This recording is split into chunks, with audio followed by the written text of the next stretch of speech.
There's a lot of excitement here in Atlanta Stadium. They had a record crowd a week ago, better than 59,000, as football's resurging here in the Georgia Peach Country. And the reason? The Falcons 4-3, and they'd like to stay in the chase. Back to throw, Bartkowski again on second down. Nice protection, and it's intercepted. Picked off by Dave Washington. Washington's got it at the 40-yard line. The 6'6" linebacker to the 30, and he brings it just short of the 25-yard line. Dave Washington, his second interception of the year. He says that he now knows how to play this football game, and I believe it. He went high. He looked like a wide receiver. Here's Bartkowski setting up. He's got great protection. This is a bad judgment call on his part. He's throwing it right into a crowd. There's 5 guys right there. Maybe that'll make Washington into an offensive back here, the way he's carrying that ball, picking. Second down, 7 from the 10.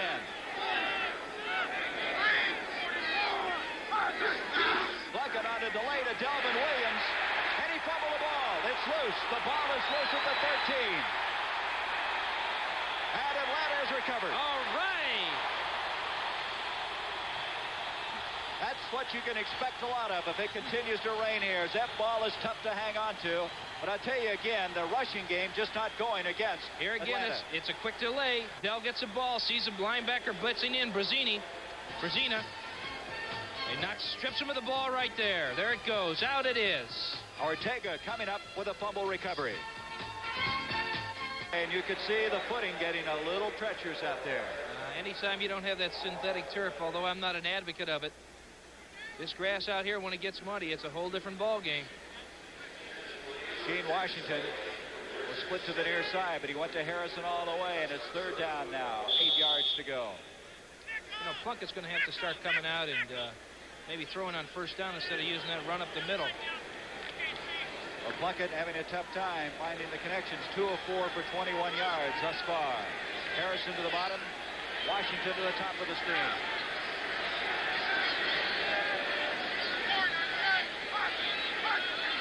Plunkett back again. Flag in the air on 3rd and 8. Intercepted.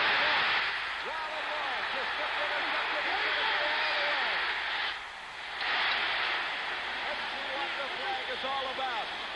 The flag was thrown just as the play developed.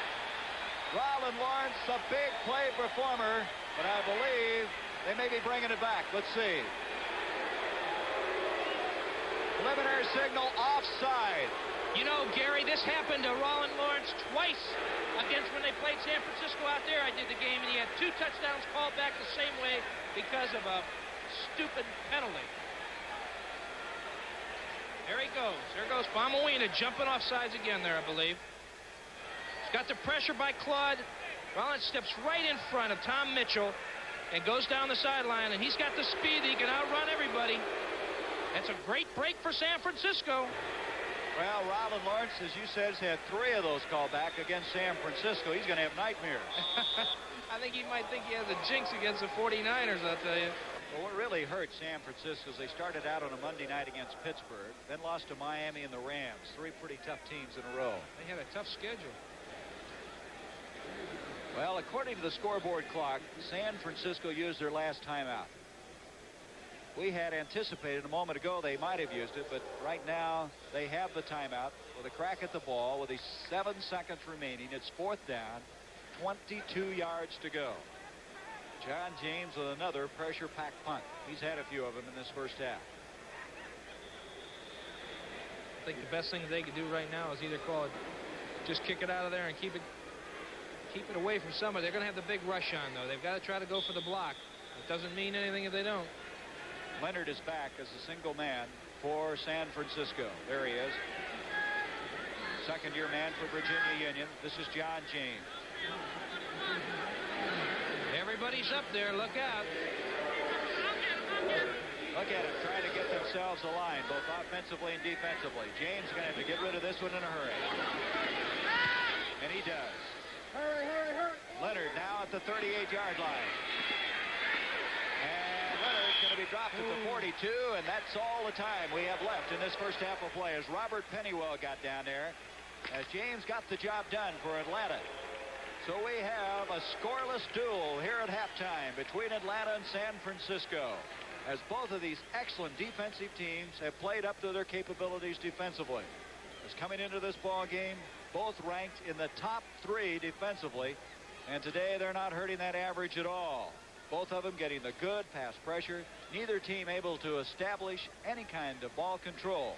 One thing to take in consideration, Tom, is the weather has improved after that first quarter. I think you're going to see him trying to come out with more offense this second half. If I were the coach, I'd try to be taking advantage of some of the situations that they've done on first down. Both teams have been running a lot on that first down, so maybe they'll come out with some screens, some draws, and throwing that ball to generate some type of offense. We got to get some excitement in this game, All David. right. Brent Phillison from the NFL Today, CBS Sports Control in New York, will be updating some games, and we've had some interesting things happening throughout the NFL on CBS. You're right. So 0-0 our score here at Atlanta Stadium. Gary Bender with Tom Matte. We're going to be back with you to bring you the second half of play, but right now, let's go to New York. Want all of you to see Phyllis's special tribute to O.J. Simpson, but first let me get you up to date on all the scores around the NFL. Many of you, of course, watching this game at the half. Dallas leads the New York Giants 14-3. And Philadelphia, 2 touchdowns ahead of New Orleans. But remember, the Saints have been a comeback team in the second half so far this year. San Francisco and Atlanta. The rest of you are watching this contest. Scoreless tie, that tough Atlanta defense again. Miami and the New York Jets. Bob Greasy's pass has the Dolphins ahead at the half by a score of 7-3. Brian Sipe has just passed for a touchdown for the Browns. 7-7 at the half with Cincinnati.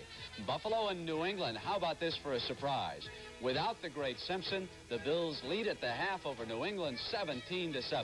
San Diego and Detroit are underway 8-0. The AFC stands against the NFC. That game scoreless at the half. But Houston has just kicked a field goal against the Chicago Bears. They lead it in the first quarter. Kansas City, behind its new coach, Tom Bettis, leads Green Bay by a score of 10-0. Mike Livingston tossed a touchdown pass to Marshall. And Phyllis, now that special tribute to O.J. Simpson. Well, Brent, nobody knows for sure whether O.J. Simpson will play again or not. If he does, then we'll all be richer. If he doesn't, then we should all be grateful for what has been. This tribute to O.J., Orenthal James Simpson, is not offered to mark the end of an era, but rather to celebrate the joy of feats already accomplished and enjoyed by millions and millions. It's a small thank you to Orenthal James. They say that you may be leaving, that the artist's canvas may be through. It brings much sadness and grieving, so let's hope that it won't come true. But if it is the end of the weaving, the magnificent dashes of number 32, then in a quaint small town in Ohio, I have dusted a place for you. For when they asked me what kind of runner I sought, I said, give me a man with heart, a workhorse, a racehorse, a thoroughbred who has wings on his feet for a start. Give me a man who can blaze all the way, yard lines ticking off under his cleats. A man who can grab a crowd by their coats and pull them cheering from their seats. Give me a man who'll take record books and shred them and tear them to shambles. A man who amazes and dazes the foe with his goal line to goal line rambles. Something inside, something gentle, and yet very tough. He must exude class in his bearing, have a face full of caring, and walk proud with his friends and brothers. For it's easy to tell how much this man loves by how much he is loved by others. Yes, I've seen such men now and again, but they're the rarest of all the breeds. And they live forever in the freeze-framed memories of all who witnessed their deeds.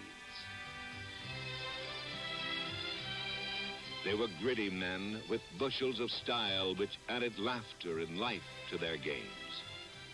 McElhenney, Thorpe, Brown, Grange, and Sayers. Those are some of the names. Finished, and if it's time to fold away number 32, then in a quaint small town in Ohio, I've dusted a place for you.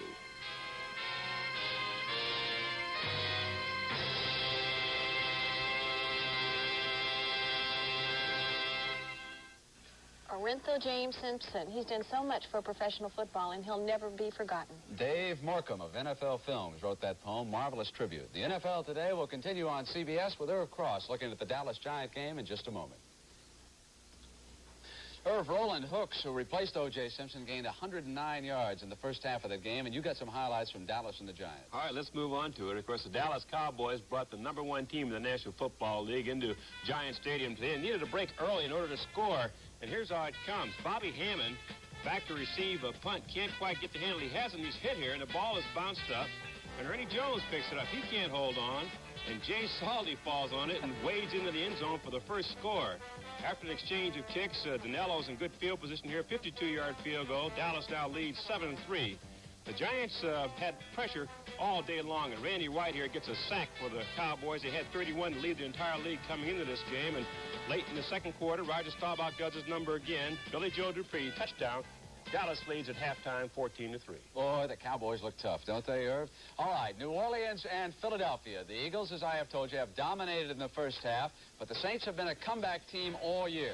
Here's Jaworski, broken hand and all, diving in for the touchdown, 7-0. This is a good reception here by Lusk. That got down to the New Orleans 6. Now, Jaworski's touchdown pass to Harold Carmichael. Carmichael has caught at least one pass, 74 straight games, 14-0 right now. The Eagles lead. San Francisco and Atlanta. What can you say about that Atlanta defense? They're doing it again. Scoreless at the half. But everyone wondered, what would Bartkowski do today for the offensive attack? Well, maybe Steve is just a bit rusty. Here in the second quarter, we're going to watch him throw this ball, and Dave Washington will pick it off for the San Francisco 49ers. 49ers were horrible early this year, but right now, this afternoon, they're looking for their third straight victory. So the 49ers start to come on a little bit behind Meyer. There's the interception by Washington, cutting toward the sideline, looking for that blocking wall. Now watch Claude Humphrey go to work. Jimmy Plunkett calling his own plays. That's made a difference. Humphrey finally gets in on Plunkett. Scoreless at the end of the half. Chicago and Houston. Let's check in on that game. Interesting intrigue there. Sid Gilman, now an assistant coach with the Bears, of course, for so many years, was the head coach down at Houston after leaving San Diego. He should know how to stop Kenny Burrow, but not perfect execution. Pastorini hits him even though he was well covered.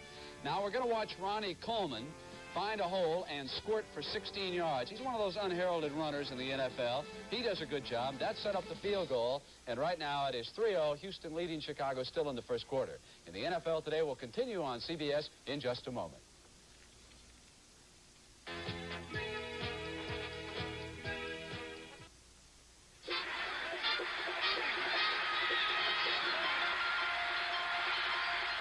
The San Francisco 49ers surprise people with a reckless will to win. We know we're at the start of a new era. Hello, I'm Delvin Williams, and I'd like to show you everybody's favorite city. Who hasn't fallen in love with San Francisco? With the fog rolling in over the bay, with elegant ladies on Montgomery Street, over brunch in Sausalito, or a ride on a cable car. San Francisco people have a special feeling for life. Spanish, Italian, Japanese, Chinese, black and white. No one's a stranger in San Francisco, in part because of the volunteers in our United Way. They work in daycare centers, family counseling services, and many other agencies funded by our United Way. It's their way of holding hands with the city they love. They are beautiful people, and for all of them, we'd like to say, thanks to you, it works for all of us, United Way. The preceding announcement was brought to you as a public service by the National Football League. Well, Tom, we have definitely a defensive struggle. It's 0-0, and statistically pointed out by the fact there were only 7 first downs in the first half. I'll tell you what, it's just been a great defensive ball game if you're that kind of a fan. If you really like to see good defense, you've got two of the best right here. Well, the field conditions have improved. It looked like we were going to have rain all day long. That has to help. Be interested, though, what do you do? Both these teams have been shutting everyone down defensively. I'll tell you, you go in at halftime and you just come up with something. You got to go in the grab bag real deep to find it. A little tricky play here and there, right? You're right. You need everything you can get. Let's look now at the statistics to point out what we were just talking about. There's the 7 first downs. But look at this total yardage for San Francisco, 49 yards. That's unbelievable. You just can't have that happen. You've got to generate some type of offense some way. Time of possession, you can see Atlanta by far the better of that. And in the early part of the game, what might be misleading about that, Tom, is that they had the ball in such bad field position when they had it. And the thing that should have happened is that San Francisco had some great field position. They had a chance to score a number of times and came up with the penalties and the mistakes and the turnovers that just killed them.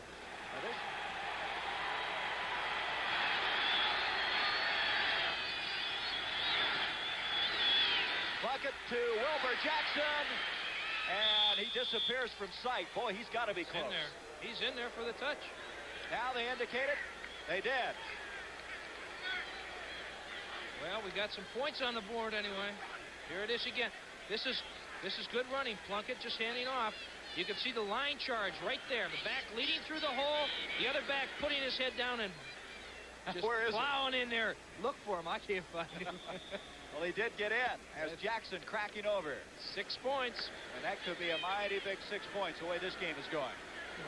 6-0 now. Wershing to attempt the point after. He's 8 of 8. Tom went in the hole, and Ray Wershing, the former San Diego Charger, hits it. And now the San Francisco 49ers taking the opening kickoff to the second half of play and marching, scoring, and taking a 7-0 lead here in the third quarter. Now you can see how effective that drive was. 6 minutes and 12 seconds. Not only that, but do you realize that's a first rushing TD against Atlanta this year? And San Francisco had to work for it. They sure did. 13 plays. Here's Wershing kicking off. The deep man is Carl Farmer. He's a world-class sprinter. He can move. But he's not going to go very far as he's dropped at about the 20-yard line. Getting down there in a hurry was San Francisco. And Paul Hofer, who returns kickoffs, also gets down there and makes tackles on kickoffs. He was flying from that outside position.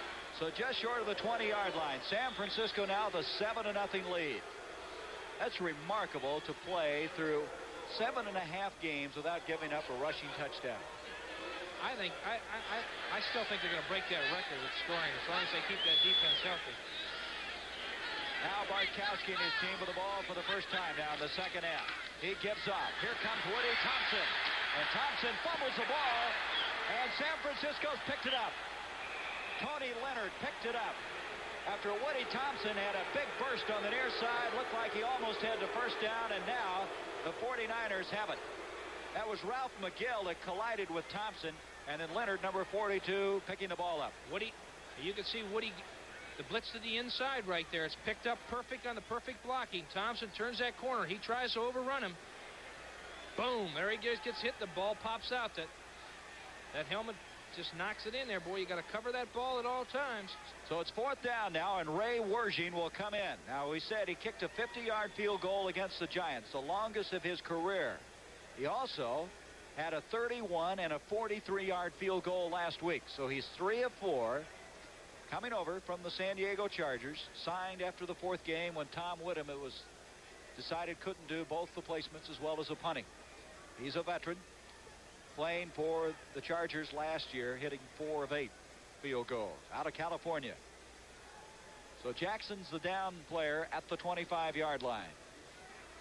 That'd be a big loss to lose a guy like him, but I think he's all right. He just got stunned there a little bit. He's walking all right. I hate to see a back get down. There's a lot of action in there. You never know. When you're carrying that ball, you're getting hit by 4 or 5 guys on every play, and they wonder why backs only have an average life of about 4 or 5 years with these big guys out there today. Well, you played 12 years. How do you explain that? I was lucky. I also sat on the bench behind Lenny Moore for 5 years, too. That helped. Getting seasoning, right? You're right. Just short of the 25, and here comes Wershing's field goal attempt. This is going to be a 44-yard attempt. Tom Whittam will hold. 6 minutes, 25 seconds to go, third quarter. The kick by Wershing is on the way, and that kick is good. Oh, a 44-yarder, and Wershing now is 4 of 5 since joining the San Francisco 49ers. He's got to be a hero in the Bay Area. And San Francisco has touched the ball twice in the third quarter, and they've come away with points both times. A touchdown and now a field goal. It's 10-0 now. San Francisco. Greg Brazina making the tackle. Second down, 10 yards to go. Mike Lewis checks back in. Number 69, Jim Bailey checking out. There's that defensive troop. Boy, they have played well. They've had to play an awful lot in this third quarter. There's Mr. Brazina right there, number 50. Second and 10. 2:41 to go. Third quarter, 10-0, the 49ers. Plunkett giving off to Delvin Williams. He's got a blocker ahead of him in Obradovic, but didn't develop. The ball is fumbled, and Atlanta's got it. And that's the kind of thing that Atlanta was hoping for. That's exactly what they needed. This ball game could be right back in it again. Andy Spiva is the guy that will be credited with a fumble recovery. The blocking was forming, but all of a sudden the play was stopped. Here it is. Del Williams going around the outside. Blocked there. And here's the big tackle. Hits him right where that ball is. And I'll tell you, Mr. Brown made the big play for him right there. And Atlanta comes up with the ball. It's 10-0. Detroit, who's been having some problems putting it together today. They're really coming up strong. 14-zip over San Diego, who's a good ball club. Dallas right there. It's Cincinnati 10, Cleveland 7. Oh, that's a big game, isn't it? That's a rivalry. I'm from the old Cleveland town up there. And Chicago, look at Houston leading Chicago. Mr. Pastorini's having a day down there. They must be holding Walter Payton down. Second down now, 8 yards to go. Bartkowski, quick pitch to Haskell, stand back, and Hardman got him. Cedric Hardman flying through. He's done that twice today on that sweep. Yes, he has. He came straight across, shot the gap, got in there. And when you're running back, what else can you do? Here's the quick pitch. Boom, right there. Haskell's got the ball. Number 70 misses the block there. Hardman comes right around, gets the tackle. That takes you out of that field goal range, too. It sure does. They've got to come up with a play here. There's Cedric Hardman, North Texas State 8th-year man, and our third quarter has come to a close. The end of the third quarter with a score. The San Francisco 49ers 10, the Atlanta Falcons nothing. We now pause for a word from your local station. Well, the field goal attempt now by a young man by the name of Fred Steinfurt out of Boston College. Just picked up this week. This young man had 4 field goals for Oakland, 28 points. And he's a left-footed kicker. It's a little bit different for that holder out there now. That's right. John James got a hold from the other side because Nickemeyer was right-footed. The kick on the way by Steinfurt. He got it. All right. Got a ball game here.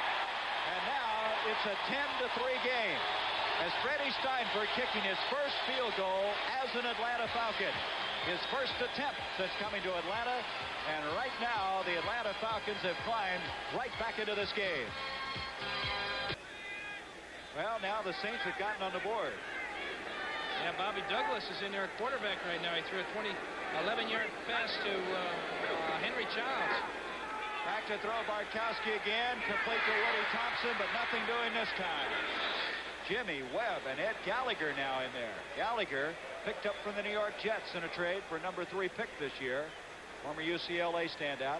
Well, that time they didn't get anything going for him. A big loss. He's going to bring up third down. Long yardage. Bad situation for Atlanta to be in there. We also got another score right here. It just came across as Detroit. Marv Hubbard, the old Oakland fullback over there, had a 1-yard run to put Detroit up 20-0. Boy, Detroit got beat 28-7 by San Francisco, 37-0 by Dallas, but look at them this week. Third down, 14. Look for that little Mr. Jenkins to come up with a play again. Bartkowski, real trouble. A flag on the play. Cleveland Elam, boy, is he some player. Third-year man from Tennessee State. He just kept pushing until he got to the quarterback. Bartkowski setting up right up here. Fake the blitz by number 22. Fourth down. Elam coming to the outside over here. Bartkowski's got to step out of the pocket. He's backpedaling right there. Boom. I think Bartkowski has the confidence in him. I wouldn't be surprised if he didn't go after him again right here. There it is. His stats for the day. 11 of 20. Second down. 6. In motion, Wallace Francis. Bartkowski on a play action's got time. Throwing Jenkins. Intercepted by Mel Phillips. Phillips has it. The 45, the 50. Mel Phillips brings it to the 41-yard line. Mel Phillips with his first interception of the year. R.C. Philman coming up with the tackle. A man shaken up. Ralph McGill is hurt for San Francisco. Might be that ankle that he hurt earlier, but there goes Phillips, the veteran at safety. Hey, Bartkowski sets up here. He's looking back in there, and he throws right into the crowd. He's got to see Mel Phillips coming across from that the strong side safety. Steps right in front of the receiver and picks it off. Big interception. McGill is still being looked at. Here's Jenkins running down. Mel goes, picks it right off. It's a good return, too. He tucks that ball away, man. Makes the cut back to the inside. Going over there. Hey, he almost lost the ball there. So Steve Bartkowski coming back after that knee surgery, and he has done a very fine job today. He's going against one of the best defensive forward walls, throwing under pressure, playing catch-up, showing poise. He's had some problems, but he's been able to make some big plays also. I think he's done a great job. I think the fans were a little disappointed in the beginning because they were conservative. I think now he's playing a little catch-up football, and they could capitalize on the great arm that this guy has. 10-3 our score. It was 0-0 at halftime, 10-0 after 3 quarters. 49ers with the lead. And then Fred Steinfurt at the 12:09 mark of this 4th quarter made it a 10-3 game. Ken Meyer, boy, it's been a long last 12 minutes for him. I'll tell you it is. That's a precarious position to be in, hanging on. He's coming in with some defensive players right now. That's changing around a little bit to get the pass defense in there. So Atlanta with the timeout have a 2nd down, 6 yards to go, and the clock showing how much time remaining in the upper right-hand corner of the screen. The ball at the 37.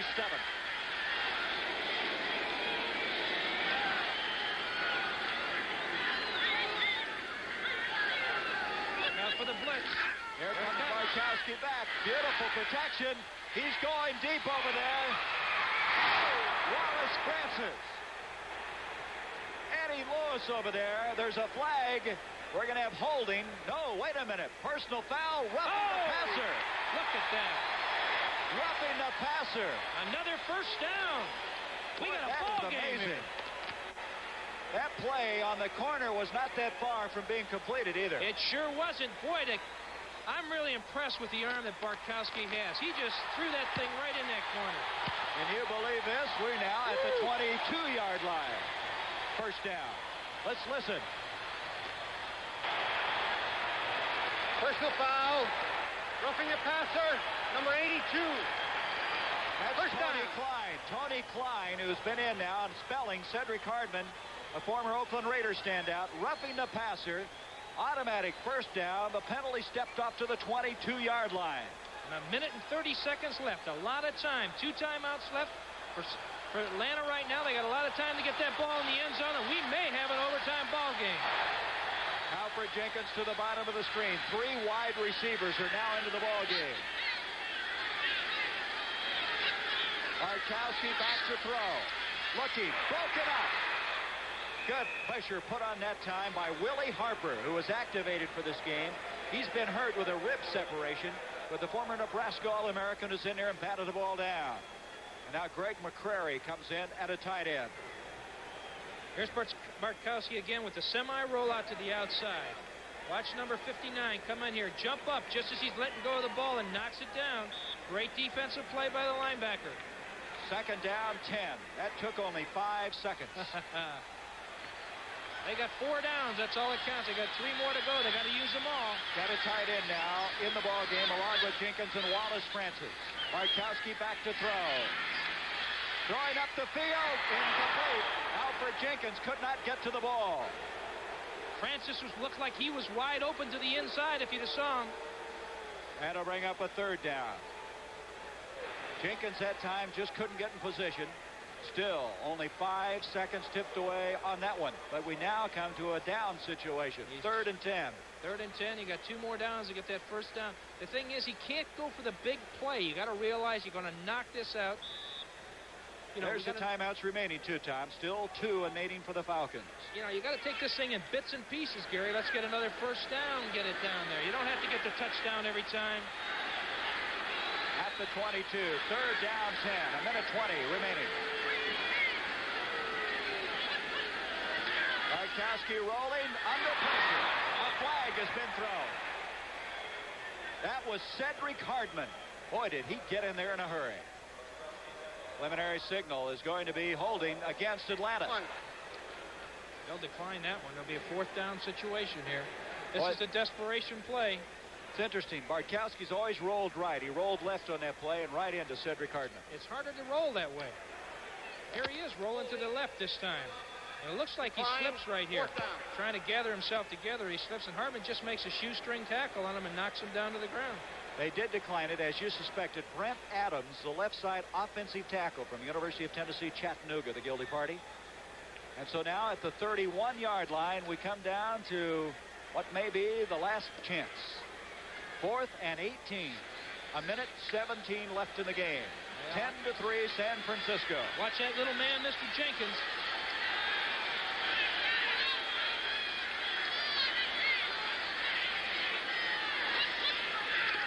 Bartkowski back. Protection is there. No, it isn't. Bartkowski couldn't find anybody open. And a gold rush front wall, which has just been sensational. Hart, along with Hardman, back there, and that should do it with a minute 10.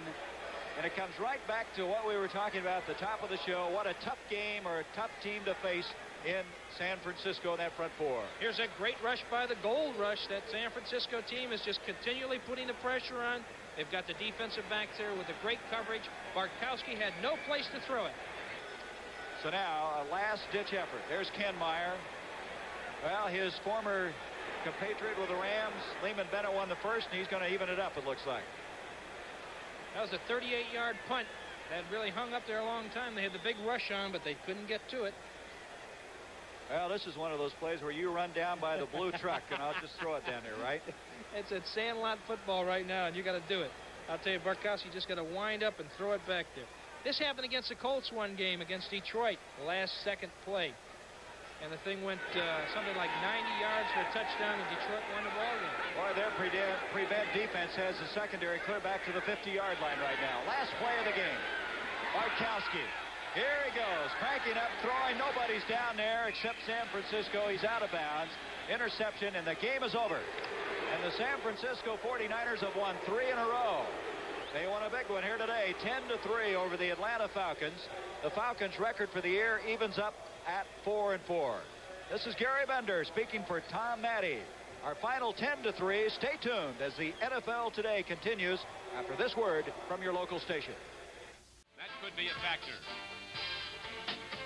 Hello, everyone. I'm Don Crickey with Johnny Unitas. And today, the Eagles and the Saints go into this game with 2-5 records. The Eagles have had some problems with turnovers. Their quarterback, Ron Jaworski, is playing with a broken thumb, has thrown 15 interceptions, and that's been a problem. It has been a problem. His performance has shown it. You take a good look at his thumb. He's not throwing the ball as well as he's capable of doing. But on the other hand, their defense has been playing exceptional football. Johnson and Berge, right as you see them, fine linebackers, anchor the 3-4 defense, something that the Strams team has not seen so far this season. Well, the two coaches here, Vermeil on the left and Hank Stram on the right, are both in their second year with their respective franchises. Both think this is a very important game. Henry says we're a contender coming off that win over Los Angeles, and he expects to win this game today. So does Vermeil. Coach Stram has done an outstanding job with the young football team in New Orleans. A great organization, man, and it shows on field and off the field as they all treat themselves very, very well. One area of the Saints' play that is very effective is their kicking game with Zarro, the field goal kicker, and Tom Blanchard, the leading punter. Tom Blanchard leads the league with 42.8 yards punting. Was talked into coming out of retirement by Coach Stram this past year. He's done an excellent job. Rich Zarro, of course, now has kicked the winning field goal last week. With Johnny Unitas, this is Don Crickey back at Philadelphia. The Eagles have the ball, 4th and goal, and there is the brain trust. Dick Vermeil in the middle with the headset on. 9 assistant coaches augment his staff. And he sends his team out now. 4th and goal, they're going to look for 6. Let's see if they don't go wide to the right to Betterson. He's a power back. Maybe he'll block and Lusk will get it. Those are the 2 setbacks. Go ahead, he takes it. Called number 7. Well, he looked like a kangaroo on that play, right up over the top. A fine play, a fine move by the quarterback, Jaworski, to get the ball across the goal line. The defensive team of the Saints were submarining, and he just went over top. Look at the play right here as Jaworski goes right over top of Jerry Sizemore, number 76. There it is, another look on it as he goes over, and all you have to do is break the plane of that goal line to get a touchdown. 14 plays on that drive by the Philadelphia Eagles to score. So the Eagles now will try for the 7th point. The Saints have been outscored now 63-10 in the first quarter. 8 games they've played this season. Well, that actually came in the second quarter. That's just the opening play of the second quarter. But the first points are up. It is 7-0 Philadelphia. New Orleans will get the ball on the kickoff and try to get back in it. Now the Eagles are challenging again. First and goal to the 6-yard line. Boy, the Saints come off the tee quickly. Well, the back slipped in the backfield that time. Jaworski making a wise move, not trying to get the ball to him, just going down himself. I believe Jaworski slipped on it himself as he was coming back to hand the football off to Lusk. But both backs slipped going down. Well, I tell you, it's kind of an embarrassing thing to have happen to a quarterback or to a back. And you just kind of try to look for a hole to hide in. Yep. And that hole gets filled up real quickly by white shirts, doesn't it? Second down and goal now from the 11-yard line. Willie Smith from Grambling in motion. Gun pass, and Carmichael has the ball for a Philadelphia touchdown. Harold Carmichael, who Saints fans in Baton Rouge remember so well at Southern University, leans his 6 feet 8 inches in and takes the second touchdown of the game.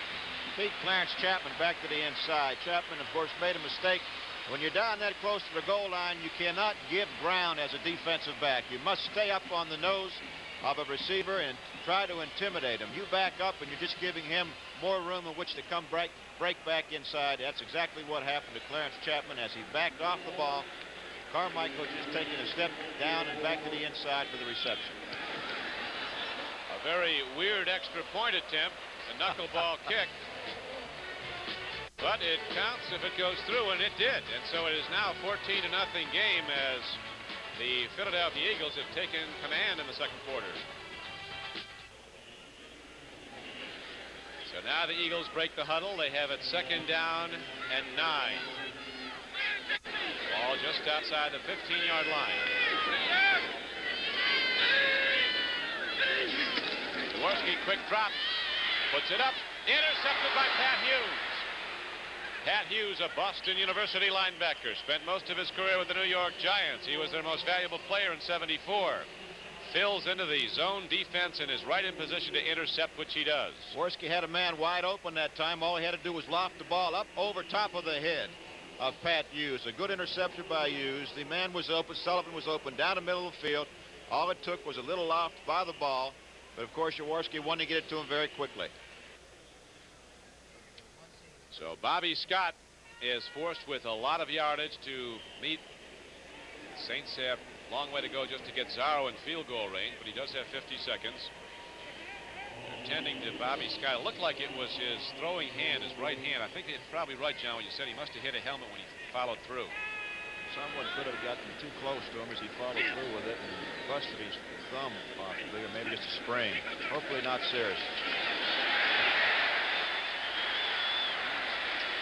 Bob Scott doesn't have much, or Bobby Douglas doesn't have much room to operate there as Carl Hairston comes through, Bill Berge comes through, and Douglas is run over. Let's watch it. This is Douglas's fault, not the offensive blocker. Douglas ran right out to the outside where the offensive tackle was blocking his man, and those things you can't have happen. The offensive quarterback has to know where his people are.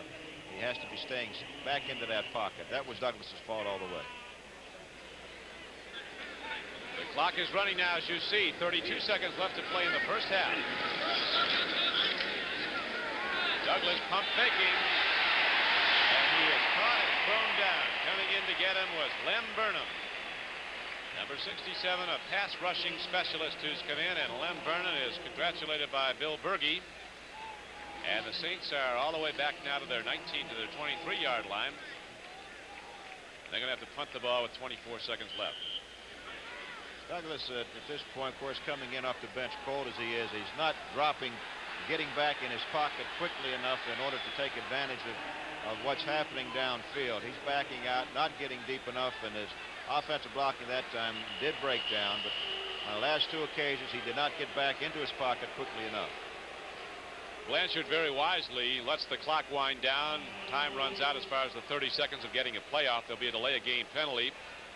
But the Saints used all the time they could to give the Eagles as little time with the football when they punted to them. We'll be updating action from all around the NFL at halftime, and also you'll be interested to know that Rhoda gets romantically involved with a restaurant owner, which means, if nothing else, she'll eat well. So, you'll see Rhoda in her usual problems tonight at 8, 7 Central Mountain Time here on CBS.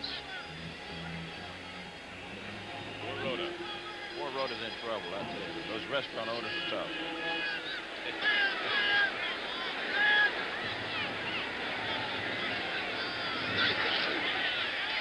The punt down the field. Larry Marshall comes up, fields into his 47, right up the middle as he always does. He is down to the 40-yard line of New Orleans, and the clock winds out. So the first half comes to an end as the Philadelphia Eagles come out of the blocks, moving the ball well against the New Orleans Saints, running the ball at them on a sustained drive of 66 yards for the first touchdown, and then converting an interception into a drive that ended up with a second touchdown when Jaworski gunned the ball low into the end zone and Carmichael made a diving reception. And the Eagles nearly had a third touchdown, but Pat Hughes saved that for the Saints by intercepting the ball. So as we go to the locker room, John, Hank Stram has to get that blackboard out and go back to the drawing board. He has to do that, and he has to get that defense moving. They are not getting to the Eagles' offensive man. The offensive line of the Eagles has been taking the game right to the defense, moving them back off the ball. The Eagle runners, of course, have been picking their holes, going where they want to. So far this year, the Saints really have, let the opponents gain 4.5 yards per rushing play, and that's no good. Whenever you can do that with an offensive football team, you can control the game, and it normally is going to go the way that you want it to go. Jaworski has been outstanding as far as play calling has been this first half. He's thrown the ball well. He scored one touchdown, thrown for another, and should have had one right there, except that he threw the ball rather low, and Pat Hughes was in the way of it. Pat Hughes stopped what might have been a touchdown drive, but the Eagles, who have had a problem all season long, not winning games because of turnovers, have countered that today. They've taken 2 away from the Saints and interceptions of Bobby Scott before he was injured. Then Bob Douglas came in and finished up the second quarter. It'll be interesting to see if Scott can come back in the third quarter. Archie Manning, the incumbent quarterback, is troubled by an ankle sprain, a bad one. He can't run. Archie can't run. Talking to him last evening where we were staying, he said that it wasn't, not that it really bothers him when he's walking or anything, but he's just not able to put enough weight and get the push off on it to be able to run. And most of his game, as you know, Archie is an outstanding runner, just as Douglas is. And Archie throws the ball extremely well when he's on a run. So it's almost like a two-type of an offense when Archie's in there, the run-pass situation, the pass situation, and a run with Archie, moving back and forth and upsetting the defense. So the score at halftime here at Veterans Stadium in Philadelphia is the Eagles 14, the Saints nothing.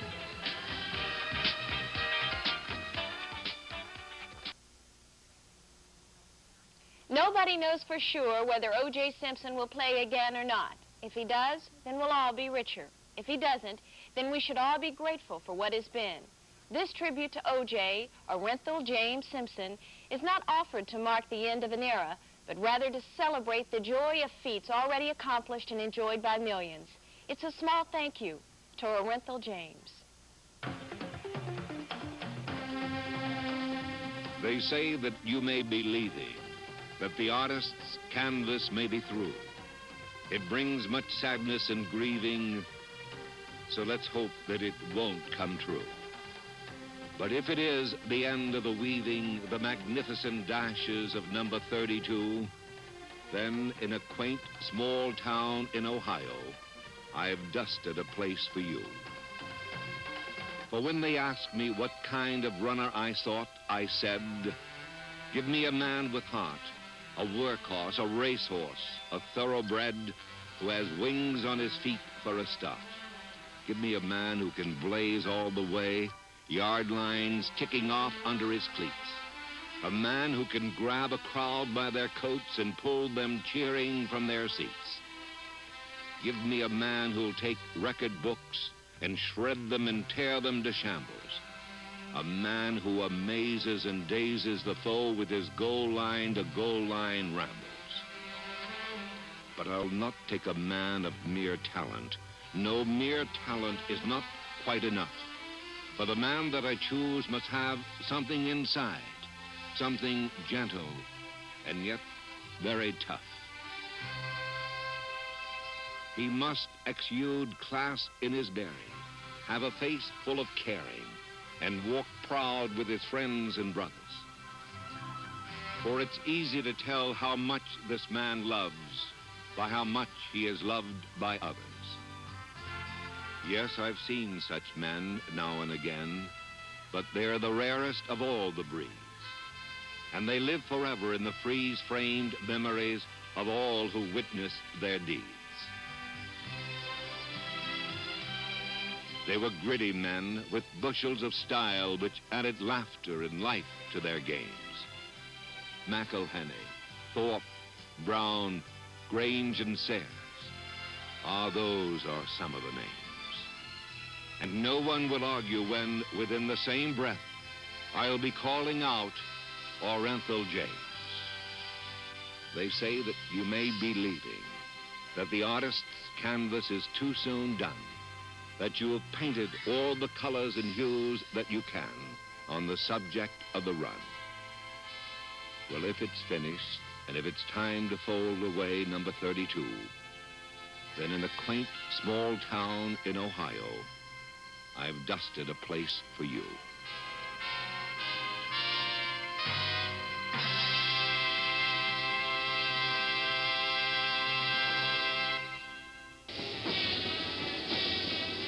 This is Don Criqui with Johnny Unitas back at Veterans Stadium in Philadelphia, where the Eagles at halftime have a 14-0 lead, and they've got a very substantial performance from their quarterback, Ron Jaworski, John. Jaworski is performing very, very well this afternoon for him. He's throwing the ball extremely well.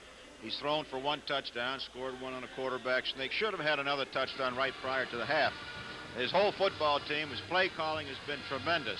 He's throwing the ball to the outside and a couple screens to his outside receivers. His running game and his offensive line is doing a very, very fine job for him.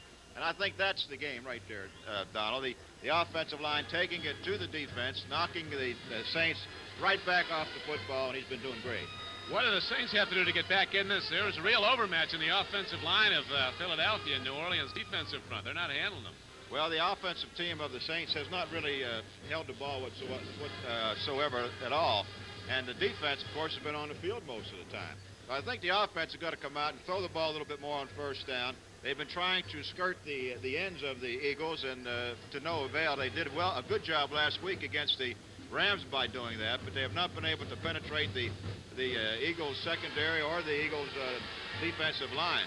So I think that they're going to have to control the football the second half if they're going to get in the ball game at all.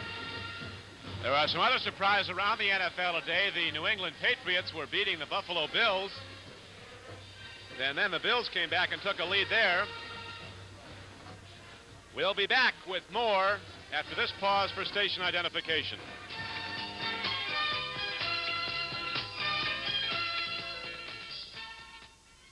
An overcast day, temperatures in the low 50s. The wind has died down at Veterans Stadium in Philadelphia, where the Philadelphia Eagles have moved out to a halftime advantage over the New Orleans Saints, 14-0. From New England, here's some halftime scores now. Dallas has moved out in front of the Giants 14-3. Staubach worked the whole first half. Passed for a touchdown a short time ago with 50 seconds left in the first half to give the Cowboys that cushion. Moving elsewhere around the National Football League, San Francisco. They're playing down at Atlanta Stadium. The Buffalo Bills jumped out in front of the New England Patriots 14-0. Then the Patriots ran back a kickoff after the second Buffalo touchdown. Raymond Claiborne, a rookie from Texas, ran it back 93 yards. Bills got a field goal from Carson Long just before the half, and Buffalo a surprise leader in that game, 17-7. The Bills going into the game 1-6 on the year. There are two teams that don't like each other much, the Bengals and the Browns, John, and they're slugging it out at Cleveland. And they're tied up 7-7. Cincinnati went on front first. The Browns came back tied the game on a Brian Sipe throw to Oscar Rohn. They're tied up at the half 7-7. Miami on a touchdown pass from Bob Greasy to Duriel Harris has moved in front of the Jets 7-3. The Jets had gone in front in a 36-yard field goal by Pat Leahy. Jets almost beat the Dolphins, as we pointed out 3 weeks ago. At the half at Pontiac, Michigan, the Chargers and the Lions are nowhere at this moment. They are scoreless after 2 quarters of play. Houston has moved out in front of the Chicago Bears 3-0. That That is in the first quarter at the Astrodome in Houston. The Kansas City Chiefs, with a new coach, Tom Bettis, replacing the recently fired Paul Wiggin, are beating the Green Bay Packers 10-0. That is in the first quarter at Kansas City. Bart Starr going into the game with a 2-5 record at the turning point, and there's beginning to be some pressure on Bart, I think, in Green Bay.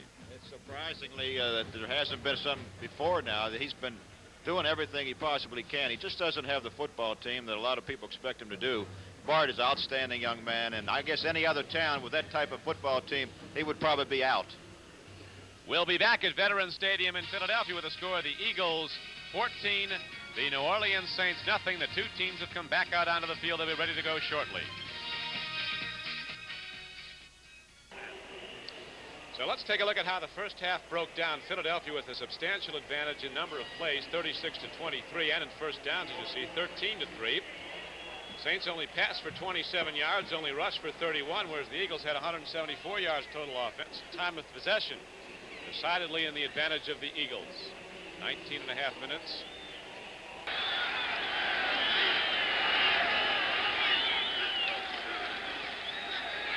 Douglas on a bootleg, and he didn't fool anybody, particularly not Drew Mahalik, 54.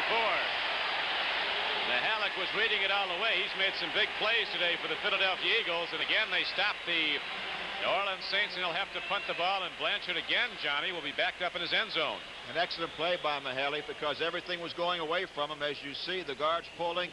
His read is to stay home and then go late. He played good defensive football that time, taking care of his own responsibilities first and then possibly helping, if he can, somewhere else later. Back up is Richard Osborne, a big tight end out of Texas A&M. He's in the game now as we have 3rd and goal from just inside the 5. Eagles with the ball in a 14-0 lead in the fourth quarter. Off pass, touchdown, from Southern University. Boy, that looks like his little brother.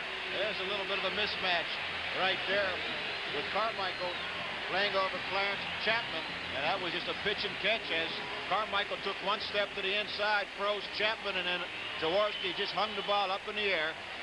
That's all there was to it. 1, 2, 3, hang it high, let me go get it. And there you see it. An easy mismatch. Carmichael on Chapman. Make him that easy, it's just pitch and catch. Donald. That's all there was to it. When you're that tall, you can reach one hand up there like picking an apple.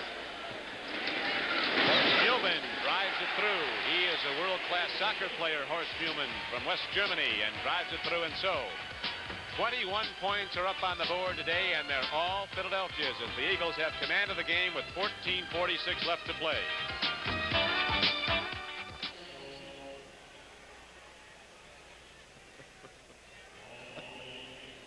Look at that uniform on Muncie right there. I look like he's been through 3 wars, Galbraith, 2 county fairs, 3 pigeon milkers, and a whole lot of other stuff. He looks like a surrealistic bird out there. Here is the touchdown throw. So the Saints finally get points up. They go to their tight end, and Henry Childs comes down with the first points of the game for New Orleans if they trail 21-6. And that's Henry Childs' 5th touchdown pass this season. He was tied at the beginning of this ball game with Harold Jackson and Sammy White. An excellent reception and a fine throw by Bobby Douglas would put the first points on the board for the New Orleans Saints. It's now 21-7 after the conversion.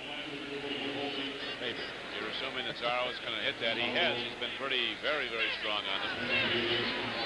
A Harvard grad, born in Poland. He's got it. And so, Douglas, if he can keep connecting, has time to get the Saints right back in it. With 10:52 left to play in the game, the score is Philadelphia 21 and New Orleans 7.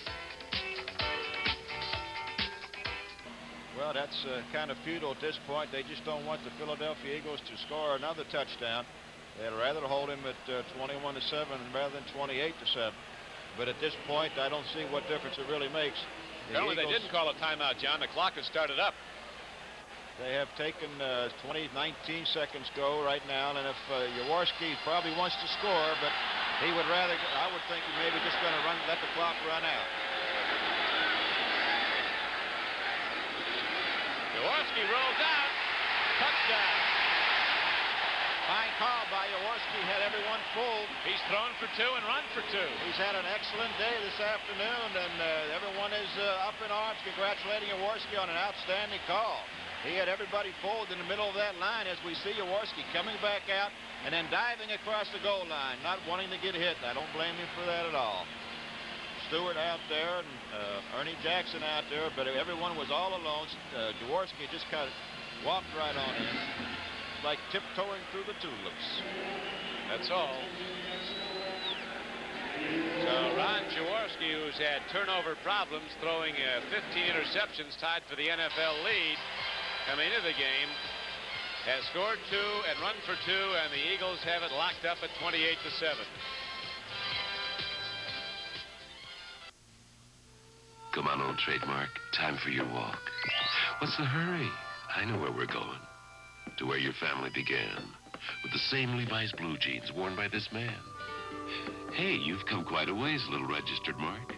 Now that I see these guys by the park dressed in your newest edition, sums it up right there. Levi's sportswear.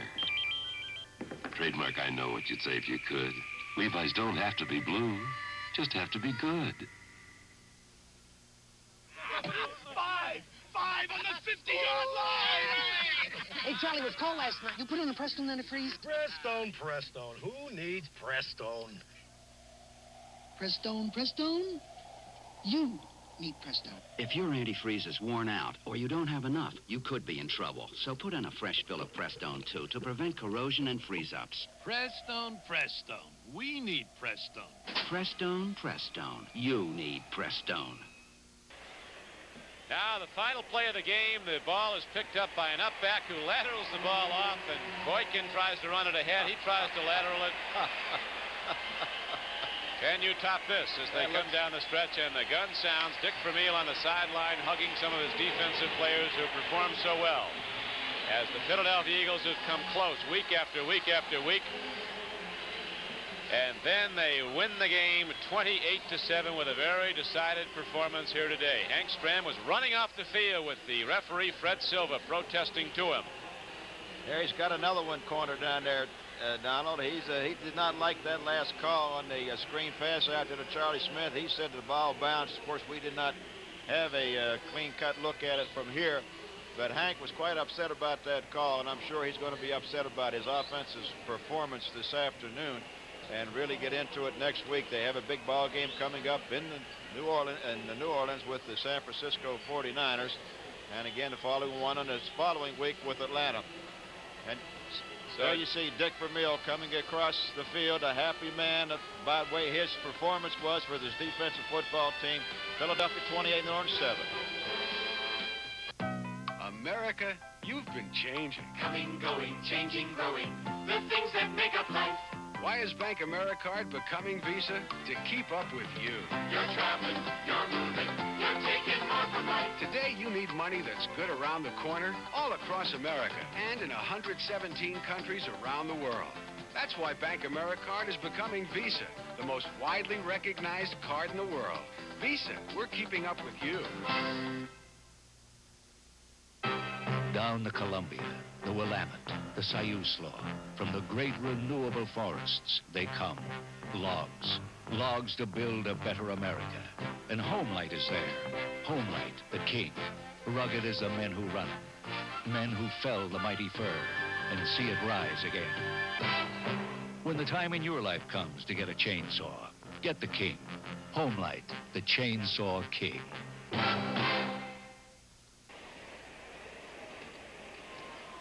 Well, the Philadelphia Eagles combined to have their best all-around performance of the season so far, offensively and defensively. Jaworski threw 13 completions, 157 yards, 1 touchdown. They got a lot of rushing. Betterson ran for 72. Sullivan, Lush, and Jaworski combined for about 75 more. And the Eagles really controlled the game from the outset, John. They did. They took the game right to the New Orleans Saints. Their offensive line, I think, has to be credited with doing a fantastic job up front, just annihilating the defensive football team of the Saints, and Jaworski doing an outstanding job. And of course, the Saints' offense certainly was lacking this afternoon. The defense stayed on the football field most of the afternoon, and you cannot really do that to a football team such as New Orleans. You have to have an offense who's going to take some of the pressure off the defensive football team. And I'm sure Hank Stram is going to get into that. There was a few calls back in there that Hank did not like. Was given really a call down on the goal line, which he received a penalty for. And it was a good ball game. Now let's go to CBS Control in New York. Think about that later. Greek, now we have some folks joining us for the conclusion of a pregame show. It is also a postgame show for the Philadelphia-New Orleans network. The final score in that game was 28-7, Philadelphia over the Saints.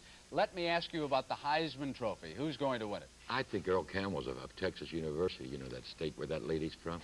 It's definitely the big favorite. Very good choice. Monty Clark, Jimmy the Greek. We haven't heard about him lately. I think you may be hearing of him before the season's over, going with Detroit. Anyway, he's being considered because Ford is having a big problem. In fact, he's even getting the game plans. Okay. A lot of folks would like an update on the scores. Like I said, this is a pregame show for some and a postgame for others. Oh, let's update everything. 24-10 right now. Fourth quarter, Cowboys roll. Only unbeaten team in the NFL. The final I just reported, 28-7, Philadelphia over New Orleans. San Francisco and Atlanta. This game winding down. The 49ers may win their third in a row. Miami and the New York Jets. A final. Dolphins win it by 4 games. Richard Todd knocked out of the game with a knee injury for the Jets. Cincinnati and Cleveland. Time running out. Cincinnati is just now punting. They're clinging to a 3-point lead late in the fourth quarter. The story of the day, Buffalo and New England. Roland Hooks, who replaced O.J. Simpson, had 109 yards in the first half. Time running out on that game, and it looks like a major upset, and Cleveland's going to have lousy field position inside the 5 against Cincinnati. San Diego and Detroit. The NFC wins its first over an AFC team. A final score, Detroit 20 and San Diego nothing. Houston, though, is thumping Chicago. It's been a long play afternoon for the Oilers, 24-0. That game is in the third quarter. Kansas City and Green Bay right now, 10-3, third quarter. Kansas City leads the Green Bay Packers. Down in that San Francisco game, the 49ers now apparently will run out the clock. A minute left. Let's check in on some highlights, Irv. You've got the Philadelphia-New Orleans game. Okay, people down in Philadelphia, I'm sure are happy to see this. The Eagles, of course, defeated the New Orleans Saints by a score of 28-7, and Ron Jaworski had a field day. Ran for 2 touchdowns, passed for a couple. And here in the second quarter, Jaworski dives over from the 1-yard line. Eagles take a 7-0 lead. Jaworski first and 10 on the 24-yard line. Throws a Herb Lusky, makes a nifty catch, almost intercepted down there, but makes a good catch. And Jaworski this time goes to Harold Carmichael. Harold makes a touchdown grab. Philadelphia 14, New Orleans nothing. Bobby Douglas passing this time deep in his own territory. The ball is picked off by John Deke Sanders, who's picked off his second one of the day and the 4th of the year. A 25-yard return brings the ball down to the 6. And Carmichael does it again from Jaworski. The Eagles take a 21-0 lead. They're not finished yet. Jaworski bootlegs around the right side, goes in. Eagles pick up a win and defeat the New Orleans Saints by a score of 28-7. Irv, down in Atlanta, they've got about 55 seconds left. Time has run out. We can check in and see some of the early action from that game. Here they are. Let's go live right now and check in and see what's going to happen. This is live. Jimmy Plunkett with 59 seconds. The 49ers have won 2 in a row. Wilbur Jackson has scored the first rushing touchdown this year against Atlanta. And you can see that Falcon defense still trying to come on. They have got to force a turnover and get the ball back. Now, this is live, what you're watching right now. Clock running out. The Falcons, no doubt, will try to stop the clock right here, take that 5-yard penalty, and do anything to try and get the ball back. 35 seconds left right now. What a turnaround for Kenny Meyer and the San Francisco 49er staff. They lost their first 5 games. Of course, Atlanta came into this home game hoping to wind up with a wild card berth. And as you can see, those hopes have been spoiled, which means those of you who are getting ready to watch St. Louis and Minnesota have got a big treat, because the Cardinals could jump right back into a playoff spot. Another final to report, Cincinnati beats Cleveland 10-7. That's a final. Time running out. They stopped the clock now. You can see it was San Francisco. They took the penalty so that they, of course, will take the 5 yards and then punt it out. So For those of you who are watching your game, we certainly will tell you right away what the final score is. But again, it would take a miracle for Atlanta to pull it out with those many seconds left. They'll get down and cover that punt well. For Jimmy the Greek, Irv Cross, and Phyllis George, I'm Brent Musburger, and for those of you who are leaving us, we hope that you had a nice day on CBS. For those of you who are going to watch a game, have a nice afternoon. The NFL Today is sponsored by Firestone, makers of the new steel-belted Radio 721. Ask a friend about Firestone. Ford and your Ford dealer who invite you to see their better ideas for 78, including Fairmont, the Ford in your future. Mobil One Synthetic Motor Oil, the oil that does it all.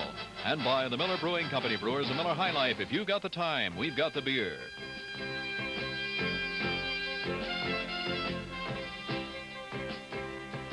Stay tuned as the NFL Today continues after this word from your local station. Exactly. So it is 4th and 8. Joe Danello will try a 50-yard field. Good afternoon, Mr. Tone. The time will be 1:11. The line of scrimmage at 33. And it 10 is up. seconds. No good. It is wide left. Good afternoon, Mr. Tone. The time will be 1:11. Drive, helped by some Dallas 20 seconds. offside. Run out of steam on the 33, and we're scoreless with 10 left Good in the first afternoon, quarter. Mr. Tone. The time will be 1. Good now, afternoon, Mr. Tone. The time will be 1. That'll be 14. Danny White and Bob Hammond, And the 40 Giant seconds. safety, standing on his own 25-yard line. So there is Danny Good White. He's afternoon, averaging Mr. Tone. The time 39 will a be 1. boot. 14. His longest 55. And 50 seconds. Hammond will handle it inside his 25. And he fumbles, afternoon, picked Mr. up Tone. and The time juggled, will be however, 1, and fumbled 15. again. Dallas Exactly. recovers it, and Saldi goes into the end zone. Touchdown, would you believe? Yes, Good I would afternoon, believe. Mr. Tone. The Benny time will be Barnes, 1. just 15. outstanding on the special And 10 teams for the seconds. Cowboys. Jay Saldi, boy, he's been a pleasant surprise for him. Good afternoon, Mr. Tone. The time will be 1. South Carolina. 15. Yes, sir. And 20 seconds. 2 fumbles. Hands Dallas a touchdown. Take a look at Bobby Hammond and look at 31. Good Benny afternoon, Barnes. Mr. Tone. The time Boy, will he be timed 1. that perfect. 15. Then it's picked up by And Jones. 30 seconds. And he fumbles when Gee, Lewis Lewis. popped him. Jay Saldi, Good look at the afternoon, effort Mr. here. Tone. The Does he time want will that be score? 1. He 15. skidded in on his numbers. And Jay 40 Saldi seconds. recovering a double fumble for a touchdown. And the Giants, who were Good so afternoon, high Mr. just Tone. a The time moment will be ago, have 1, been plunged 15. into gloom. Efren And 50 Herrera, seconds. 20 out of 21 points after. And it is good, so Good he has now afternoon, Mr. gone Tone. The 21 time out will of be 22. 1, 16. We've got 8:39 to go in the Exactly. first quarter. The Dallas Cowboys 7, the Giants 6. From the 34-yard line of Dallas, 4th Good and afternoon, 7. Mr. Tone. The time Danello will will be try 1, a 55. 52-yard field And 30 goal. And seconds. this one is good. Oh, Danello. Good afternoon, Mr. Tone. The time will be 1, 55. A 52-yard And field 40 goal. seconds. And they're up in arms in New Jersey. Dallas 7, the Good Giants afternoon, 3. Mr. Tone. The time will be 1, 55. And 50 seconds.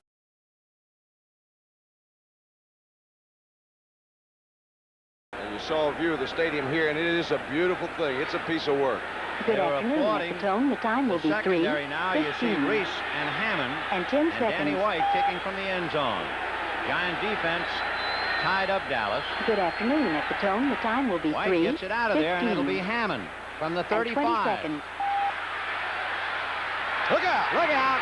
To the 20, 15, Good afternoon, 10. Mr. Tone. The Knocked time out will of be bounds 3, by Danny 15. White, the kicker.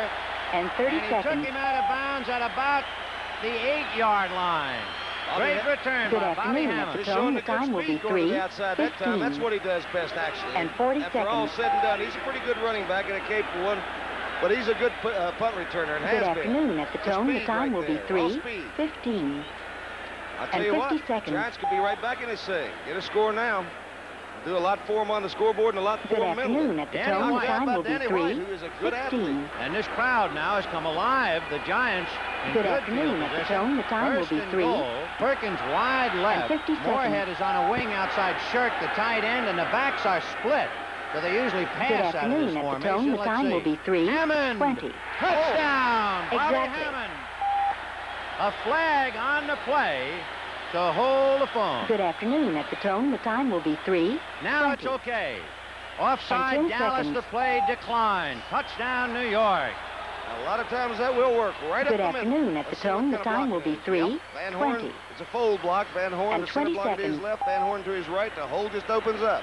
Sometimes it does look work. It works. Good afternoon. It looks At the good when tone, it the does. time will be 3:20. Tom Henderson got just bumped out of And the way 30 there. seconds. I'll tell you, you wonder how a guy that good can be cut or put on Good waivers. afternoon. At the tone, the time will be 3:20. Danilo with a flag in the air. And 40 The seconds. kick is good, and let's wait and see. The flag was in the air as the Good kick afternoon. was being At the made. tone, the time will Offside, be 3:20. Dallas. Touchdown and point And after 50 for the seconds. Giants. So Dallas, that penalty declined.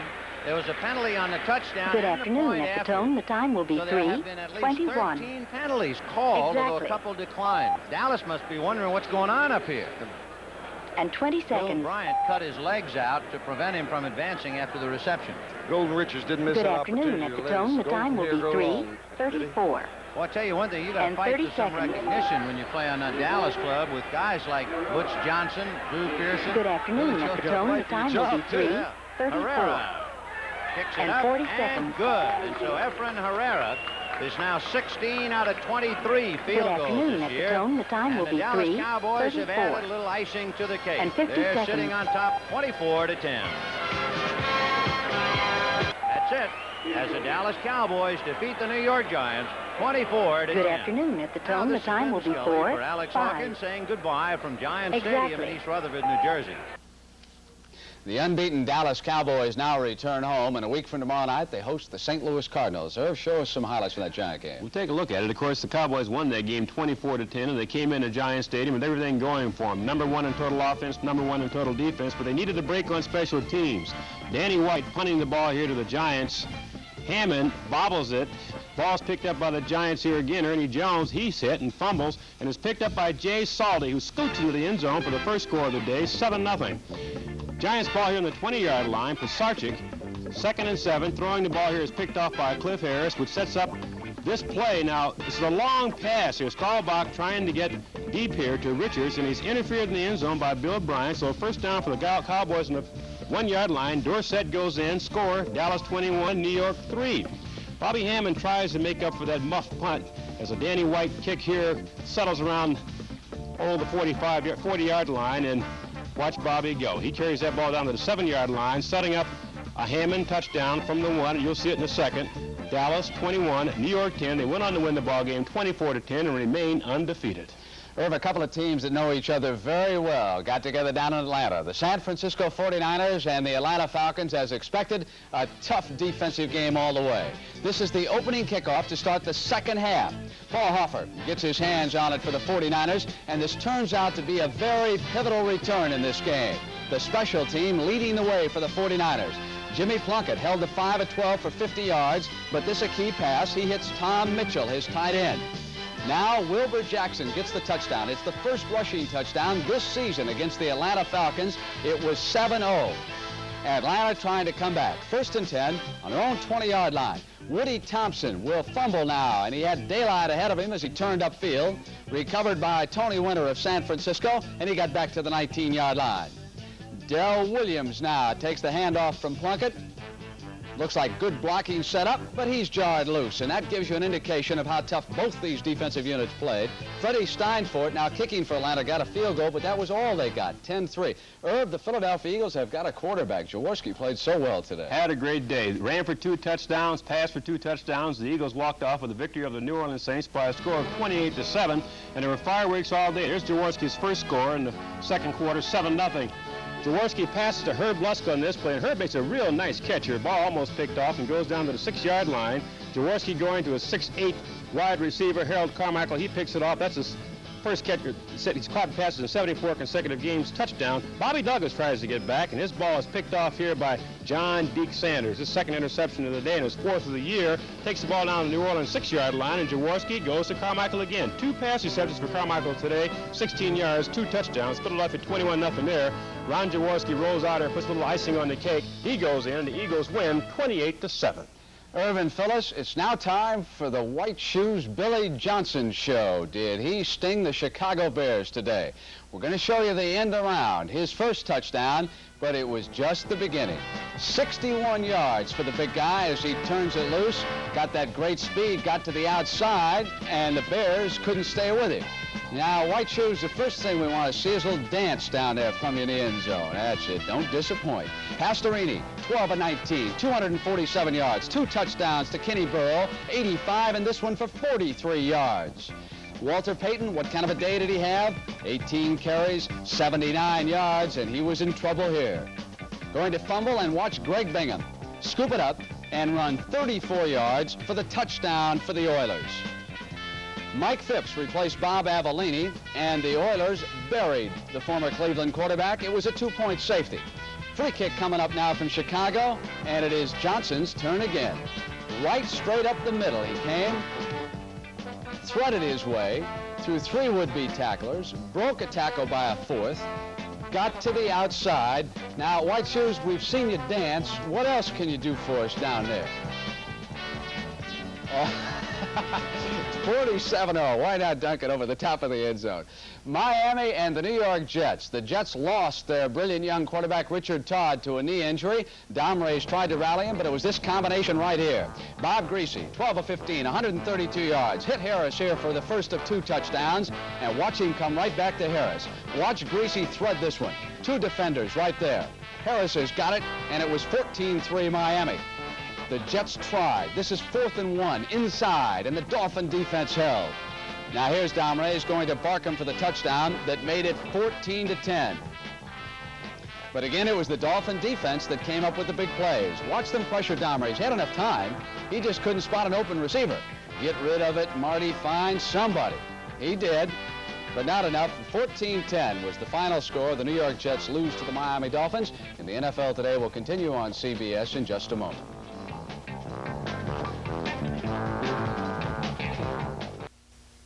Let's check in now. A couple of games still underway. The Oakland Raiders are going to win again this afternoon. They lead Seattle big in the 4th quarter, 44-7. And the Denver Broncos bounce back after that disappointment of a Sunday ago when they were beaten by Oakland. They lead Pittsburgh 21-0 in the 4th quarter. And here's the final, the game you just watched, well played by the St. Louis Cardinals, who are now coming on as we make the turn and head for home, 27-7 over Minnesota. Tampa Bay, 31-0. We checked in on that game live. The Rams are going to win again today. Kansas City, final score over Green Bay, 20-10. The game ball given to ex-Kansas City coach Paul Wiggin on a vote by the players after the game. Chicago routed this afternoon by Houston and White Shoes Johnson, 47-0 the count there. But the NFC finally scored its first victory over the AFC this year, 20-0. The Lions shut out San Diego.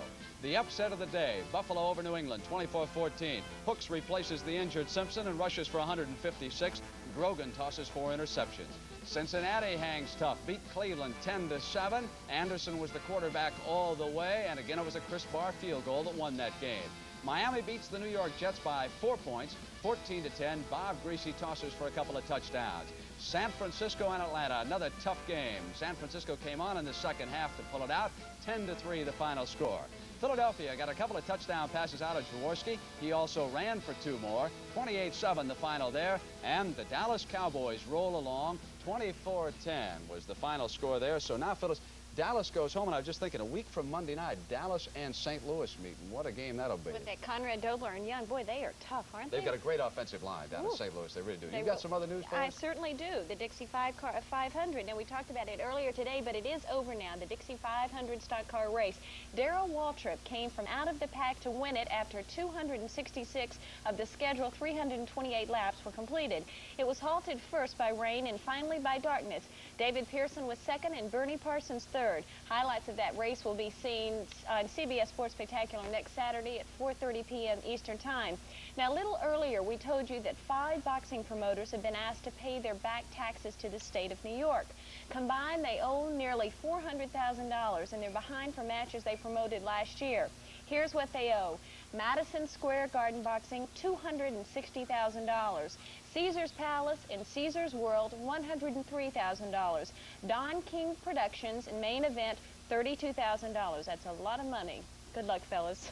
Fellas, some of the final stats are in now. Morris for the Cardinals, 182 yards. Metcalf gained 83 yards. Gee, that Minnesota defense just did not play well this afternoon. The NFL today will continue on CBS with some highlights in just a moment.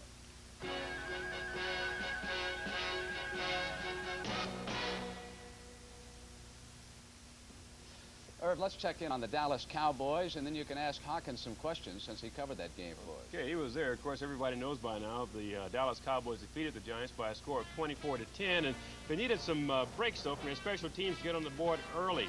Here's a punt down here that's muffed, and then recovered by a Giant, but then Jay Salty picks it up and rolls into the end zone for the first touchdown of the day for Dallas, and they took a lead here. The Giants have the ball on the 20-yard line, and best position they've had for a while, and Pasarcic's pass is picked off by Cliff Harris and sets up a scoring opportunity for the Cowboys. Staubach going to Richards. He's interfered in the end zone there by Bill Bryant. First down for the Cowboys, and the 1. Tony Dorsett goes in. Dallas takes a 21-3 lead here in the third quarter. Bobby Hammond wants to make up for that muff punt earlier, and does here as Danny White punts to him. He takes the ball, and watch this, from the 35-yard line, a nifty 36-yard return down to the 7-yard line, setting up a Giant scoring opportunity, and Bobby Hammond himself takes it in from the 1-yard line, but the Dallas Cowboys remain undefeated and beat the New York Giants 24-10. Hawk, how did you see it? Complete domination. No, I tell you, the Giants just couldn't come up with the big plays. They really couldn't, and the Cowboys just have too much. They went through the game in a very workmanlike fashion, but they weren't inspired. They just have so much depth overall, Irv, that they're just, there's not a team in their class, with the possible exception of St. Louis. Hawk, why does a franchise like Dallas move ahead? What do you think are the key ingredients? It starts at the top and it reflects the management from the top and right on down through the coaches and the players. And they do such a good job of scouting and developing players once they get them. And a lot of teams give up on players a little too early.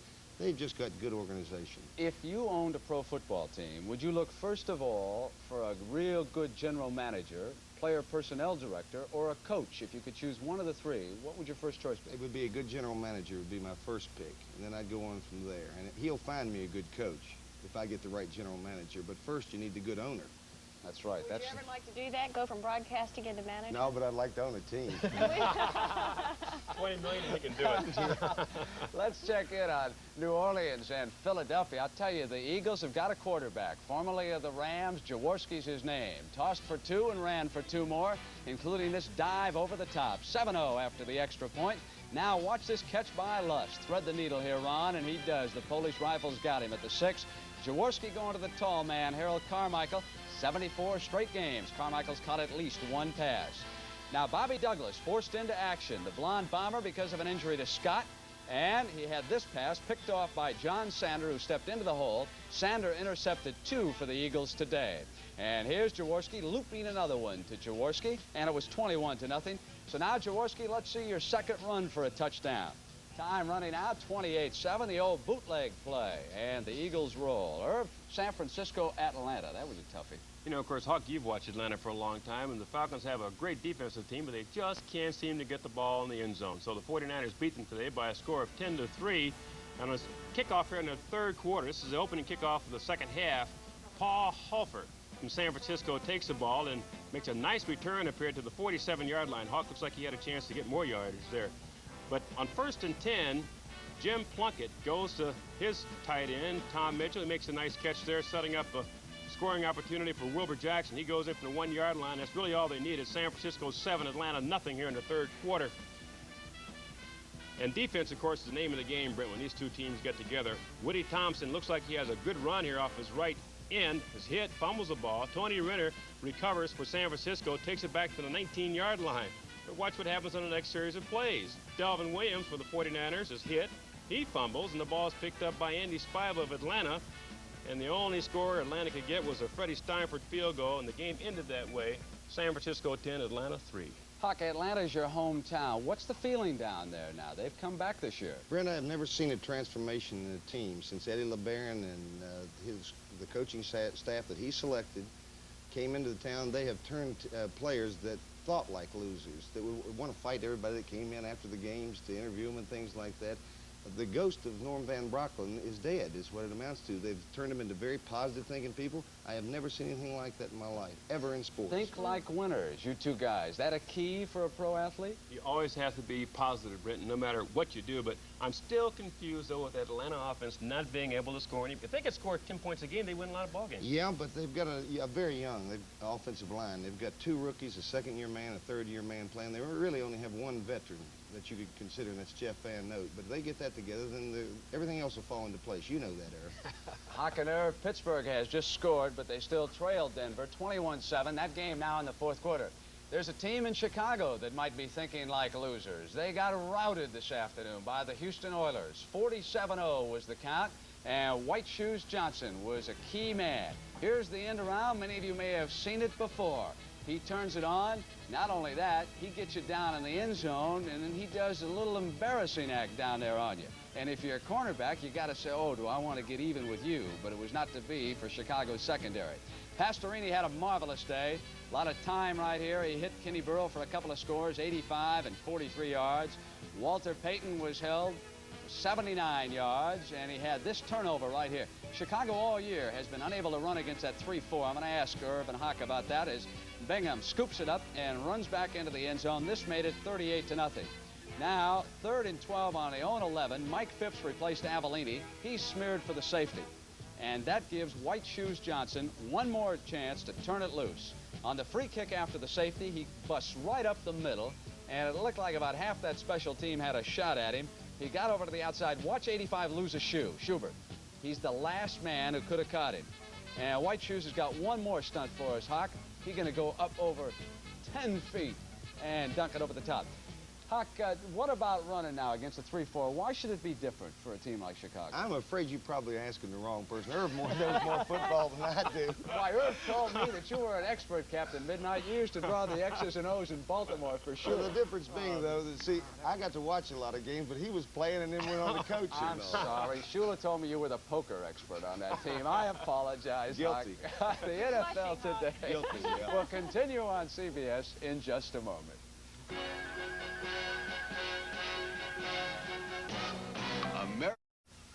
All right, let me welcome those of you who have been watching Los Angeles, Tampa Bay. For those of you who were not, the final score was 31-0. The Los Angeles Rams over the Tampa Bay Buccaneers. Phyllis, we've just received a message out of Denver about the commissioner. And I want to ask Irv and Hawk about this. Roselle's in Denver to talk to Joe Green about Joe Green's verbal attacks and abuse on officials on the field. Pete says he won't take any action until after he meets with Joe Green. Now, how serious is it? And I'm sure it happens all the time. Why mean Joe Green? Hawk? I think Mean Joe Green made some statement in regard to him levying a fine on one of the Cincinnati players on a Monday night game for unnecessary roughness or some kind of conduct. And I think that he levied something like a $2,000 fine on him. And Mean Joe Green kind of took exception to that and decided that it wasn't the commissioner's job to do that the players might ought to police up their own game, which I'm much in favor of. You know, I don't know specifically what the incident is that Joe is referring to, Phyllis, but I know generally as a policy in the league, anytime anybody publicly criticizes officials, whether it's a player or a coach or anybody in team management, they're subject to some kind of disciplinary action from the commissioner, and that might be Did either of you guys ever have the urge to do it while you were playing? You got mad at an official and you said something maybe you wish you hadn't have said? Got mad at him all the time. But you didn't say it, right? Your mother told you not to say those things. Final is in now on Oakland. They beat Seattle 44-7 is the count there. And Irv, let's pick up the highlights with Green Bay, Kansas City. We haven't seen them yet this afternoon. Okay, Kansas City picked up their second win today, Brent, under a new head coach in Tom Bettis. Of course, Paul Wiggin was fired earlier in the week, and they won by a score of 20-10. And it was really Kansas City all the way today. Mike Livingston goes to the air early in the ball game and hits Walter White, an outstanding tight end, and he goes out of bounds to the 14-yard line, which sets up another scoring opportunity for the Chiefs. This time, Livingston to Marshall. He goes in for a score, and they take a 10-0 lead at this point in the game. Mike Livingston hands the ball off to number 14, Podolak, who goes in from the 1-yard line, 17-3, Kansas City. On a kickoff here, Steve Odom, little razzle-dazzle, takes the ball and hands off to rookie number 34, Middleton. And Middleton goes all the way 97 yards for a touchdown, but too late, too little. And Kansas City picked up their second win of the year, 20-10, or their first of the year under their new head coach. And by the way, Paul Wiggin received the game ball from his teammates. That was something, wasn't it? Hawk and Irv, the Cincinnati Bengals also bounced back in the playoff picture. In the AFC, as St. Louis did in the NFC, Kenny Anderson was the quarterback today against the Cleveland Browns in Cleveland. Isaac Curtis with a comeback, playing with that injured leg. He's run out of bounds at the Cleveland 11-yard line. This was a tough football game. They really banged away. Here's Johnson from Ohio State. Touchdown run. 7-0 after the extra point. Brian Sipe. Phyllis, he played well after you interviewed him early this week. He hits Reggie Rucker, run out at the 13-yard line, but it set up this touchdown. And it's your man Sipe. Going to go to his tight end, Oscar Rohn. Got him at the 1. Touchdown. It was tied. And again, it was Barr. Oh, how important these field goal kickers are. 10-7. Cincinnati wins. And Irv, what about Miami and the Jets?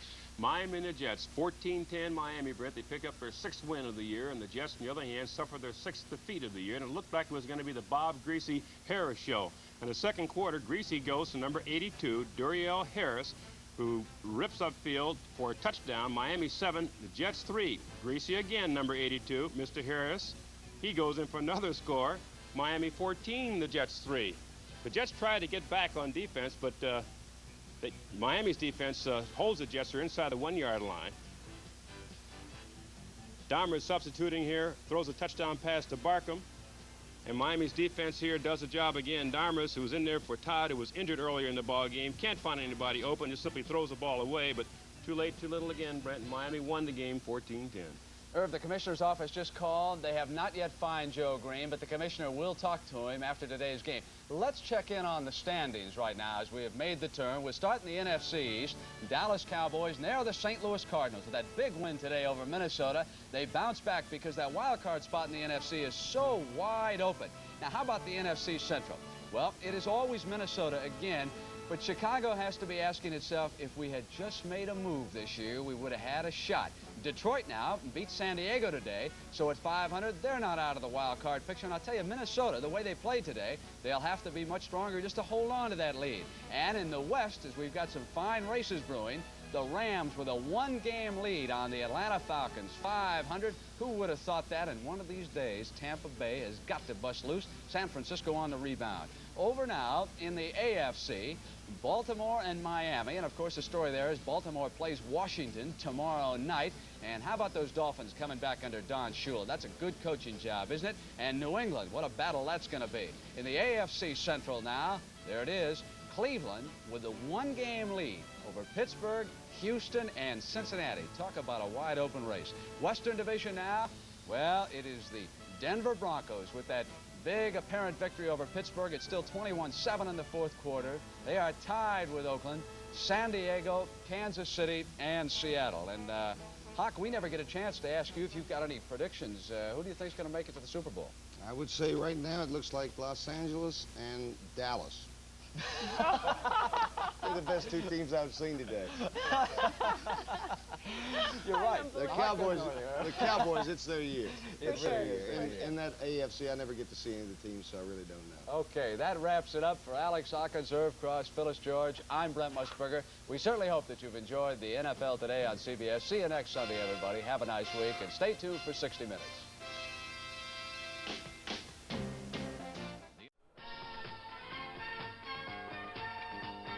Welcome to the Astrodome in Houston, Texas, and this afternoon's NFL Interconference game, matching the Chicago Bears and the Houston Oilers. Hi, everybody. I'm Frank Lieber, along with Johnny Morris. Watching the Bears in the past, I would assume they're going to try to run the football again today, Johnny. Yes, Frank, it's been successful. Walter Payton now has 858 yards. Will he gain 1,000? It's going to be a big question. There's a problem.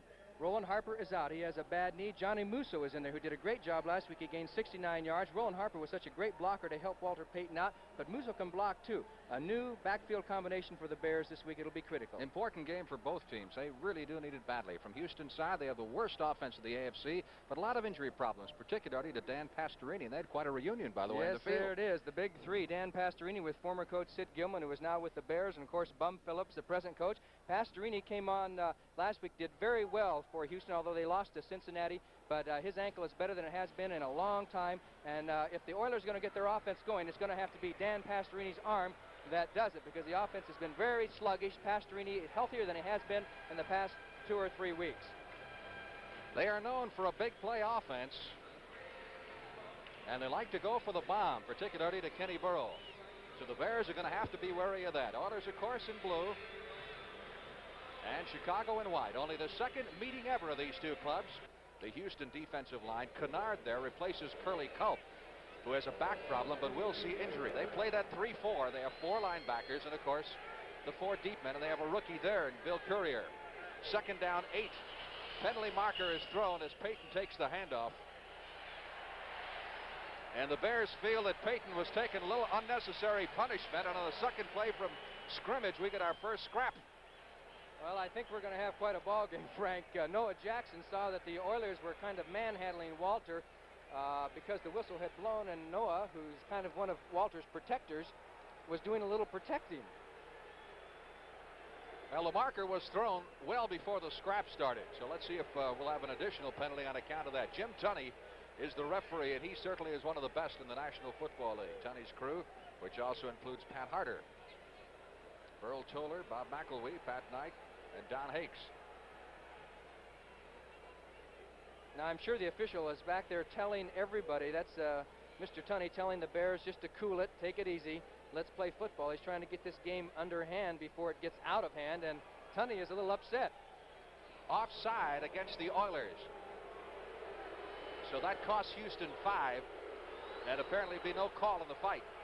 Now, the whistle had blown at this point, and Robert Brazil was in on it, one of Walter Payton's best friends. That's interesting, isn't it? Brazil and Payton, of course, played together and were both drafted in the first round at Jackson State. Second down and a long 2 for the Bears now at their 28 after the 5-yard penalty for offside. No score early in the game. Payton caught at the line of scrimmage. Maybe got a yard, needed a good 2 though, so it's going to be third and still a yard needed for the first down. Young, number 77, made the stop for the Oilers. There's the officials. This telecast is presented by authority of the National Football League. It's intended for the private use of our audience, and any rebroadcast or other use of this telecast without the express written consent of the Houston Oilers and the National Football League is prohibited. Obviously, Payton picked up a little more yardage than we thought. Consequently, the necessity for measurement. Bears just a little bit short. That much for the first down. Third down coming up. I think we can expect the Bears to do an awful lot of running. They are now the number 1 rushing team in the entire NFL. We're having a heck of a time getting this game underway. Avellini on the quarterback sneak apparently has enough for the first down. First down of the ball game. Bears are 3-4. Houston is 3-4. Each team trails its divisional leader by 2 games. You can see what a Bear victory, say today, coupled with a Viking loss to St. Louis, which is certainly a possibility, could do for the Bears in the race and put them just 1 game out. That's right. They would play Kansas City the following week and then a showdown with Minnesota, but they have to take them one at a time, and this one, of course, is the key game. If they lose it, 3-5. First and 10. Bears at their 32-yard line. Bashnagel in motion. Avellini feeds Payton, and Payton finds some running room for the first time this afternoon and jets out to the 38-yard line for a pickup of 6 yards. There is a very interesting statistic. On the Bears, the games that they have won almost 80% of their plays from scrimmage, running plays from scrimmage in their victories. They pick up 10 yards, but they needed 12, so it's third down 2. Oilers at their 34. Coleman. Loose ball. And the Bears have recovered a fumble. Ronnie Coleman fumbles, and Plank, number 46, is on the bottom. Let's take a look. I don't know if we can see who caused the fumble as Coleman came in, and there's a maze of men there, and it's kind of a delayed reaction fumble as the Bears pounce on the ball, and there's Doug Plank, who alertly sees it and recovers. The Bears have the first break of the game at the 35-yard line. First down, Chicago. So now we have the field goal possibility. Thomas, 9 out of 12 on the year, his longest 47. This will be from 44 yards away, and he was kicking these like clockwork before the game. Got the distance, but he missed it to the right. Had the distance, but off to the right. And he was really hitting them before the game. We were down there talking to him. He loves this place, apparently. I guess that really tells the difference when there's a rush on, because I don't think he missed a practice attempt before the game, but not now. So, the Bears fail to score. Chicago nothing, Houston nothing. And the Oilers take over. So the Oilers will have to settle for a field goal attempt. Their kicker, Tony Fritsch, is 8 out of 12 on the year, but he has hit 7 of his last 9 attempts. So he's got a pretty good string going. And last week missed one for the first time inside of 40. This will be a 29-yard effort. John Hadel holds. It is good. So the Oilers have jumped out to a 3-point lead after a 74-yard drive with 2 minutes, 28 seconds left to play in the opening period. Houston 3, Chicago nothing. I tell you, if they had to rely on him to be playing, they'd be in bad shape. Well, at least he got in the game free. 1st and 10.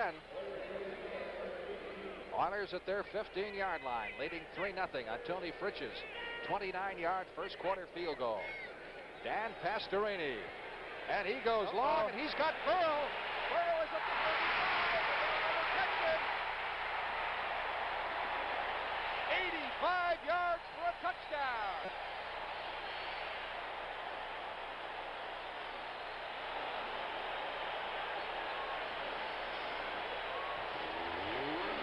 Take a look at the Chicago Bears secondary as Leiber's running with Burrows, and you can see Plank is deep middle. Should maybe try and help out, but then Leiber's, as Burrows gets into stride, he's so much shorter than Burrows. He turns on the speed, and the pass was right there. No chance for Plank to get over and help out. And once Burrows has got it going full speed, you are not going to catch him. Ken Burrow, the man who can break a game open, and he has just done it now as the Oilers are about to take a 10-0 lead. The Bears are in trouble. Fritsch is on to try the extra point as this capacity crowd of 50,000 still roaring its approval. John Hadel to hold. The kick is good. So the Oilers have struck with the big play. Dan Pastorini unleashing an 85-yard bomb to Ken Burrow. And it's 10-0 Houston. That's a third period score now. The Dolphins over the Jets 14-3. Hardiman was on the injured list too. Former #1 draft choice of the Oilers. Same year they got Brazil, as a matter of fact. They had 2 #1s. Spent one on Brazil and one on Hardiman. Brazil was picked just a couple of notches behind Walter Payton that year. I think Brazil was the 6th player picked in the draft. Payton was #4. Well, again, the razzle-dazzle. Billy White Shoes Johnson of 40, 45, 50, 40, 30. He may be gone. Billy White Shoes Johnson, touchdown. Look. Billy White Shoes Johnson.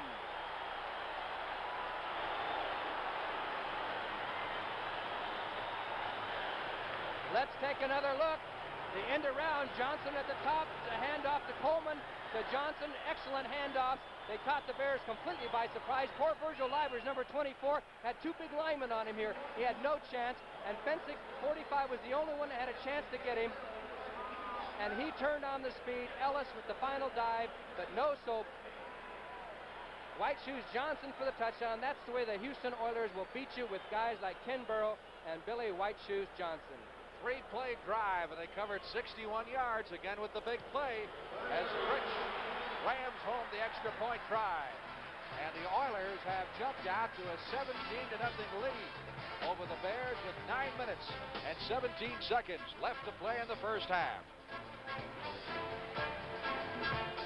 Don't forget, coming up at halftime, NFL Today, Phyllis George, Brent Musburger, Herb Cross and company, run down on all the scores for you. We'll have an interesting film feature put to music and highlights of the other games. 1st and 15. Oilers at the 44 of the Chicago Bears.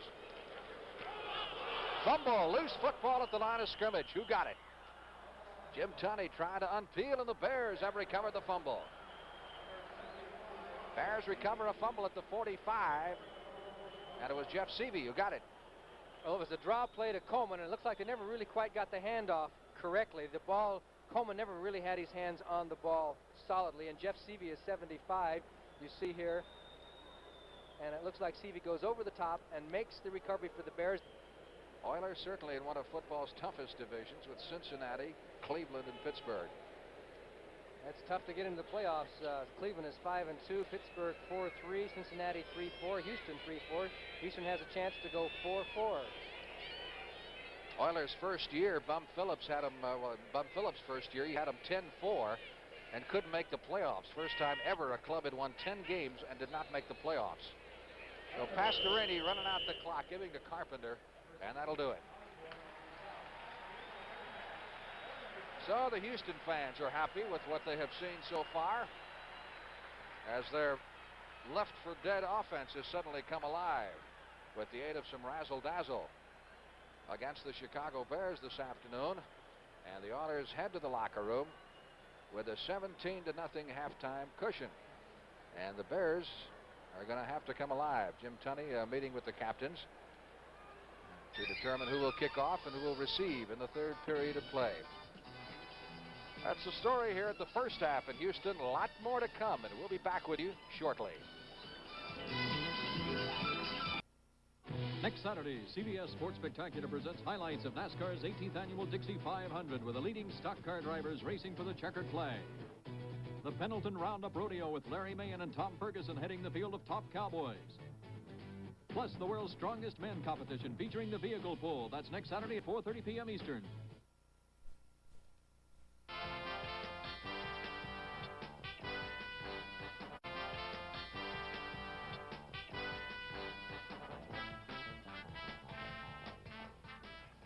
With 12 minutes to go, New England trails Buffalo 24-14. Roland Hooks, who replaced O.J. Simpson, gained 109 yards in the first half. The Patriots have lost their fine tight end Russ Francis indefinitely. He suffered 3 broken ribs in the first quarter. We've got a marvelous tribute to O.J. Simpson, but first, let me take you around the league now and update you on all the scores. In the fourth quarter, Dallas leading the New York Giants 21-10. Staubach played well today. Philadelphia and New Orleans. For you Chicago fans, Bobby Douglas quarterbacking the Saints right now. He has passed for their only touchdown, but the Eagles very much in command. 12 minutes left in Atlanta. San Francisco was ahead 10-0. Bartkowski trying to bring the Falcons back. Miami leading the Jets. The Jets have lost Todd Domrey's now the quarterback. It's a knee injury which sidelined Todd.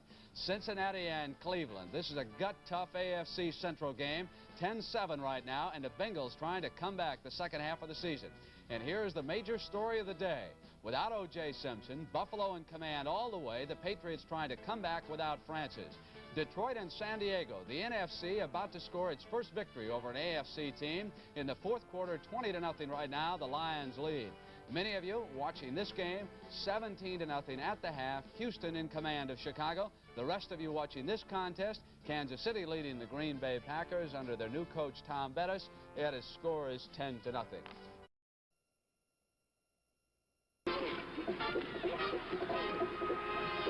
This is my team, the Chicago Bears. Hello, I'm Johnny Musso, and I'd like to show you Chicago. Carl Sandburg, the poet, calls Chicago the city of big shoulders. That's because it carries so much of the trade and commerce of this country. It's where trucks and trains and ships pass through on their way to all of America. It's tall buildings on the lakefront, Old Town, Rush Street, and the Magnificent Mile. And it's people, good-natured, hard-working people.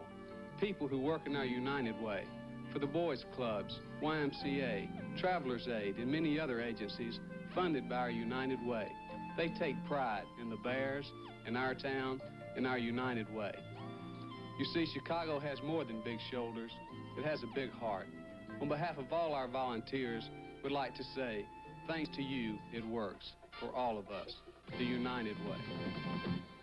The preceding announcement was brought to you as a public service by the National Football League. Here are the halftime statistics. And Johnny Morris, that total offense of Houston kind of jumps out at you, doesn't it? Yes, 286 yards, which is going to be their high for the year. They have dominated the game. It would be easy to say that a couple of big plays did it, but those two big plays only for about 140 yards, and you consider they got 286. Dan Pastorini has thrown only 7 passes. He's 4 for 7, yet it looks like an explosive, exciting offense for Houston. Because time of possession is kind of interesting. The Bears had the ball 17 minutes to a little under 13 minutes for Houston, but of course trail the ball game 17-0. First downs, Houston 10-6. It's been all Houston. Those long plays don't take much time. No, they don't.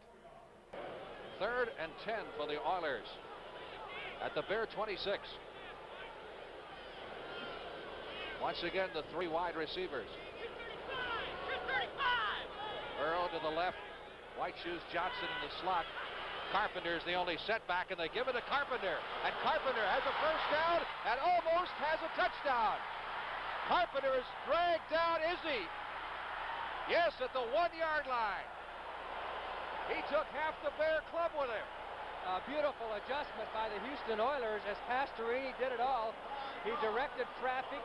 He got Carpenter into the position that he wanted him to move over, caught the linebackers inside and sealed them off to open the hole as he ran by rideouts, and then did the rest of it by himself. Finally hit by Spivey and Fensick, and he just kept going, until finally he stopped down at the half-a-yard line. Good play, good audible, and adjustment by the Houston Oilers, and they are doing a job on the Bears, let me tell you. That is some run.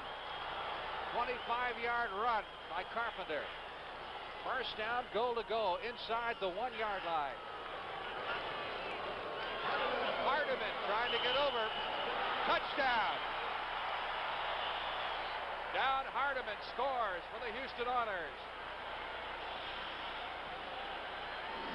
The Bears are arguing just a little bit that he didn't get over because the official on the far side of the field signaled a touchdown. The official on this side did not signal the touchdown, but one of them saw the ball apparently go over the top of the goal, and I'll tell you what, it's close, but they would have had 3 more shots at it anyway. They would have made it. Fritch on to try the extra point. 8-play drive covering 72 yards. And Tony Fritch adds the extra point. And the Rockets go off in the Astrodome once again as the Oilers have mounted their lead to 24-0. What about the change to Phipps here? You think it's because the Bears know they're going to have to go to a passing game now? Perhaps he's a little better passer overall? He's a little more experienced quarterback as far as a passing game is concerned. I think they just feel that they're not moving under Avellini, who's been calling his own game, and I assume that Phipps is calling his own game now. And they want to see what he can do. We'll see about his knowledge of the passing game right now. Big rush. And quarterback sack number 4 for the Houston Oilers. Ted Washington, number 59, was the first man through. Not much chance. You watch him at the bottom of your screen. Here comes Washington up. Phipps tries to go underneath. These dipsy-doos almost got away. But there was James Young to put him away, and the Bears will have to punt. That's amazing. A team that's had 6 quarterback sacks all season in 7 games. And now they've got 4 against Chicago.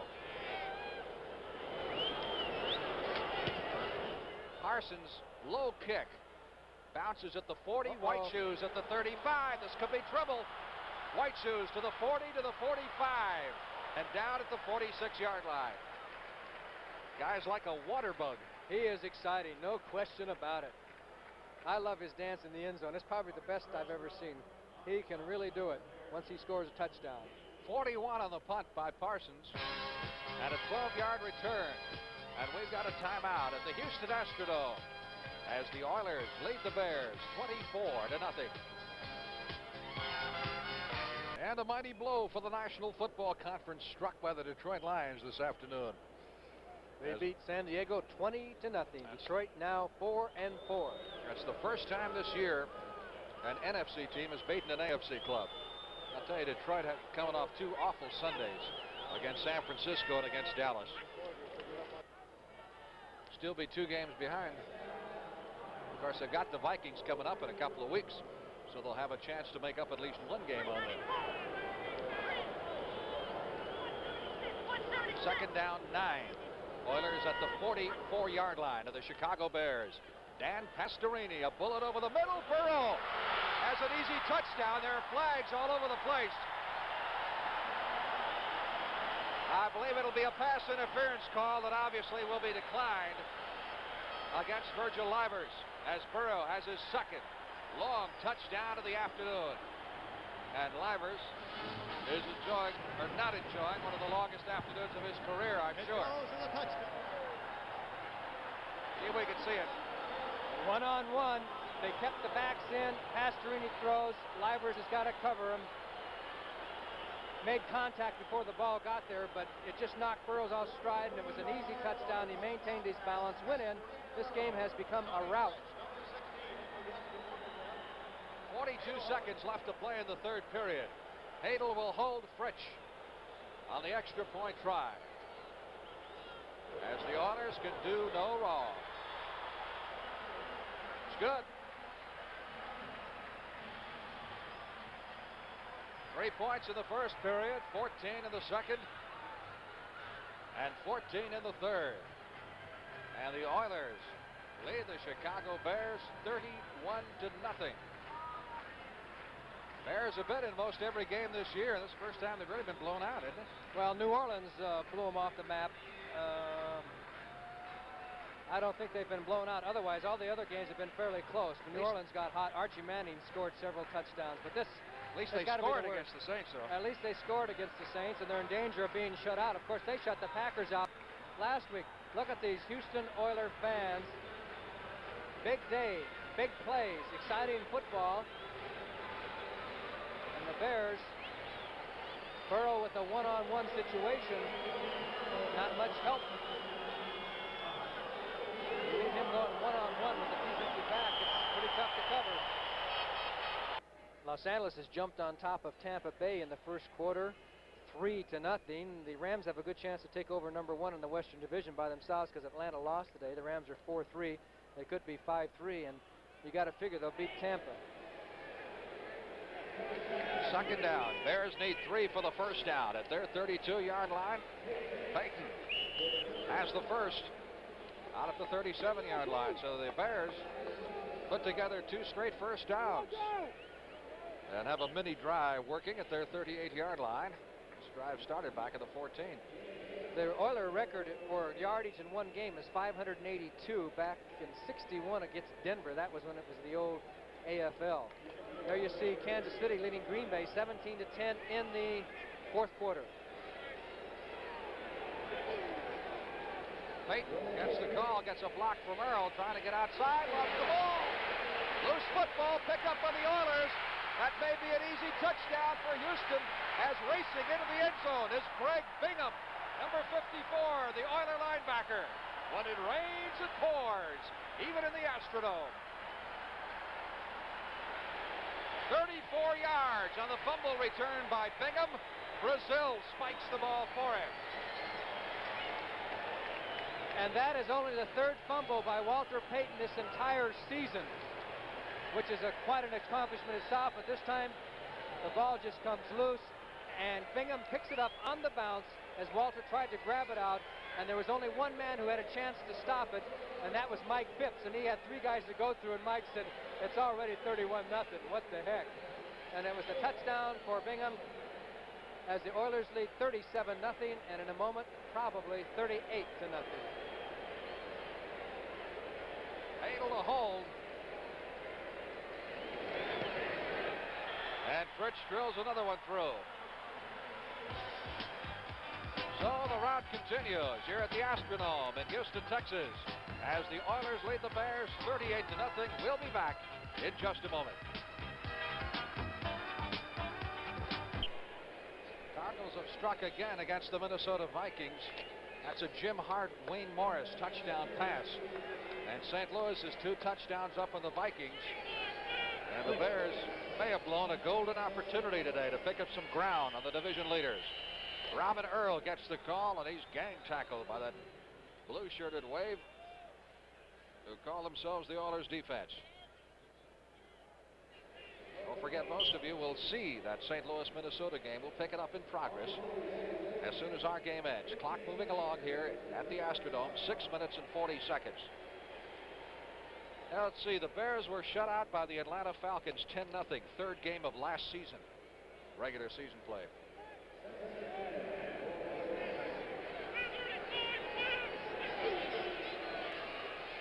Mike Phipps. Robert Earl, the safety valve man, and he is tackled back at the 10-yard line. Loss of the play, Ted Washington, number 59, the first man through there. Art Stringer, number 53, with some help. And Phipps not having any more luck than Bob Avellini did at getting the Bear offense on track. Who knows, maybe we'll see Vince Evans, their third quarterback. The Bears have dropped 2 yards on their total offense. They're 122 now for the game, as opposed to 462 for the Oilers. 17 first downs for the Oilers, 8 for Chicago. But the Bears still have 3 timeouts.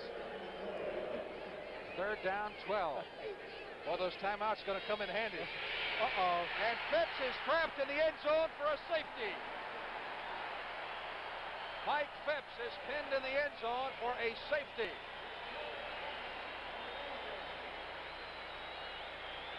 And that makes it Houston 40 and the Bears nothing. A picture of dejection as Phipps went back to pass the ball, and there were 3 blue shirts right there. He's almost 10 yards back to throw that ball. James Young got through there. Set up very deep. The ball was on almost the 10-yard line, and he was hit at the goal line. That's very deep to be setting up. James Young, who we mentioned to you at this time last year, was a Houston fireman and signed as a free agent and has done a fine job in the front 3 of the Houston Oilers. That is 6 traps unofficially by the Oilers today. And they only had 6 the entire year until today. In the first 7 games, they have duplicated that effort this afternoon. The Bear offensive line has just not done the job today, and that's been one of the strong points for the running game. And even as far as sacks are concerned, the Bears haven't given up that many sacks. A couple of other scores for you. The Rams lead Tampa Bay 10-0 in the second period, and Kansas City over Green Bay 20-10 with 4 minutes to go. So the Bears now at the free kick. Bob Parsons will punt. They have their option, of course, of a punt or a place kick. What a punt. Billy White Shoes Johnson at the 24, 30, 35, 40. White Shoes to midfield, to the 45, to the 40. He may be gone.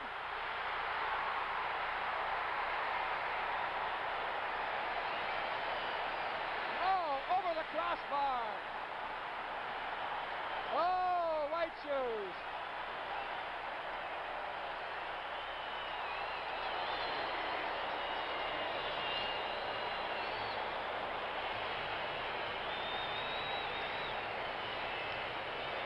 These fans are just about blowing the roof off the Astrodome. I don't know how he got by the first bunch here. He was hit by 2 or 3 Bears and just jolted out of the tackle. Steve Schubert, 85, loses his shoe.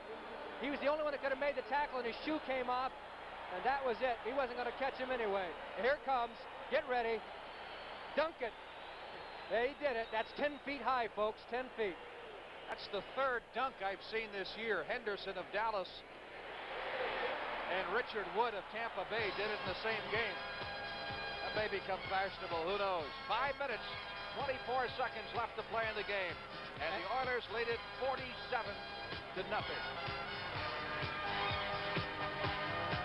Bears, of course, have the timeouts, but they're not about to use them. They just want to run this clock out and get the heck out of here. That, my friend, is an understatement of the year. If they never see the Astrodome again, it'll probably be too soon.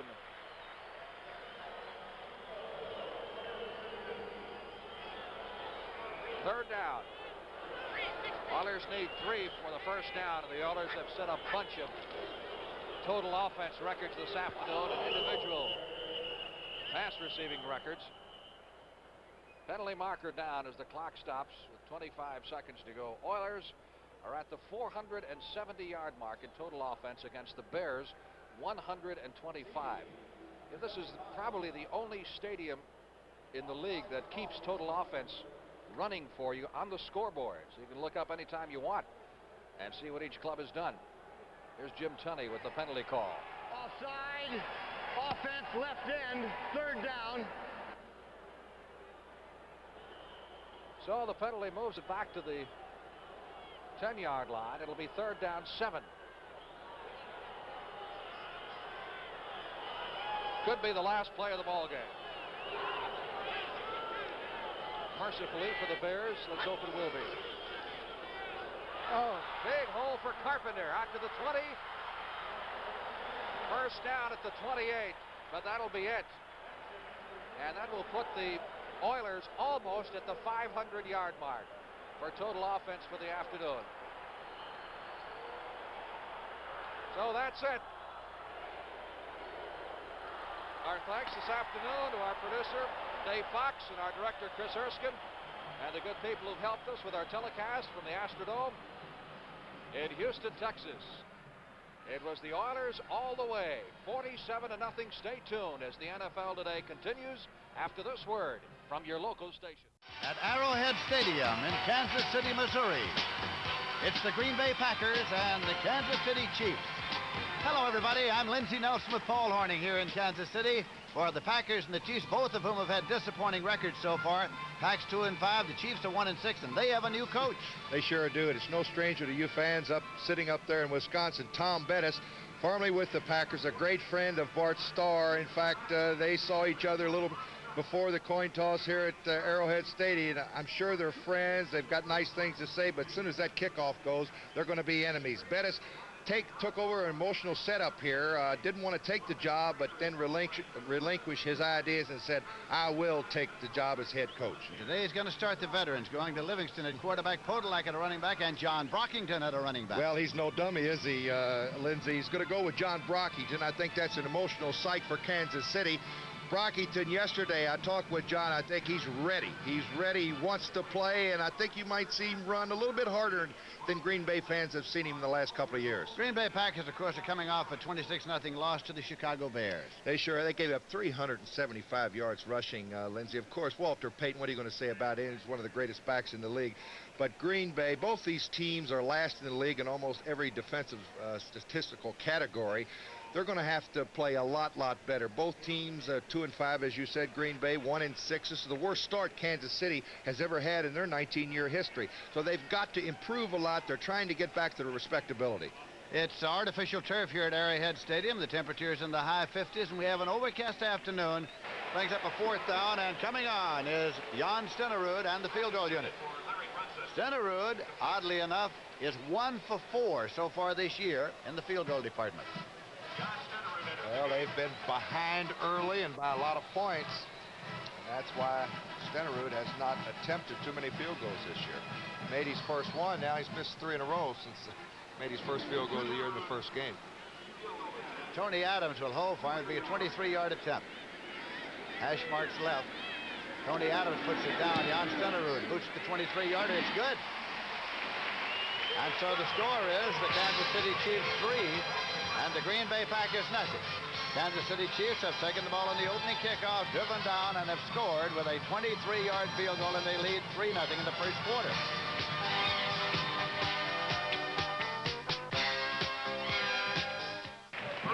Kansas City Chiefs are leading by a score of 3-0.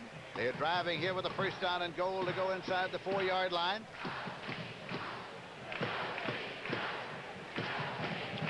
White comes out. Marshall comes back in. Brockington in the left set, Podolak right. Marshall sets up left. Livingston has the ball. Penalty marker, and it is taken for a touchdown. It is Marshall deep for a touchdown.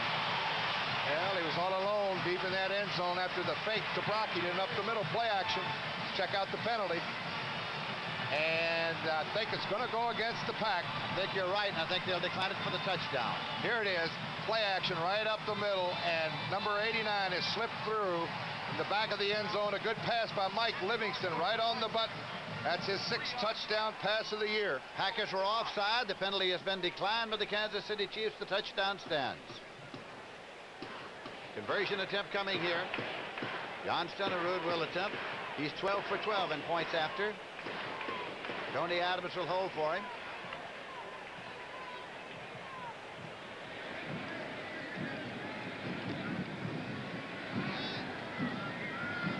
Stenerud in his 11th season in the National Football League. Adams puts it down, and it's good. And so the score is the Kansas City Chiefs 10 and the Green Bay Packers nothing. Kansas City Chiefs have had the football twice, and twice they have put points on the board here at Arrowhead Stadium in Kansas City.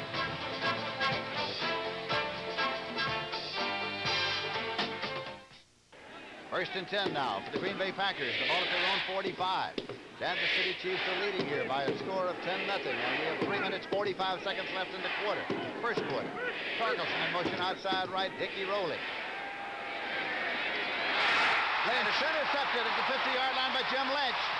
Jim Lynch returning. Torkelson comes down to make the tackle. First and 10 for the Kansas City Chiefs inside the 30, but there is a marker back upfield on the play. A penalty marker. Poor selection that time by Lynn Dickey. Freddie Carr there coming onto the field. It's against Kansas City. Naturally, they'll take the penalty here. Interference. An interference call against the Kansas City Chiefs. Jim Lynch been all pro in the AFC for many, many years. He and that guy right there, Willie Lanier, have been around a little bit. Roll out right. Lee gets through on the inside, forces the rush, and there's Willie Lanier with these hands all over Rich McGeorge. No wonder he couldn't move to the open hole. That's what you call in his grasp. I would say that was holding.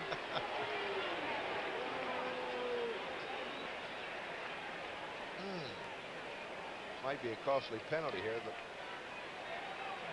It is that. 15 yards.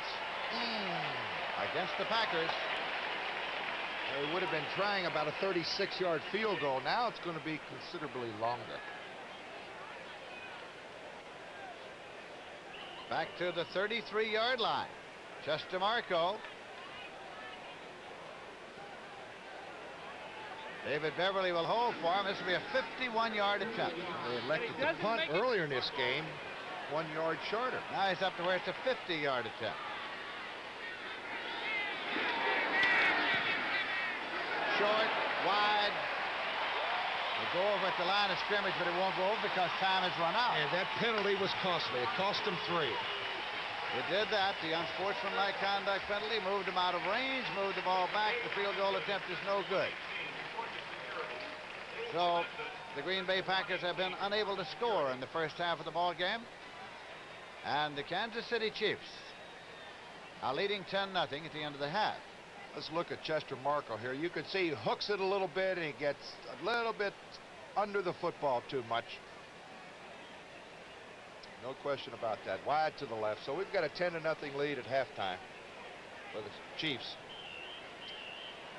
So the Green Bay Packers will have to come out here in the second half and try to play some catch-up football. And there's one fact that should be pointed out. The Packers are the only team in the league that have not scored in the fourth quarter of any football game this year. And I tell you, that's a concern of Bart Starr. I know even while he was a player, he didn't play on too many teams that did not put any points on the board in the fourth quarter.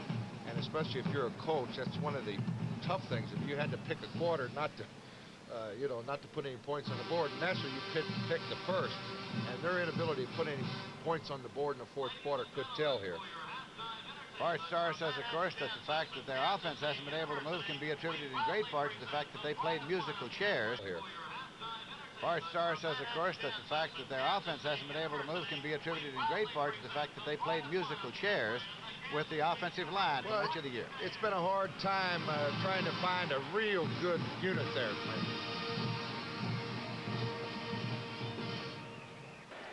Fourth down, 1.5 yards to go at the 14-yard line, and the decision is Marco will kick it. Unless they try a fake field goal. Which has been tried. David Beverly will hold it for him. It'll be a 31-yard attempt from the hash mark left. Kansas City is leading by a score of 10-0.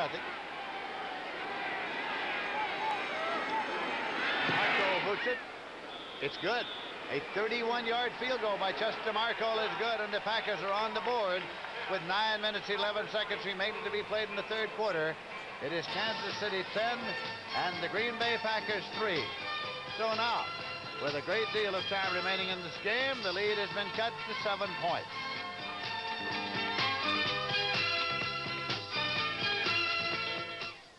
Third down and goal to go just inside the 1-yard line. Podolak and Bailey are the running backs in the ball game. Livingston's the quarterback.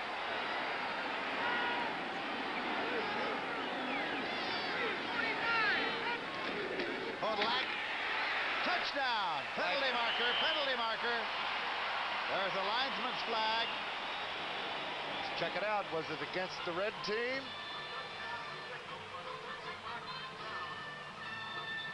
Touchdown. Yep, must have been against the Green Bay Packers and declined for the touchdown. Defense, offside, refused, touchdown.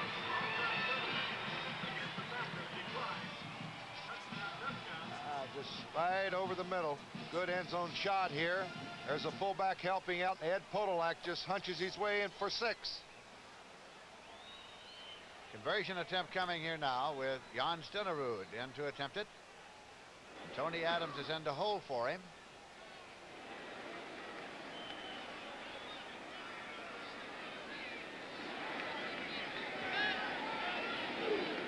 Stenerud boots, and it's good. So the score is the Kansas City Chiefs 17 and the Green Bay Packers 3. 14 minutes, 53 seconds remaining to be played in the ball game here at Arrowhead.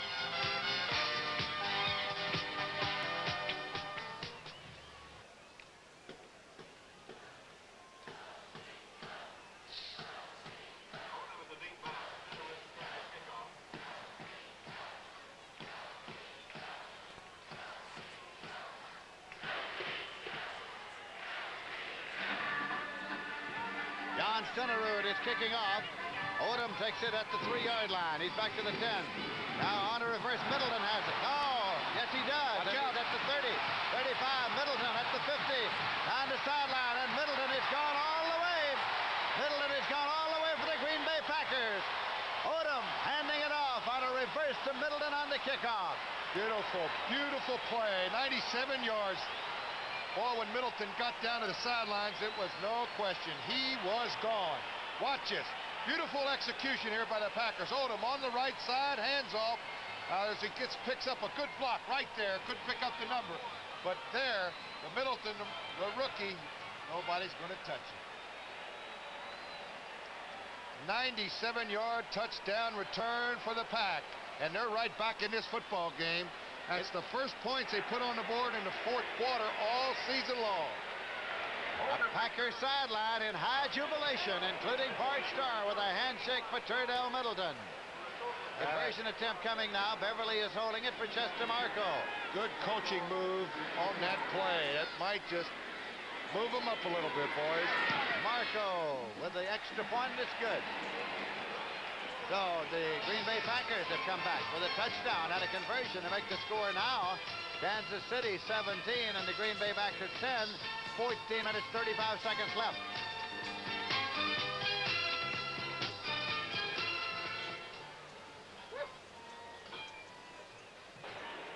So it's fourth down. And Jan Stenerud comes onto the field.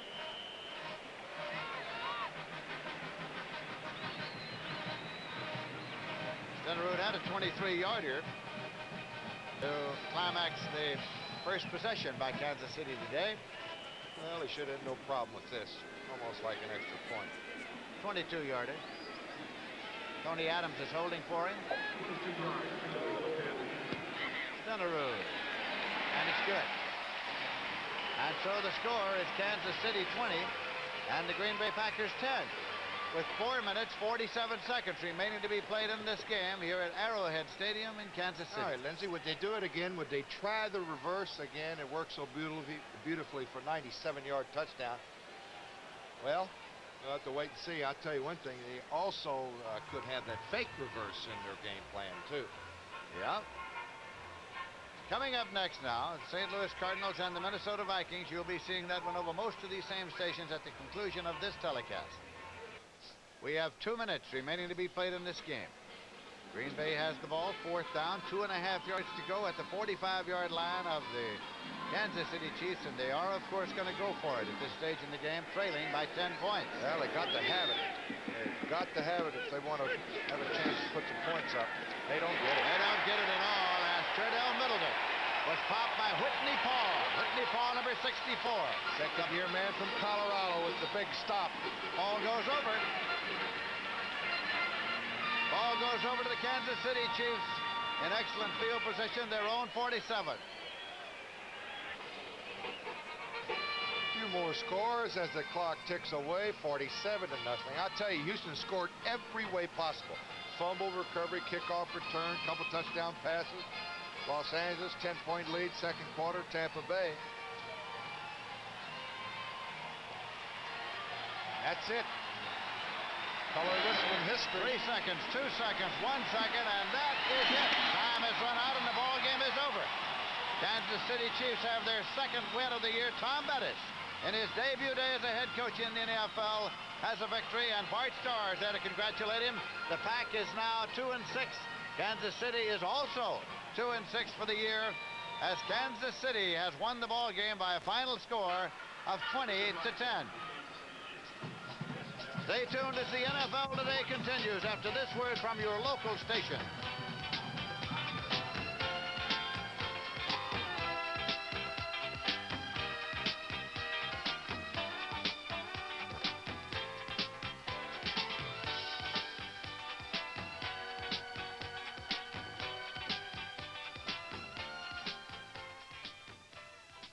People who love the rodeo and beer in the park, who grew up with Kansas City Jazz. Just Kansas City. Kansas spirit is over. It is the usual sellout at Metropolitan Stadium in Bloomington, Minnesota, for the matchup between the St. Louis Cardinals and the Minnesota Vikings. And good afternoon to you. I'm Pat Summerall with Tom Brookshire. I'd hate to be a defensive back today. I gave both secondaries last rights down there. They're some of the great receivers in football, and I would say about 8 of them are on these two teams. The defense is really going to be tested on each side of it. Going to be some matchup. They're just about ready to go, so let's get at it. Dallas remains undefeated. Those of you who watched the Cowboys defeat the Giants 24-10, welcome to Bloomington, Minnesota. I'm Pat Summerall with Tom Brookshire. Dallas now 8-0. Never had a start like that. Fred Cox is 5 for 10, playing his last football for the Vikings, and this is within his range. At the 17, Paul Krause will tee it up for Fred Cox.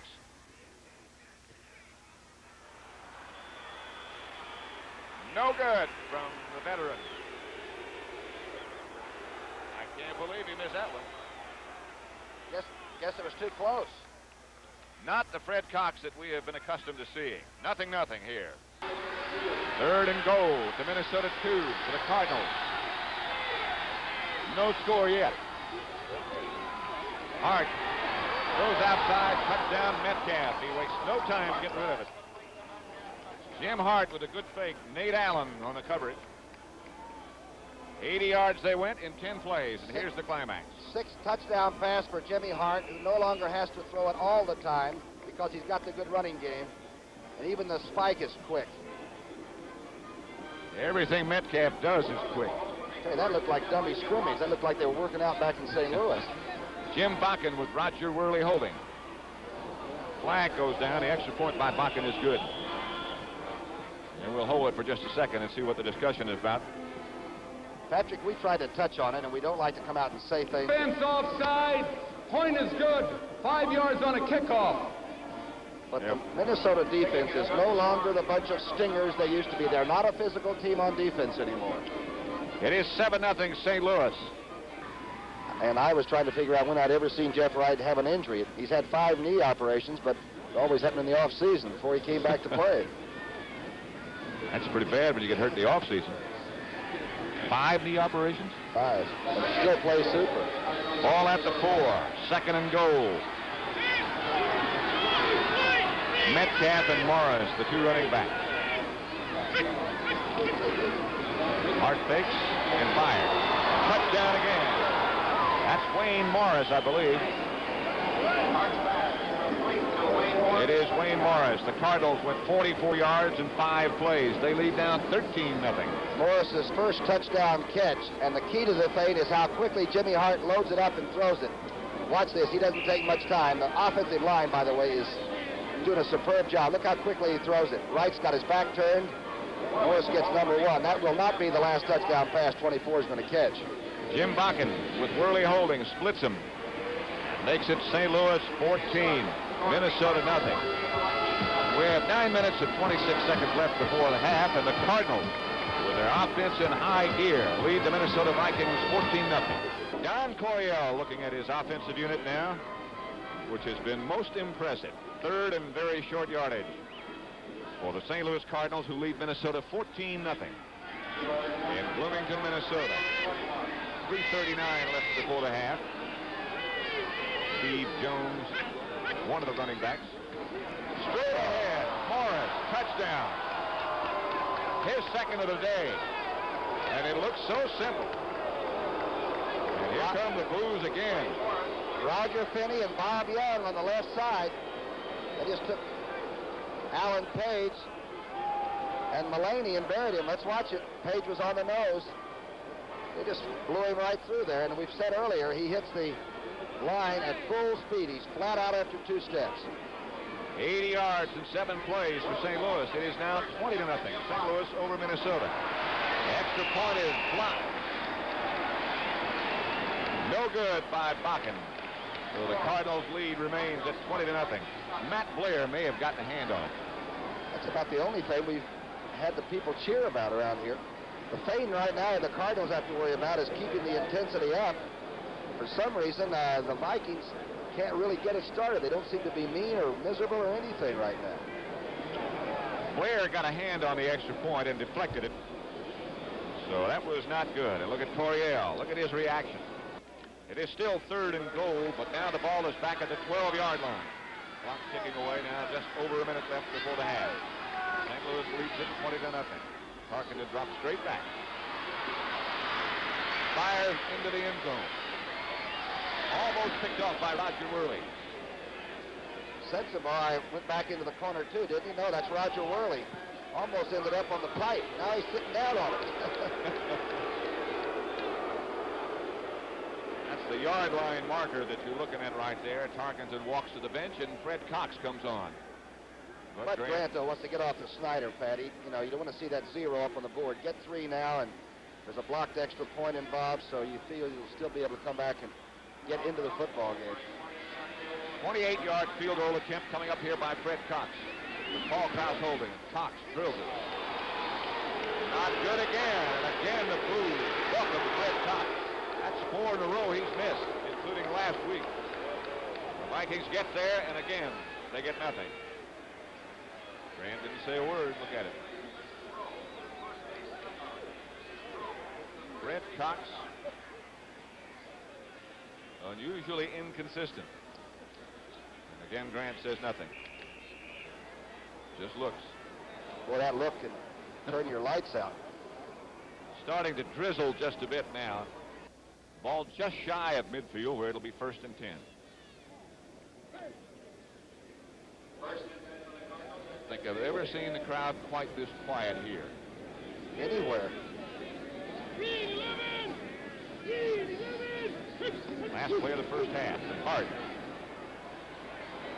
Deep for Gray.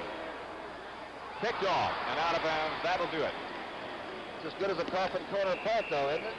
Nate Allen made the interception. And that's the last play of the first half as the Vikings here boo as they head to the locker room.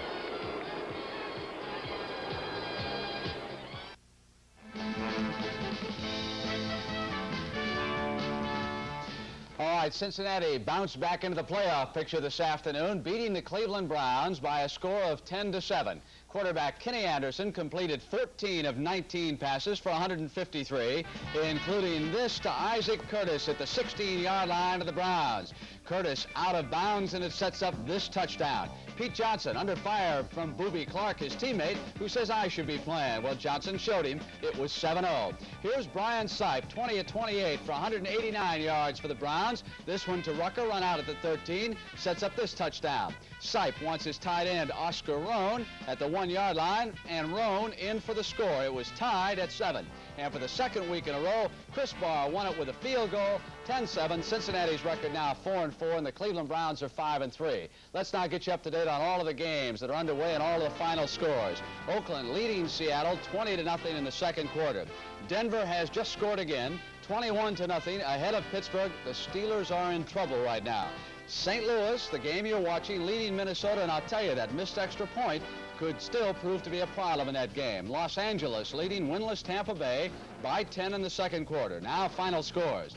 Kansas City beats Green Bay 20-10. AFC gets another victory against the NFC. Likewise here, Chicago played a dreadful game, 47-0. Houston a big winner, a lot of big plays. San Diego, the first AFC team to lose to an NFC team, 20-0. The Lions shut them out at home. The big upset of the day, Buffalo over New England, 24-14. Grogan was intercepted 4 times. Hooks replaces O.J. Simpson and gains 156 yards. Cincinnati and Cleveland, the highlights I just showed you. The Bengals win it by 3. Miami beats the New York Jets by 4. Greasy to Harris for 2 touchdowns in that game. San Francisco wins its 3rd in a row over Atlanta by 7. Philadelphia, Ron Jaworski tosses for 2 and runs for 2 more. 28-7 the final there. The Dallas Cowboys remain the only unbeaten team in the National Football League, 8 in a row, 24-10 over the Giants. And, Phyllis, there must be some other news besides football today. Yeah, well, there certainly is, Brent. In fact, in Atlanta, the Dixie 500 has been stopped due to rain after 336 miles, with Dave Pearson leading. Now, the word is they started up again with Richard Petty and Cale Yarbrough in 2nd and 3rd positions. And you can see the highlights of that race next Saturday at 4:30 p.m. Eastern Time on the CBS Sports Spectacular. Now, in baseball news, Atlanta Braves owner Ted Turner appears closer to hiring New York Yankees coach Bobby Cox. Cox flew to Atlanta to meet with Turner, and a group of New Orleans businessmen visited Oakland A's owner Charlie Finley today in an effort to move the team to the Superdome. No deal is made as of yet. And this unusual development in New York this afternoon. The Attorney General has asked 5 boxing promoters to pay their back taxes to the state for matches they promoted last year. Combined, they owe more than, you ready for this, $400,000. Good luck, fellas. Phyllis, speaking of highlights, you wait until you see White Shoes Johnson in action for Houston against Chicago. Back with that as the NFL Today continues on CBS after these messages from your local stations. The unbeaten Dallas Cowboys now return home, and a week from tomorrow night, they host the St. Louis Cardinals. Irv, show us some highlights from that Giant game. We'll take a look at it. Of course, the Cowboys won that game 24-10, and they came into Giant Stadium with everything going for them. Number 1 in total offense, number 1 in total defense, but they needed a break on special teams. Danny White punting the ball here to the Giants. Hammond bobbles it. Ball's picked up by the Giants here again. Ernie Jones, he's hit and fumbles, and is picked up by Jay Salty, who scoots into the end zone for the first score of the day, 7-0. Giants ball here on the 20-yard line. Pisarcik, 2nd and 7. Throwing the ball here is picked off by Cliff Harris, which sets up this play. Now, this is a long pass here. Stahlbach trying to get deep here to Richards, and he's interfered in the end zone by Bill Bryant. So first down for the Cowboys on the 1-yard line. Dorsett goes in. Score, Dallas 21, New York 3. Bobby Hammond tries to make up for that muff punt as a Danny White kick here settles around the 40-yard line, and watch Bobby go. He carries that ball down to the 7-yard line, setting up a Hammond touchdown from the 1. You'll see it in a second. Dallas 21, New York 10. They went on to win the ball game 24-10 and remain undefeated. We have a couple of teams that know each other very well. Got together down in Atlanta. The San Francisco 49ers and the Atlanta Falcons, as expected, a tough defensive game all the way. This is the opening kickoff to start the second half. Paul Hoffer gets his hands on it for the 49ers, and this turns out to be a very pivotal return in this game. The special team leading the way for the 49ers. Jimmy Plunkett held the 5 of 12 for 50 yards, but this a key pass. He hits Tom Mitchell, his tight end. Now Wilbur Jackson gets the touchdown. It's the first rushing touchdown this season against the Atlanta Falcons. It was 7-0. Atlanta trying to come back. 1st and 10 on their own 20-yard line. Woody Thompson will fumble now, and he had daylight ahead of him as he turned upfield. Recovered by Tony Winter of San Francisco, and he got back to the 19-yard line. Darrell Williams now takes the handoff from Plunkett. Looks like good blocking setup, but he's jarred loose, and that gives you an indication of how tough both these defensive units played. Freddie Steinfort, now kicking for Atlanta, got a field goal, but that was all they got, 10-3. Herb, the Philadelphia Eagles have got a quarterback. Jaworski played so well today. Had a great day. Ran for 2 touchdowns, passed for 2 touchdowns. The Eagles walked off with a victory over the New Orleans Saints by a score of 28-7, and there were fireworks all day. Here's Jaworski's first score in the second quarter, 7-0. Jaworski passes to Herb Luska on this play, and Herb makes a real nice catch here. Ball almost picked off and goes down to the 6-yard line. Jaworski going to a 6'8" wide receiver, Harold Carmichael. He picks it off. That's his first catch. He's caught passes in 74 consecutive games. Touchdown. Bobby Douglas tries to get back, and his ball is picked off here by John Deke Sanders. His second interception of the day and his 4th of the year. Takes the ball down the New Orleans 6-yard line, and Jaworski goes to Carmichael again. 2 pass receptions for Carmichael today, 16 yards, 2 touchdowns. Philadelphia 21-0 there. Ron Jaworski rolls out there, puts a little icing on the cake. He goes in, and the Eagles win 28-7. Irvin Phillips, it's now time for the White Shoes Billy Johnson show. Did he sting the Chicago Bears today? We're going to show you the end around. His first touchdown, but it was just the beginning. 61 yards for the big guy as he turns it loose. Got that great speed, got to the outside, and the Bears couldn't stay with him. Now, White Shoes, the first thing we want to see is a little dance down there from you in the end zone. That's it. Don't disappoint. Pastorini, 12 of 19, 247 yards, 2 touchdowns to Kenny Burrow, 85, and this one for 43 yards. Walter Payton, what kind of a day did he have? 18 carries, 79 yards, and he was in trouble here. Going to fumble, and watch Greg Bingham scoop it up and run 34 yards for the touchdown for the Oilers. Mike Phipps replaced Bob Avellini, and the Oilers buried the former Cleveland quarterback. It was a 2-point safety. Free kick coming up now from Chicago, and it is Johnson's turn again. Right straight up the middle he came, threaded his way through 3 would-be tacklers, broke a tackle by a 4th, got to the outside. Now, White Shoes, we've seen you dance. What else can you do for us down there? Oh. 47-0. Why not dunk it over the top of the end zone? Miami and the New York Jets. The Jets lost their brilliant young quarterback Richard Todd to a knee injury. Domrays tried to rally him, but it was this combination right here. Bob Greasy, 12 of 15, 132 yards. Hit Harris here for the first of 2 touchdowns, and watch him come right back to Harris. Watch Greasy thread this one. 2 defenders right there. Harris has got it, and it was 14-3 Miami. The Jets tried. This is 4th and 1 inside, and the Dolphin defense held. Now here's Domrays going to Barkham for the touchdown that made it 14-10. But again, it was the Dolphin defense that came up with the big plays. Watch them pressure Domrays. He had enough time. He just couldn't spot an open receiver. Get rid of it, Marty. Find somebody. He did, but not enough. 14-10 was the final score. The New York Jets lose to the Miami Dolphins. And the NFL Today will continue on CBS in just a moment.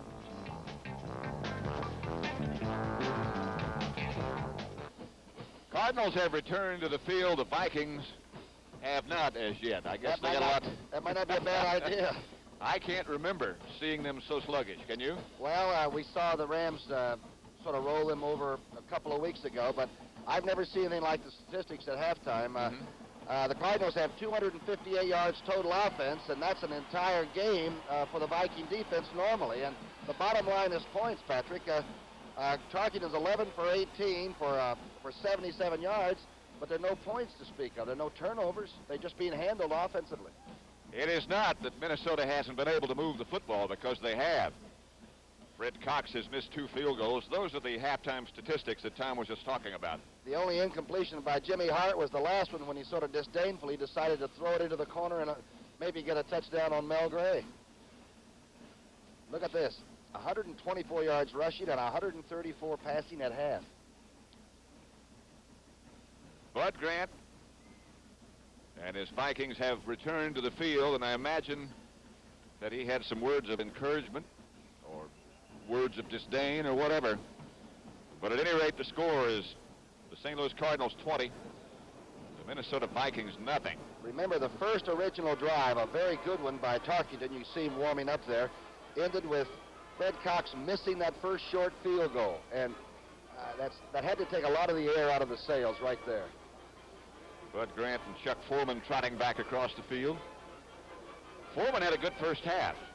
As I said a moment ago, it's not that the Vikings couldn't move it. The Cardinals have been most impressive, particularly on offense. Foreman had 72 yards on 8 carries. That's a 9-yard average. And caught 4 passes for 36 yards. Fran missed a couple of wide-open receivers and then badly underthrew Sammy White. And I'll tell you one thing, if you don't outscore this team, I'm talking about those guys in the red and white, you're in real trouble. Jim Hart, as Tom mentioned, only had 1 pass incomplete. This was the last play of the first half. Nate Allen back to make the interception. Makes me think that Jimmy Hart doesn't even worry about statistics and all. He's just running the football team and winning games. At the 34, 1st and 10 for St. Louis again. Morris bangs to about the 30. Jeff Seaman made the tackle. But the Cardinals continue to chew up good yardage running. Metcalf will become a free agent after this season. I have a feeling that he may get the concessions at the Arch in St. Louis. I have a feeling he's going to stick around town somewhere. 4-yard pickup by Morris, make it 2nd and 6. Opening second, quarter number 3. 20-0 St. Louis. Morris again gets the call, and look at this guy. Inside the 5, fumble. Minnesota has it. Morris almost scored. The Vikings now have something to cheer about as they recover. At about the 2, it was Matt Flair who made the recovery. And only the 4th fumble that the Vikings have recovered all year. Right time. The 1-yard pickup. Ball's at the 27-yard line, 2nd and 9. Cardinals fake a blitz and then don't. Talking to try to go deep. Move to the outside, picked off by Monty Worley. Worley made the interception for St. Louis. And now Tarkenton hears the blues. The 12th interception for Fran at about halfway through the season. That's not a normal number 10 statistic either. He gets into a panic situation. Rashad running the out. Worley's like a bloodhound. Good cornerback. So 2 of the key members of that defense are out. Marshall and Seaman now. No gain on the last play, so it's 2nd and 10 at the 11. Metcalf swings around to the outside. He's going to score. He does. Into the end zone is Terry Metcalf. The ball came loose, but he was already in. They put Gray and J.V. Kane in left formation, ran to the weak side, and made it look incredibly easy, and Carl Eller never showed up, neither did Blair. 35 yards in 6 plays, a touchdown by that guy, Terry Metcalf. Here he is. Banks goes onside. There goes Eller. Able to leap buildings with a single bound. Jim Bakken will try. Worley holds, and it's good. St. Louis now 27. Minnesota nothing. We have 7 minutes and 5 seconds left in the 3rd quarter, with the Cardinals looking tough. And about 15 yards to go back in their own territory. There's Young. 3rd and 14. He was in that world's strongest men competition, by the way. He did great when they bit the nails and bent those bars, too. Yeah. Got some strong friends next to it, too. Hart drops the throw behind good protection again. This time it's picked off by Bobby Bryant. And it's for Harris.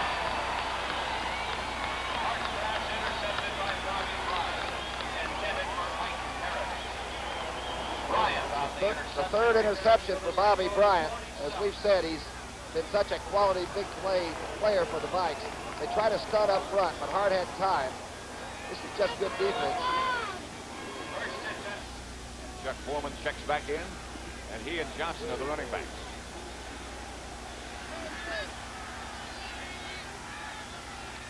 At the 9, 1st and goal, and Tarkenton goes for the corner. Touchdown, Minnesota. Sammy White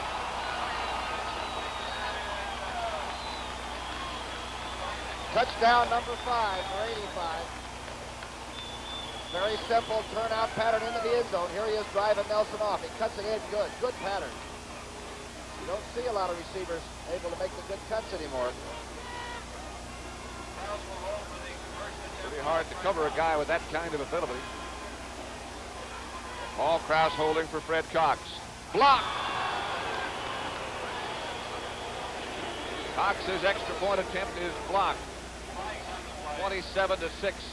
Flags all over the place. Cox might get another chance. Looked like he was just slow kicking that.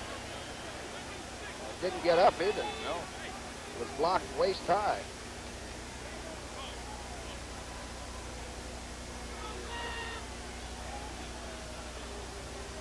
That could be a very lonely spot when things aren't going good.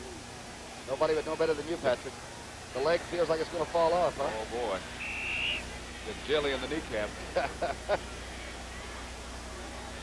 So Krause puts it down. Cox hits it. And Wilson. Here's the touchdown again. Again, Fran Tarkenton went back to bits and pieces and came out with a good drive, an excellent drive. And it looked like the Cardinals may have pulled off a little bit on defense, and they better get that edge back. 6 seconds left to play in the third quarter. Tarkenton, Cox, visit with Bud Grant. 8:33 left to play now. The ball now back at the 46-yard line where St. Louis has it. Make it 2nd down and 12.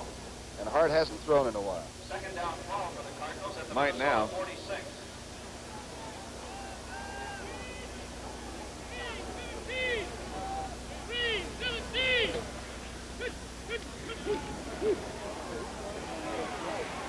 And he does. Picked off by Minnesota. Scott Studwell on the interception of the Vikings. They had said before that Studwell played against the run very well, but was weak against the pass. Watch Jackson put the heat on. Gets rid of the blocker Finney and comes in. Or was that Mulaney? I'm sorry. Good deep drops by the linebackers. And Tarkenton has a chance to load it up again. And Tarkenton is still the quarterback. Tommy Kramer was warming up before, but it's Francis Asbury still. And firing to the outside. Picked off in front of the Cardinal bench by Lee Nelson. The interception of a Tarkenton pass by Lee Nelson, the young cornerback from Florida State. The interception swapped.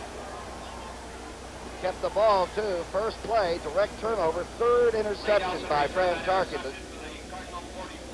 14 for the year. 8:21 left to play as Nelson comes up with the interception. 2 minutes left to play. St. Louis has a 4th down. Looks like about a foot to go for a touchdown. They lead already 27-7. You know what the offense that the Cardinals have? Their defense actually has spared a lot of problems because the Vikings have moved the ball at times pretty well, but they're down knocking again. Jones, Otis, and Latin, the running backs. Latin comes in motion. Otis fakes. Burrows straight ahead, did not get in. Middle of the defensive line, rose up to stop him. Jim Marshall, James White, and a bunch of others. Let's see if Otis's foot slipped. Now, you're right on the line of scrimmage. Notice how they're down on the 2-point stance on the line of scrimmage for the goal line. Straight ahead's all they want to think about. Purple wave came over the top. Here it is again, a different angle. Handoff wasn't real smooth. A new quarterback for the Vikings. That is Tommy Kramer, a rookie from Rice. Hasn't thrown a pass yet. This would be a tough place to load it up. 1st and 10 in his own end zone. Kramer throws out to Sammy White. White cuts back inside, gets to about the 6. Kramer, as we told you before, has an excellent arm. There he is. He's tall, he's talented, he just completed his first pass. Don't forget, coming up next here on CBS, Brent, Phyllis, and Irv with scores and highlights of all the other games around the NFL today. Cardinals should be content just to let it run out. Bud Grant could have won his 104th game today. So the Minnesota record will drop to 5-3. The St. Louis record goes to 5-3. Tom, you have to give a lot of credit to all the Cardinals, but certainly Wayne Morris was very, very impressive. I like the St. Louis offense because it is extremely aggressive, and it's nasty, and it's sans arrogance sometimes. They throw the ball in your face, but I'll tell you, they can play football. There goes Bud Grant. It's going to be a very quiet Minnesota locker room. I don't know. He might explode in that locker room today. Okay, this is Pat Summerall saying so long for Tom Brookshire. Now we take you to CBS Sports Control and Brent Musburger.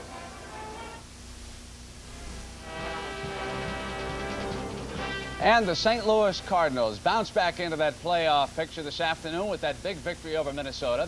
Right now, we'd like to check in on the Los Angeles Rams and the Tampa Bay Buccaneers. That game did not move along as rapidly as Minnesota against the St. Louis Cardinals.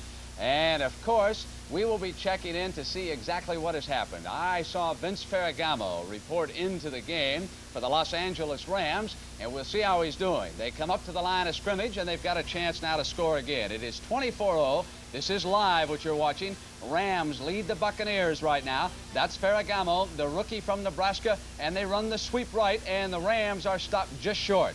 Number 43 for the Los Angeles Rams is Jimmy Jodat. 5'11", 210. He's a first-year running back out of Carthage. Phyllis will tell us all about Carthage if I ask her, I'm sure.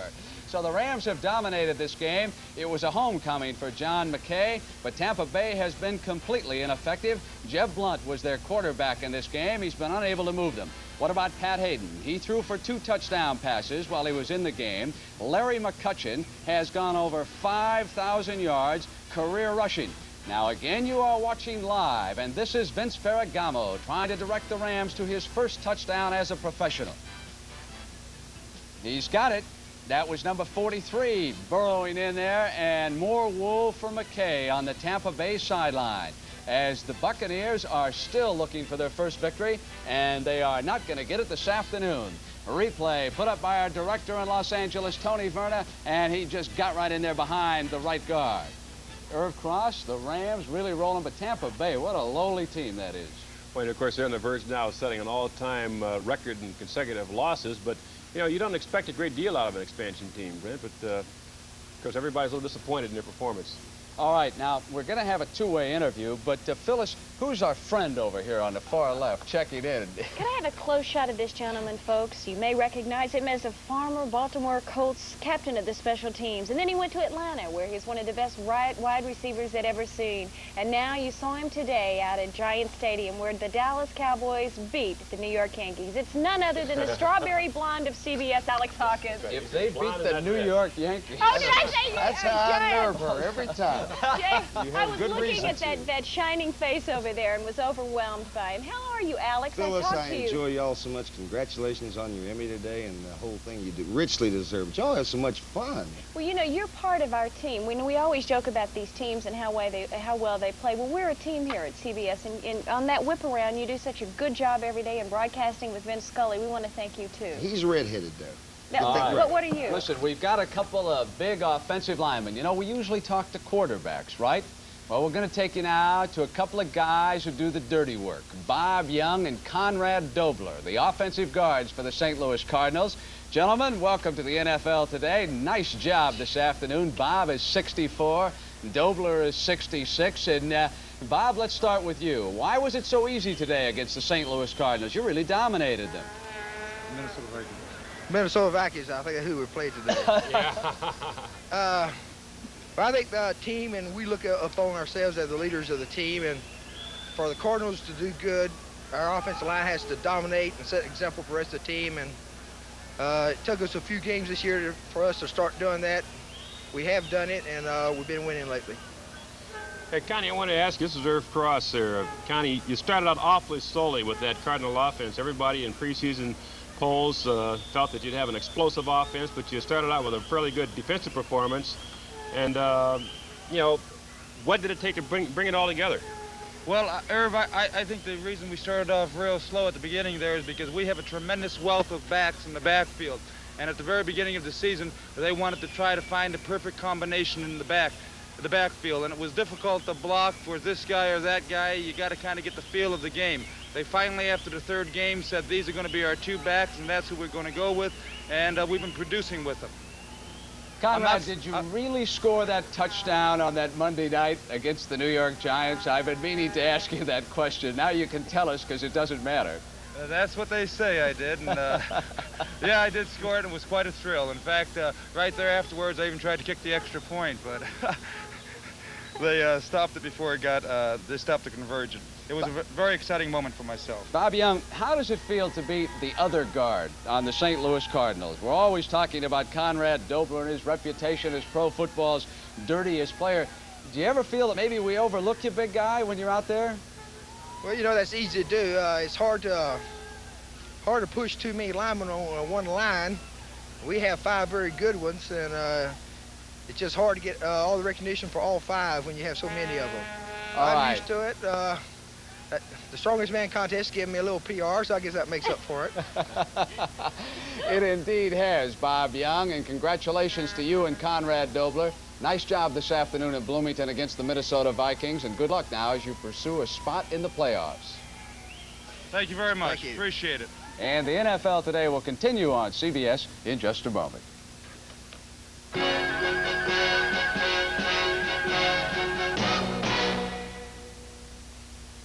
Let's check in now. A couple of games still underway. The Oakland Raiders are going to win again this afternoon. They lead Seattle big in the fourth quarter, 44-7. And the Denver Broncos bounce back after that disappointment of a Sunday ago when they were beaten by Oakland. They lead Pittsburgh 21-0 in the fourth quarter. And here's the final, the game you just watched, well played by the St. Louis Cardinals, who are now coming on as we make the turn and head for home, 27-7 over Minnesota. Tampa Bay, 31-0. We checked in on that game live. The Rams are going to win again today. Kansas City, final score over Green Bay, 20-10. The game ball given to ex-Kansas City coach Paul Wiggin on a vote by the players after the game. Chicago routed this afternoon by Houston and White Shoes Johnson, 47-0 the count there. But the NFC finally scored its first victory over the AFC this year, 20-0. The Lions shut out San Diego. The upset of the day, Buffalo over New England, 24-14. Hooks replaces the injured Simpson and rushes for 156. Grogan tosses 4 interceptions. Cincinnati hangs tough, beat Cleveland 10-7. Anderson was the quarterback all the way, and again it was a Chris Barr field goal that won that game.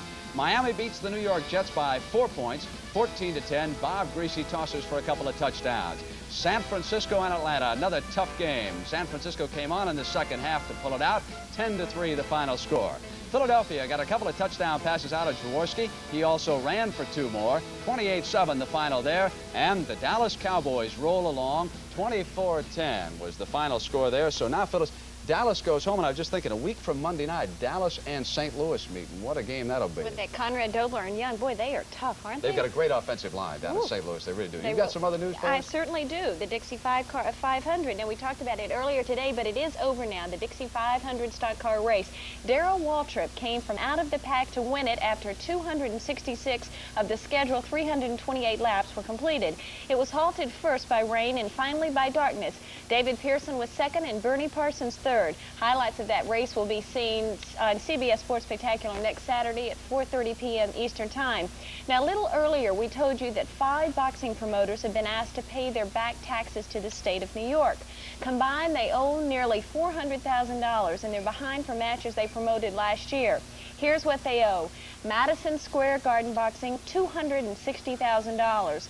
Caesars Palace and Caesars World, $103,000. Don King Productions and Main Event, $32,000. That's a lot of money. Good luck, fellas. Fellas, some of the final stats are in now. Morris for the Cardinals, 182 yards. Metcalf gained 83 yards. Cheer, that Minnesota defense just did not play well this afternoon. The NFL Today will continue on CBS with some highlights in just a moment.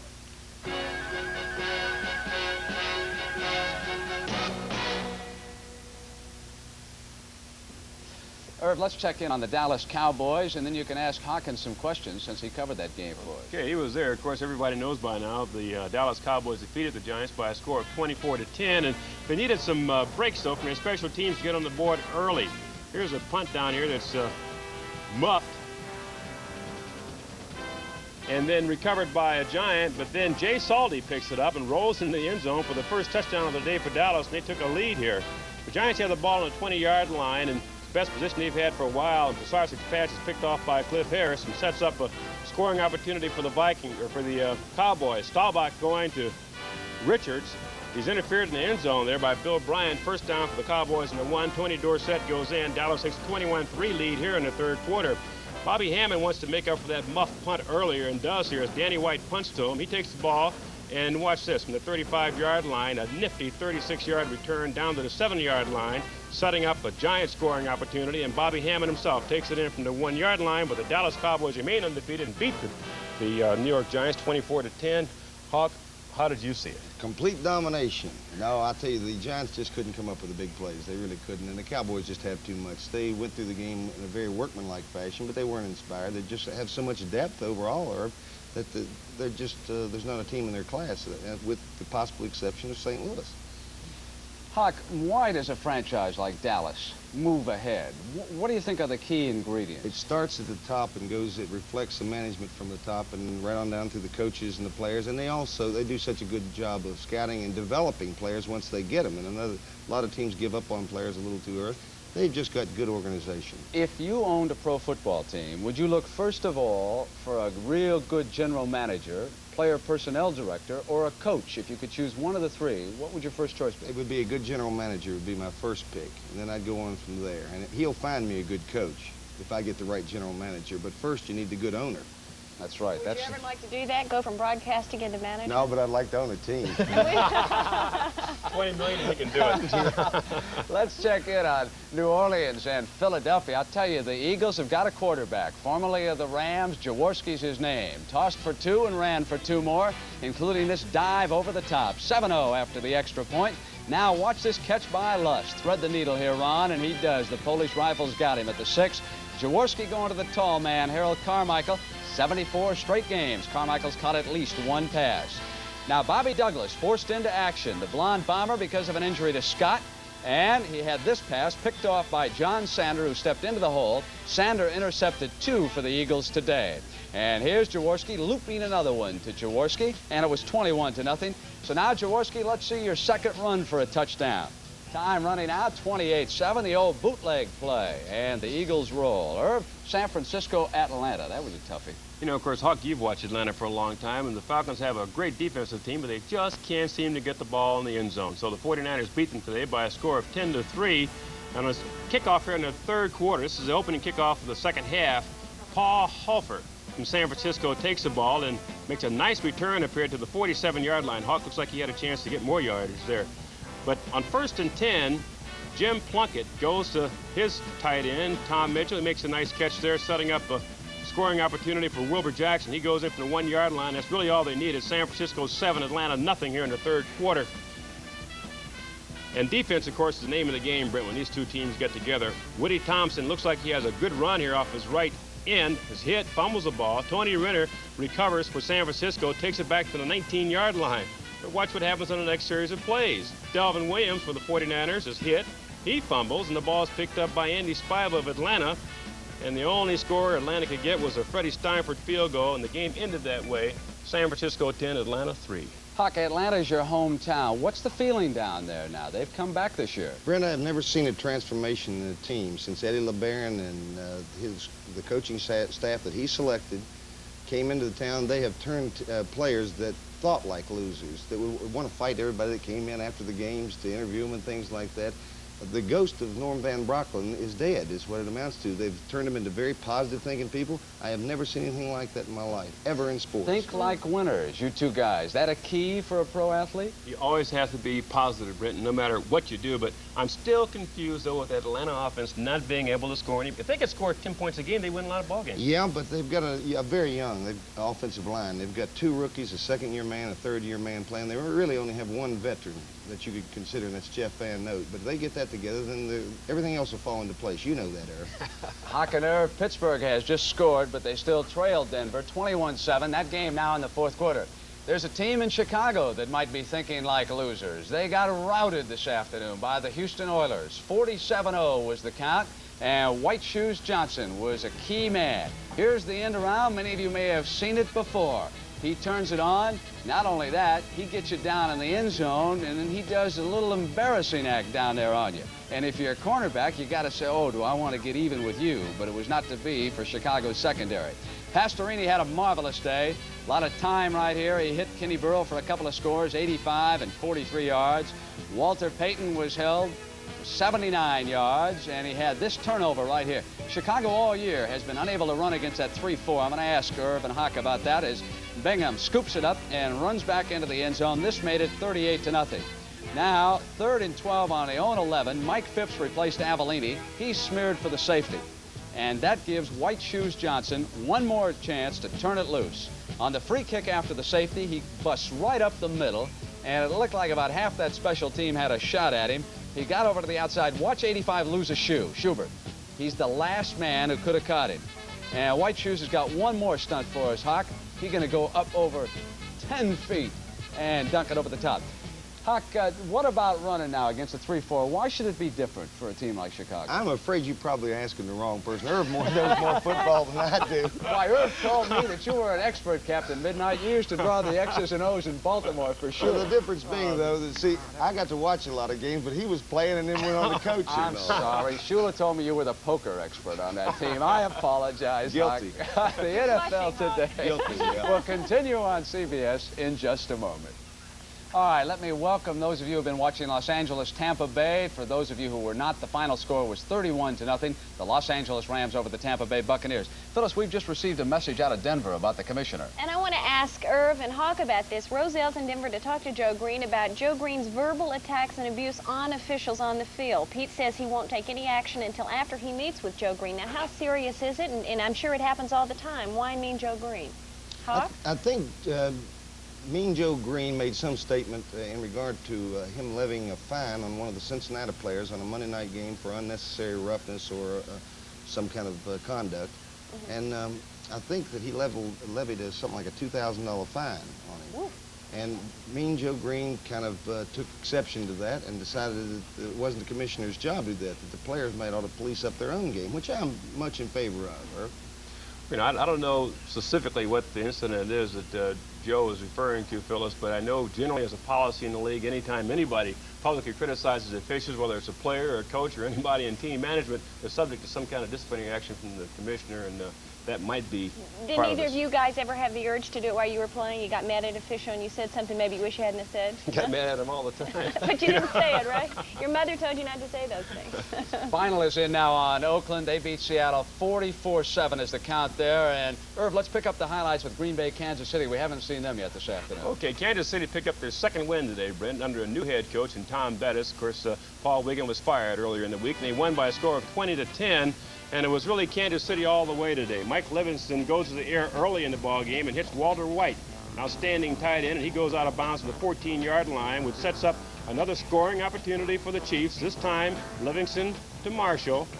He goes in for a score, and they take a 10-0 lead at this point in the game. Mike Livingston hands the ball off to number 14, Podolak, who goes in from the 1-yard line, 17-3, Kansas City.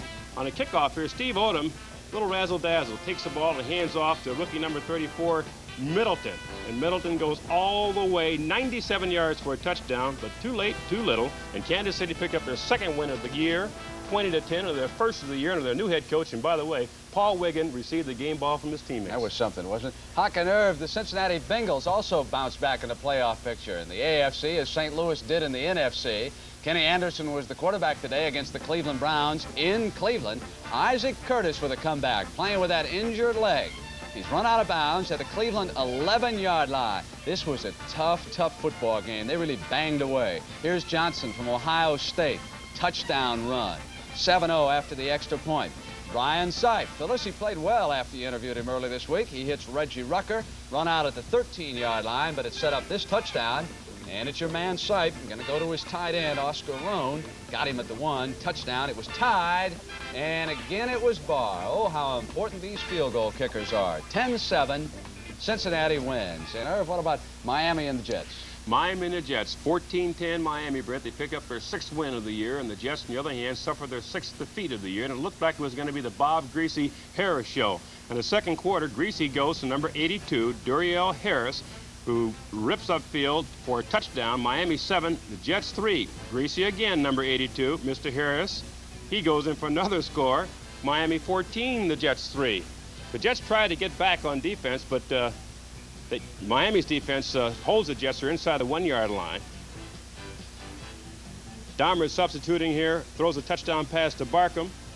And Miami's defense here does the job again. Dahmer, who was in there for Todd, who was injured earlier in the ball game, can't find anybody open, just simply throws the ball away. But too late, too little again, Brent. And Miami won the game 14-10. Irv, the commissioner's office just called. They have not yet fined Joe Green, but the commissioner will talk to him after today's game. Let's check in on the standings right now as we have made the turn. We're starting the NFC East. Dallas Cowboys, and there are the St. Louis Cardinals. With that big win today over Minnesota, they bounce back because that wild card spot in the NFC is so wide open. Now, how about the NFC Central? Well, it is always Minnesota again. But Chicago has to be asking itself, if we had just made a move this year, we would have had a shot. Detroit now beat San Diego today, so at 500, they're not out of the wild card picture. And I'll tell you, Minnesota, the way they played today, they'll have to be much stronger just to hold on to that lead. And in the West, as we've got some fine races brewing, the Rams with a 1-game lead on the Atlanta Falcons, 500. Who would have thought that? And one of these days, Tampa Bay has got to bust loose. San Francisco on the rebound. Over now in the AFC, Baltimore and Miami. And, of course, the story there is Baltimore plays Washington tomorrow night. And how about those Dolphins coming back under Don Shula? That's a good coaching job, isn't it? And New England, what a battle that's going to be. In the AFC Central now, there it is. Cleveland with a 1-game lead over Pittsburgh, Houston, and Cincinnati. Talk about a wide-open race. Western Division now, well, it is the Denver Broncos with that big apparent victory over Pittsburgh. It's still 21-7 in the fourth quarter. They are tied with Oakland, San Diego, Kansas City, and Seattle. And, Hawk, we never get a chance to ask you if you've got any predictions. Who do you think is going to make it to the Super Bowl? I would say right now it looks like Los Angeles and Dallas. They're the best 2 teams I've seen today. You're right. The Cowboys, it's their year. It's their year. And that AFC, I never get to see any of the teams, so I really don't know. Okay, that wraps it up for Alex Hawkins, Irv Cross, Phyllis George. I'm Brent Musburger. We certainly hope that you've enjoyed the NFL Today on CBS. See you next Sunday, everybody. Have a nice week, and stay tuned for 60 Minutes. Enter Raphael Septien, a rookie from Southwest Louisiana, who took the field goal kicking job away from Tom Dempsey for the Rams this year. Nolan Cromwell will hold at the 21, making it a 31-yard attempt. And it is good. Raphael Septien connecting. That is his 10th field goal of the year in 15 tries. And the Rams, who had a touchdown called back, have to settle for 3. And they're in front 3-0 with 6:19 to play in the first quarter. John McKay can be proud of his defense, but with Blunt being the 5th different man to start at quarterback since the preseason, he has understandably had some problems on offense. He said they're on a 5-year building program, and they're on schedule. 3rd and 10. Hayden going deep. Jackson is out there. Touchdown! Harold Jackson on a 52-yard touchdown play.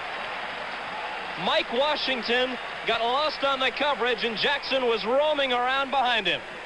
He showed great ability to find a receiver on the move here. Again, he had good protection going back. He looks that way, but has to come out of the pocket on the rush and comes right back. And Jackson slipped and fell a little bit, regained his composure, regained his footing, and goes in with a 51-yard touchdown pass. You see the rush here, and he has plenty of time to set and throw the ball. He wanted to go to him early, but Mike Washington had him covered. But Mr. Hayden came back to him and found him again. The 5th touchdown reception of the year for the 10-year veteran from Jackson State, Harold Jackson. And Raphael Septien converts, and the Rams are in front 10-0. One more look at the grab by Harold Jackson. 13:59 to play in the second quarter, and the Rams are in front. John McKay looks like he might be out for a walk through some tourist section of Southern California with the hat, the Buccaneers sweatshirt.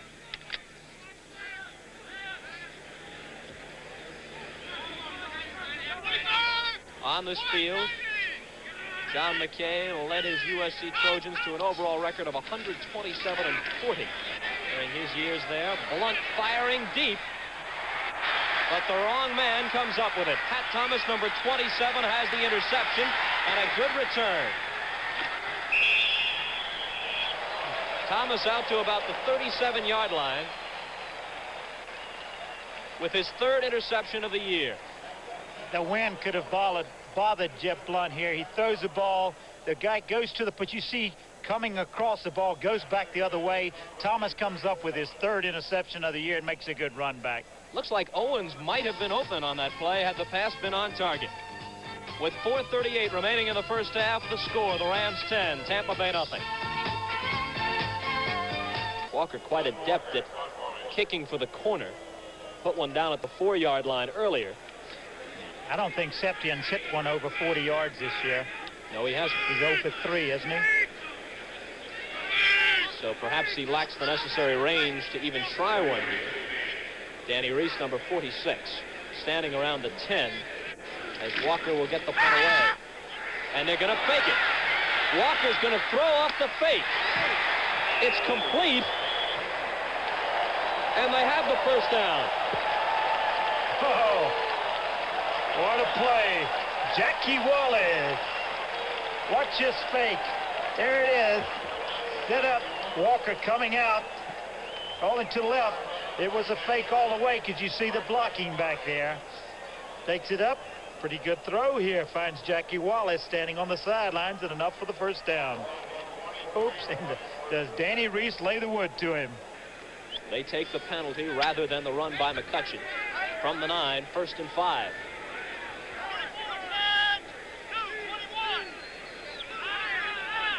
McCutcheon shifts back into the eye. Behind Capoletti, McCutcheon gets the call. And into the end zone. Well, inside the 5. One end zone, says Sonny Jurgensen. Anticipating a bit too much. McCutcheon has gone over 5,000 yards, so that's a goal for him, but not the goal line. Boy, that's it. What an accomplishment. There he is right there. Lawrence McCutcheon. 5 years in the league. Colorado State. Just gone over 5,000 yards. Standing ovation for Lawrence McCutcheon. I had him in the end zone, but that gain has him up over 5,000 yards, and the Rams are inside the 5-yard line of Tampa Bay. 5,001 to be exact. 72 yards today on 20 carries. 20 carries already in the first half. Busy afternoon. And 1st and goal. They've just controlled the ball on the ground. In 49 seconds, they got... here's Hayden again talking to the Ram coaches, trying to figure out what they want to do with 49 seconds left. Despite the fact that the Rams have had the ball in Tampa Bay territory almost the entire first half, the Buccaneer defense has done a pretty good job holding them to only 10 points. But this would be a crusher if the Rams can get it up to 17 before they go to the locker room. They have, and they're in a good position here. We're on about the 4-yard line. He can do a little bit of everything. With 49 seconds, he had success with the play-action pass. He could run a little play-action here. Tell you, when I played under Coach Lombardi, you had to run this ball, but coaching techniques have changed a little bit. Let's see what he does. It's 1st and goal from the 4. He's going to throw for it. McCutcheon for the touchdown. So he got there eventually. Little play action. Again, a little pass in the flat. And it's kind of fitting that Lawrence McCutcheon goes in on this after just going over 5,000 yards. Nobody covering there. Richard Wood got caught inside. Has to come back outside there. You see the fake holds him there. The fake holds him inside. You take another look at it, and McCutcheon jumps in for it. sixth touchdown that McCutcheon has scored this year, 4 on the ground and 2 on pass receptions. Septian will try and add the 17th point out of Nolan Cromwell's hold. The score came with just 45 seconds remaining in the first half. Septian drills it straight through, and the Rams have increased their lead to 17-0 over the Tampa Bay Buccaneers. And we'll look at the scoring play again. Just a little, they've run this play so successfully, the running play, and you see going in there, Cecil Johnson going in, trying to get up to block it. Not much he can do, and a long way right then. The 34 defense, that's a tough position for Richard Wood, number 54, trailing the play. He's in an awkward position to try to cover that pass. And I imagine that's the reason Chuck Knox and Pat Hayden wanted to call that particular play there. This year, Tampa Bay has been shut out by Philadelphia, losing 13-0. They scored 3 in a 9-3 loss to Minnesota, 7 in a 23-7 defeat at Dallas. They were blanked by Washington and lost 10-0. There's Candace Bergen along the sidelines doing a pictorial story on Joe Namath as Jimmy DuBose carries for Tampa Bay. The Bucs were also shut out by Green Bay and managed 10 points in a loss to San Francisco. The only time that they have managed any offense at all was a game against their fellow expansion club, the Seattle Seahawks, when the Buccaneers were able to score 23, and then, ironically, their defense, for the only time all year long, was unable to hold the other club in check, and they lost that one too, 30-23. Halftime, as you can see, Chuck Knox walks off. 23. Halftime, as you can see, Chuck Knox walks off. His club in front 17-0, Sonny. He has to feel good leading 17-0. They missed a couple of scoring opportunities when they missed a field goal, but he's got to be happy with the score here and the way his team is operating. That's the end of the first half from Los Angeles, and there you see the numbers. Okay. The halftime score at the Coliseum in Los Angeles. The Rams 17 and Tampa Bay nothing. To bring you up to date on all the other scores around the NFL, let's go back to CBS Sports Control in New York and join Brent Musburger, Phyllis George, and Irv Cross.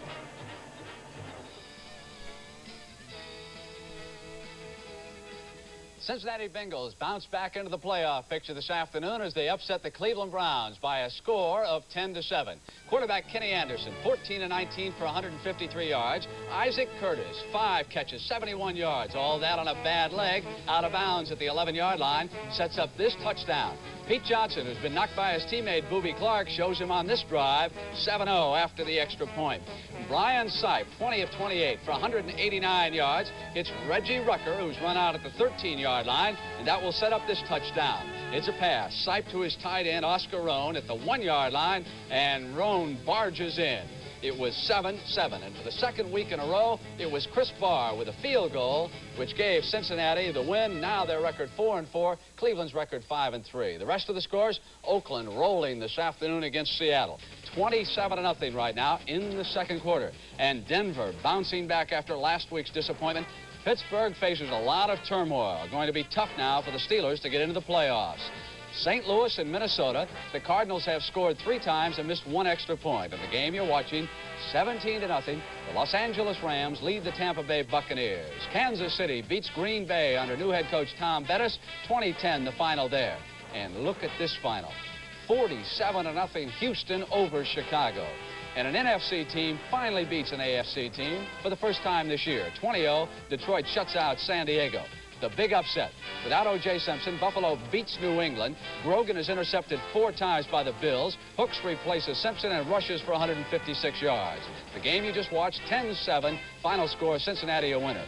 Miami beats the New York Jets this afternoon by 4 points. Richard Todd injured in that game. Dom Reyes cleans up for the Jets. San Francisco wins its 3rd in a row over Atlanta, 10-3 the final there. Philadelphia behind Ron Jaworski beats New Orleans 28-7, and it was the Dallas Cowboys 24, the New York Giants 10, and so, Phyllis, the Cowboys still unbeaten. And what do we got outside of football this afternoon? What'd you just say? The Cowboys still unbeaten. You can make me say it over and over. Right? Well, Brent, in Atlanta, the Dixie 500 had been stopped due to rain after 336 miles with Dave Pearson leading. What the word is, they started up again with Richard Petty and Cale Yarbrough in 2nd and and third positions. And you can see highlights of that race next Saturday at 4:30 p.m. Eastern Time on CBS Sports Spectacular. Now, in baseball news, Atlanta Braves owner Ted Turner appears closer to hiring New York Yankees coach Bobby Cox. Cox flew to Atlanta to meet with Turner, so we'll wait to see what happens. And a group of New Orleans businessmen visited Oakland A's owner Charlie Finley today in an effort to move the team to the Superdome, but no deal has been made as of yet. And this unusual development in New York this afternoon. The Attorney General had asked 5 boxing promoters to pay their back taxes to the state for matches they promoted last year. Combined, they owe more than, are you ready for this, fellas? $400,000. Good luck to those 5 promoters. That's just write them a check, fellas. That's right. Just write it out. Irv Cross has taught White Shoes Johnson a brand new move. Back with that as the NFL Today continues on CBS after these messages for your local stations.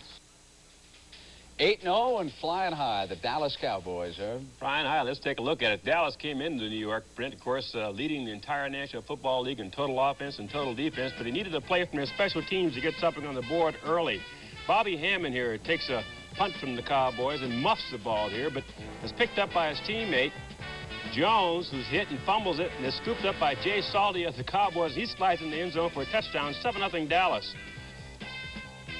Giants try to come back, but Sarchik throwing the ball is picked off by Cliff Harris, setting up a scoring opportunity for the Cowboys. But here's a long pass from Staubach to his favorite receiver, Richards, out here. Pass interference in the end zone on Bill Bryant. Cowboys have the ball on the 1-yard line. They go in. Tony Dorsett. Dallas leads 21-3. Bobby Hammond wanted to make up for that previous muff punt. Brent, here, he takes a Danny White punt. Watch what he does with it this time. He's really determined to make a good run, and he does as he comes along the right sideline, picks up a nice wall of blockers, takes the ball down to the 7-yard line, setting up a scoring opportunity for the Giants. He goes in himself. 21-0 at that point, and Dallas went on to win the game 24-10 and remain undefeated.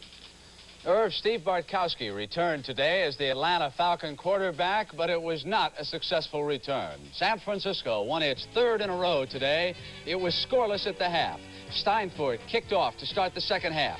Paul Hofer, on a return left, got a couple of key blocks and busted out to the San Francisco 47-yard line. Plunkett held the 5 of 12 for 50 yards, but this one critical to his fine tight end, Tom Mitchell, who got inside the 40-yard line. Wilbur Jackson from the 1, the first rushing touchdown this year against that tough Falcon defensive unit. We'll show you just how tough a defensive game this was. Atlanta 1st and 10 on the 20. Here is Woody Thompson. He has got daylight. He has met helmet on, and he coughs it up. And Winter gets back to the 19-yard line. Then it was Del Williams running, and watch that Atlanta defense go to work against him as the guards pull out to lead the way. Fumble, Atlanta recovers. Steinfort, who replaced the fired Mickemeyer, got the field goal. Too little too late, 10-3. San Francisco wins again. And Irv Cross, Ron Jaworski, good day for Philly. Big story down in Philadelphia. The Eagles defeated the New Orleans Saints by a score of 28-7. Ron Jaworski ran for 2 touchdowns, passed for 2, and here's one on the ground. He sneaks in there in the second quarter. The Eagles take a 7-0 lead. Ron going back this time from his own 24-yard line, hits Herb Lusk on a nifty catch there by Herb, setting up a scoring opportunity for the Eagles. Jaworski going to his favorite receiver, Harold Carmichael. Touchdown. Carmichael caught 2 passes today for 16 yards and 2 touchdowns. Bobby Douglas trying to get the Saints going, throws an errant pass. Johnny Deke Sanders picks it off, his 2nd interception of the game, his 4th of the year, returning the ball down to the 6-yard line, and Jaworski goes to work again. This time, number 17, Carmichael again, another touchdown. The Eagles lead 21-0. Ron this time with 7 seconds left to go on the clock decides to go in himself. He goes in, and the Eagles took a commanding lead 28-7. What a dreadful afternoon for the Chicago Bears down in the Houston Astrodome. They were buried. Main Man, White Shoes Johnson, Pastorini, Kenny Burrow, they all had big days.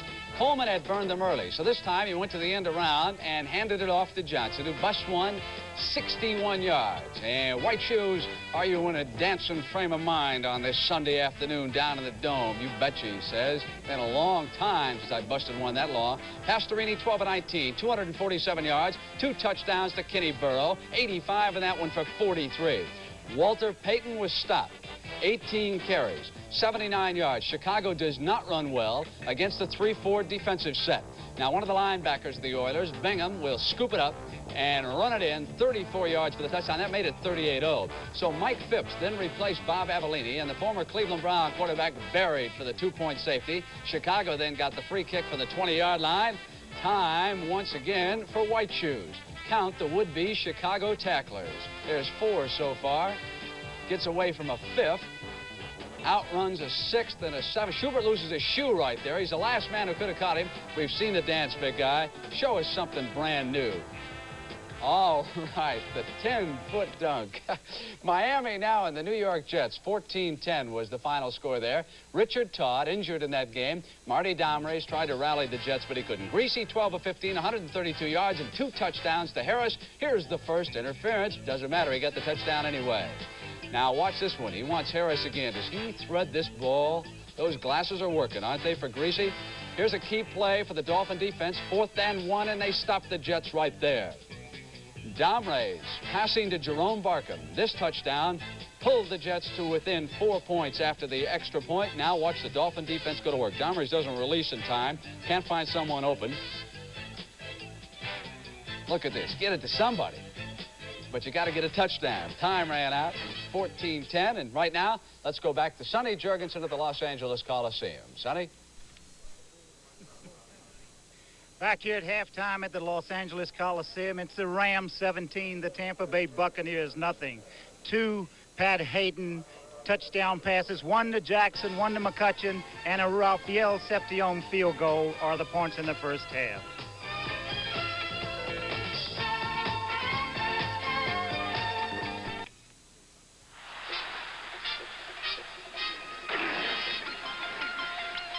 It may take a while, but the Tampa Bay Buccaneers know that we're on the right track, and we're going to make it. Hello, this is Leroy Selman. I just bought a home here in Tampa, and I'd like to take you on a little tour of the Bay Area.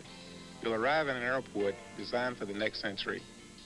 I'll pass through one of America's major ports, and then you'll fall in love with the old cigar factories in the Latin Quarter, with the banana docks and shrimp boats, with Bayshore Boulevard, and that soft white sand of the Gulf Coast.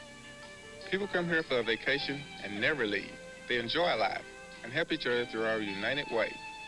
They work in daycare centers, the Girl Scouts, and many other agencies funded by our United Way. They're proud of their new team, the Tampa Bay area, and the United Way.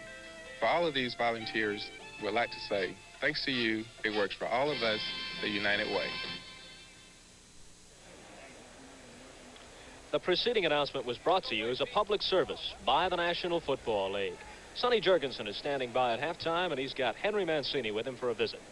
A great name in music, but a great football fan also. I was pleased just to meet you here today. That's no kidding. Well, thank you. You know, must ask you, you've watched the Rams play for many years. Yeah. What about this present Ram team? I don't know. I saw them. We were here the other night for the Minnesota game, and I said, well, this is the start of something big. And then last week in New Orleans, it kind of took a tumble. But the way the league's going, they were saying that, like, if they come out 8-6, that they got a shot at the bowl, you know. So that's the end, you know. That's at the last 2 minutes of the game. You never know who's going to win. And then this way the season's going now, I think it's going to go way down, right to the wire. And I think we'll do it, though. I think we'll get in there.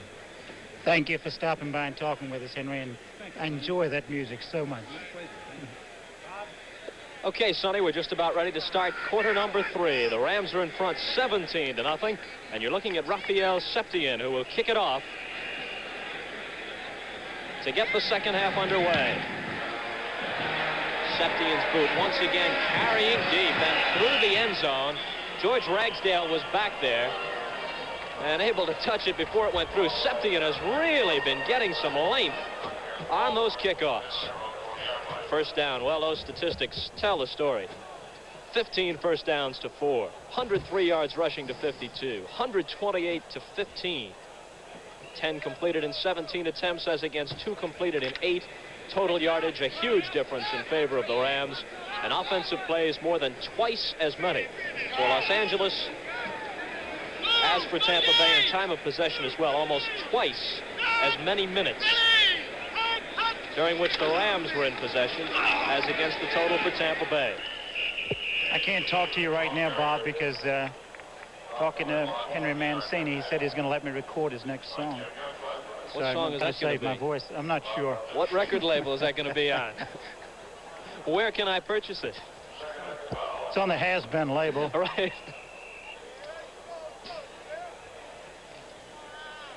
Loss of 2 on the first play from scrimmage for the Bucs in the third quarter. Second down and 12. Anthony Davis carried. He's had a tough afternoon so far. Jeff Blunt, number 17. The Bucs haven't been able to get anything going on offense. And this isn't going to help at all. Youngblood picks it off, and he is gone. Touchdown. 23-0 Los Angeles, as middle linebacker Jim Youngblood stepped in front, and there wasn't anybody between him and the goal line at all. Look how Blunt's a little late throwing this ball. If he saw the type of coverage, I don't think he would have put it up that way. But when you get down and you get forced to try to make big plays as a quarterback, that's what happens. And Youngblood stepped in front and ran it in for the touchdown. And on that earlier look at it, you saw Bill Simpson raising his hands over his head right away. He knew that Youngblood was gone with that one.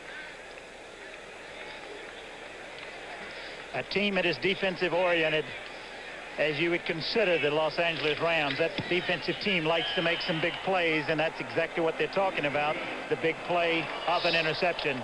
Septien booms it through, and there's a look at Simpson again, celebrating the touchdown by Youngblood as the Rams lead 24-0. And you see those same excited fans. They are thrilled. They're delirious. They're really into this game. I saw some people meditating down there earlier. Rams hold a comfortable 24-0 edge. Little movement on the defensive line. Hayden under the gun. Leroy Selman got there, and let's see if they call it an incomplete pass. Apparently so. Dave Pear, who is all over the place, pounced on the loose ball. Boy, what a great rush here by Leroy Selman from the blind side. You see Hayden going back, not aware that the man is behind him, and you see right there his arm was coming a little bit forward. Very close call. It could have been called a fumble. There they are. There's a peanut war. Wait a minute, we have some action here. Let's see what there's the ball. Wait a minute, the ball appears to have been deflated. It'd be a major continuing story as we move into the fourth quarter. And we've said it several times, but it's worthy of mention. They have been on the field an incredible number of minutes in this game. Jodat gets it this time. Touchdown, Los Angeles. They lead 30-0, and there isn't very much that John McKay can say or do. Can't say or do anything, and as he said, it's hard not to become discouraged, but you see Jodat going in, but he feels it, you know, when you consider that they had, his Vince a little happy about it. Chuck Knox is happy about the drive. See if we can get him a little smile there. The thing you talk about the Tampa Bay team, they started with 10 rookies last year, and they had 11 more make their team this year. A lot of new players. Septien with the kick. He has added 4 conversions, and he has a field goal on the day. And with 3 minutes and 21 seconds remaining in the fourth quarter, a timeout with the score. The Rams 31 and Tampa Bay nothing. This is when you go to the bench and you say, Coach, you got a 31-point play, so we can send this thing into overtime. What happens if we do go into overtime? If we do go into overtime, there will be a short break and then a toss of the coin. Toss of the coin again. And it will be sudden death. And it's the first team that scores, it would end that way. That's right. When do they go longer than one period? If it goes 15 minutes, do they stop and take a break? No, that is it. That's the game is declared a tie. It's Nobody declared scores. a tie then. Yes. In playoff games, they go to somebody scores. That's very true. Are you having dinner with John McKay after the game? Blunt with 6 seconds, and he is firing deep. Double zeros on the scoreboard, and that is the final play of the game. And number 22 for the Tampa Bay Buccaneers. The Rams win this one by a score of 31-0, improving their record to 5-3. And Tampa Bay falls to 0-8. John McKay, a quick handshake with Chuck Knox. And we'll be back right after this.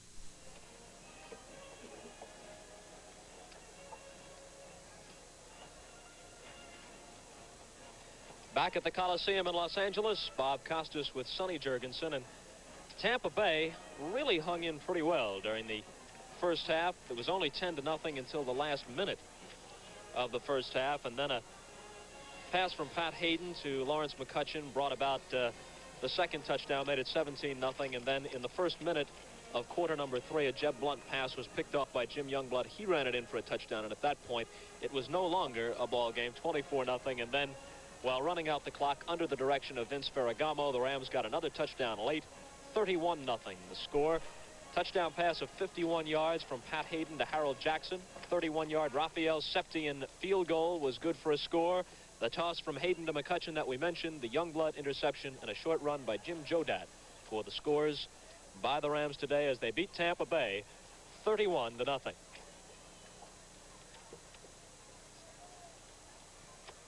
So the Rams are 5-3. They lead Atlanta now by a full game in the Western Division of the NFC. For Sonny Jurgensen, I'm Bob Costas, and now we take you to CBS Sports Control in New York. All right, let me welcome those of you who have been watching Los Angeles, Tampa Bay. For those of you who were not, the final score was 31-0. The Los Angeles Rams over the Tampa Bay Buccaneers. Phyllis, we've just received a message out of Denver about the commissioner. And I want to ask Irv and Hawk about this. Roselle's in Denver to talk to Joe Green about Joe Green's verbal attacks and abuse on officials on the field. Pete says he won't take any action until after he meets with Joe Green. Now, how serious is it? And I'm sure it happens all the time. Why mean Joe Green? Hawk? I think Mean Joe Green made some statement in regard to him levying a fine on one of the Cincinnati players on a Monday night game for unnecessary roughness or some kind of conduct. And I think that he levied something like a $2,000 fine on him. Ooh. And Mean Joe Green kind of took exception to that and decided that it wasn't the commissioner's job to do that the players might ought to police up their own game, which I'm much in favor of. You know, I don't know specifically what the incident is that Joe is referring to, Phyllis, but I know generally as a policy in the league, anytime anybody publicly criticizes officials, whether it's a player or a coach or anybody in team management, they're subject to some kind of disciplinary action from the commissioner, and that might be Did either of you guys ever have the urge to do it while you were playing? You got mad at an official and you said something maybe you wish you hadn't have said? Got mad at him all the time. But you didn't say it, right? Your mother told you not to say those things. Final is in now on Oakland. They beat Seattle 44-7 is the count there. And, Irv, let's pick up the highlights with Green Bay, Kansas City. We haven't seen them yet this afternoon. Okay, Kansas City picked up their second win today, Brent, under a new head coach in Tom Bettis. Of course, Paul Wiggin was fired earlier in the week. They won by a score of 20-10, and it was really Kansas City all the way today. Mike Livingston goes to the air early in the ball game and hits Walter White, an outstanding tight end, and he goes out of bounds on the 14-yard line, which sets up another scoring opportunity for the Chiefs. This time, Livingston to Marshall. He goes in for a score, and they take a 10-0 lead at this point in the game. Mike Livingston hands the ball off to number 14, Podolak, who goes in from the 1-yard line, 17-3, Kansas City. On a kickoff here, Steve Odom, little razzle-dazzle, takes the ball and hands off to rookie number 34, Middleton. And Middleton goes all the way, 97 yards for a touchdown, but too late, too little. And Kansas City picked up their second win of the year, 20-10, or their first of the year under their new head coach. And by the way, Paul Wiggin received the game ball from his teammates. That was something, wasn't it? Hawk and Irv, the Cincinnati Bengals also bounced back in the playoff picture in the AFC, as St. Louis did in the NFC. Kenny Anderson was the quarterback today against the Cleveland Browns in Cleveland. Isaac Curtis with a comeback, playing with that injured leg. He's run out of bounds at the Cleveland 11-yard line. This was a tough football game. They really banged away. Here's Johnson from Ohio State. Touchdown run. 7-0 after the extra point. Brian Sipe. Phyllis, he played well after you interviewed him early this week. He hits Reggie Rucker, run out at the 13-yard line, but it set up this touchdown. And it's your man Sipe. Going to go to his tight end, Oscar Rohn. Got him at the 1. Touchdown. It was tied. And again, it was Barr. Oh, how important these field goal kickers are. 10-7. Cincinnati wins. And, Irv, what about Miami and the Jets? Miami and the Jets, 14-10 Miami, Brent. They pick up their 6th win of the year, and the Jets, on the other hand, suffered their 6th defeat of the year, and it looked like it was going to be the Bob Greasy Harris show. In the second quarter, Greasy goes to number 82, Duriel Harris, who rips upfield for a touchdown. Miami 7, the Jets 3. Greasy again, number 82, Mr. Harris. He goes in for another score. Miami 14, the Jets 3. The Jets try to get back on defense, but Miami's defense holds the Jets. They're inside the 1-yard line. Dahmer is substituting here, throws a touchdown pass to Barkham. And Miami's defense here does the job again. Dahmer, who was in there for Todd, who was injured earlier in the ball game, can't find anybody open, just simply throws the ball away. But too late, too little again, Brent. Miami won the game 14-10. Irv, the commissioner's office just called. They have not yet fined Joe Green, but the commissioner will talk to him after today's game. Let's check in on the standings right now as we have made the turn. We're starting the NFC East. Dallas Cowboys, and there are the St. Louis Cardinals. With that big win today over Minnesota, they bounce back because that wild card spot in the NFC is so wide open. Now, how about the NFC Central? Well, it is always Minnesota again. But Chicago has to be asking itself, if we had just made a move this year, we would have had a shot.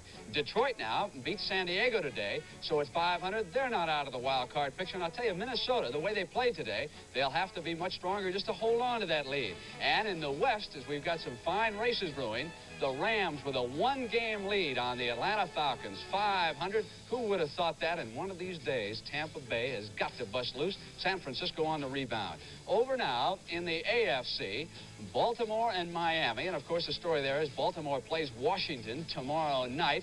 And how about those Dolphins coming back under Don Shula? That's a good coaching job, isn't it? And New England, what a battle that's going to be. In the AFC Central now, there it is, Cleveland with a one-game lead over Pittsburgh, Houston, and Cincinnati. Talk about a wide-open race. Western Division now, well, it is the Denver Broncos with that big apparent victory over Pittsburgh. It's still 21-7 in the fourth quarter. They are tied with Oakland, San Diego, Kansas City, and Seattle. And, Hawk, we never get a chance to ask you if you've got any predictions. Who do you think is going to make it to the Super Bowl? I would say right now it looks like Los Angeles and Dallas. They're the best two teams I've seen today. You're right. The Cowboys, it's their year. It's their year. And that AFC, I never get to see any of the teams, so I really don't know. Okay, that wraps it up for Alex Ockens, Irv Cross, Phyllis George. I'm Brent Musburger. We certainly hope that you've enjoyed the NFL Today on CBS. See you next Sunday, everybody. Have a nice week, and stay tuned for 60 Minutes. The NFL Today is sponsored by Merrill Lynch. Merrill Lynch is bullish on America. Alcoa, Aluminum Company of America. Ford and your Ford dealer who invite you to see their better ideas for 78, including Fairmont, the Ford in your future. And by Pabst Blue Ribbon Beer. Since 1844, the quality has always come through.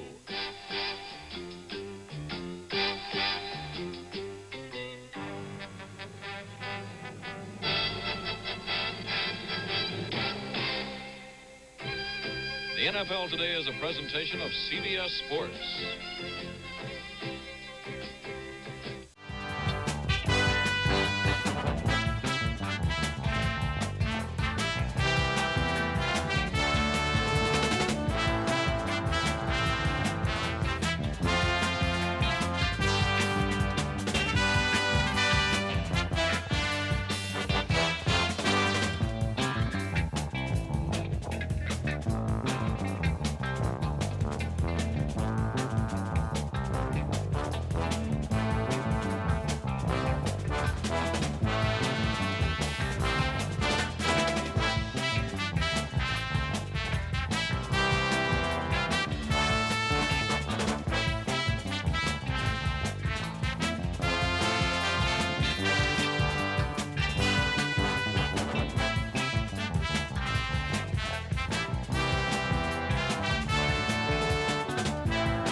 In Atlanta, San Francisco's Wilbur Jackson scored on a 2-yard run in the third quarter for the game's only touchdown.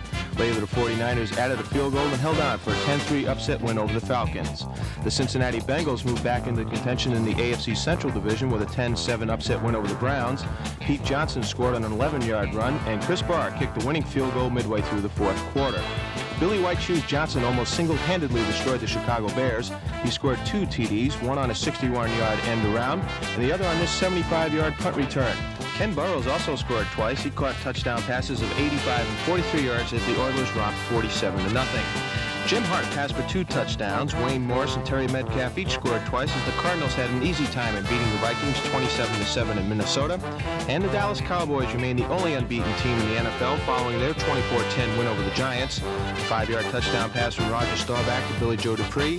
And Tony Dorsett's 1-yard scoring plunge paced the Cowboys to their win.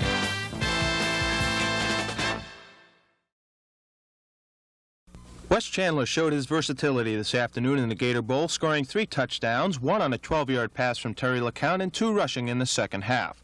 Chandler's performance helped the Gators overcome some first-half mistakes and a 17-10 halftime deficit. His third-quarter 18-yard run brought the Gators to within 1 point, and he scored the winning TD on a 1-yard dive in the fourth. The final 22-17 Florida. Meanwhile, in Baton Rouge, second-ranked Alabama rolled to a 24-3 victory over LSU. Running back Tony Nathan also showed how versatile he is. He scored touchdowns on a pair of 1-yard runs in the middle quarters, and he also threw a TD pass in the final stanza to Kevin Pugh. The win leaves the Crimson Tide undefeated in SEC play and almost assures them a trip to the Sugar Bowl in New Orleans for New Year's. Waiting now to the Baltimore team. Tony Lenhart. It may still go. It does. He got it, Nick. Oh! He got it up. It's in there. Oh! Same pass. Brent Scott.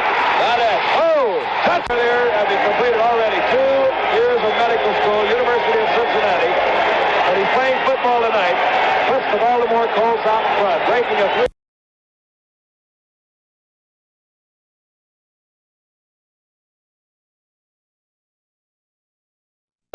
And finally, with the score still 0-0 in the game, Danny White kicked for Dallas. Bobby Hammond, the free agent, with the ball. Hit savagely. Fumble.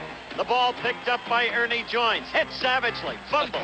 And now picked up by Saldi. Skids in. Touchdown. That's the Dallas defense you'll see next Monday night against the Big Red St. Louis Cardinals.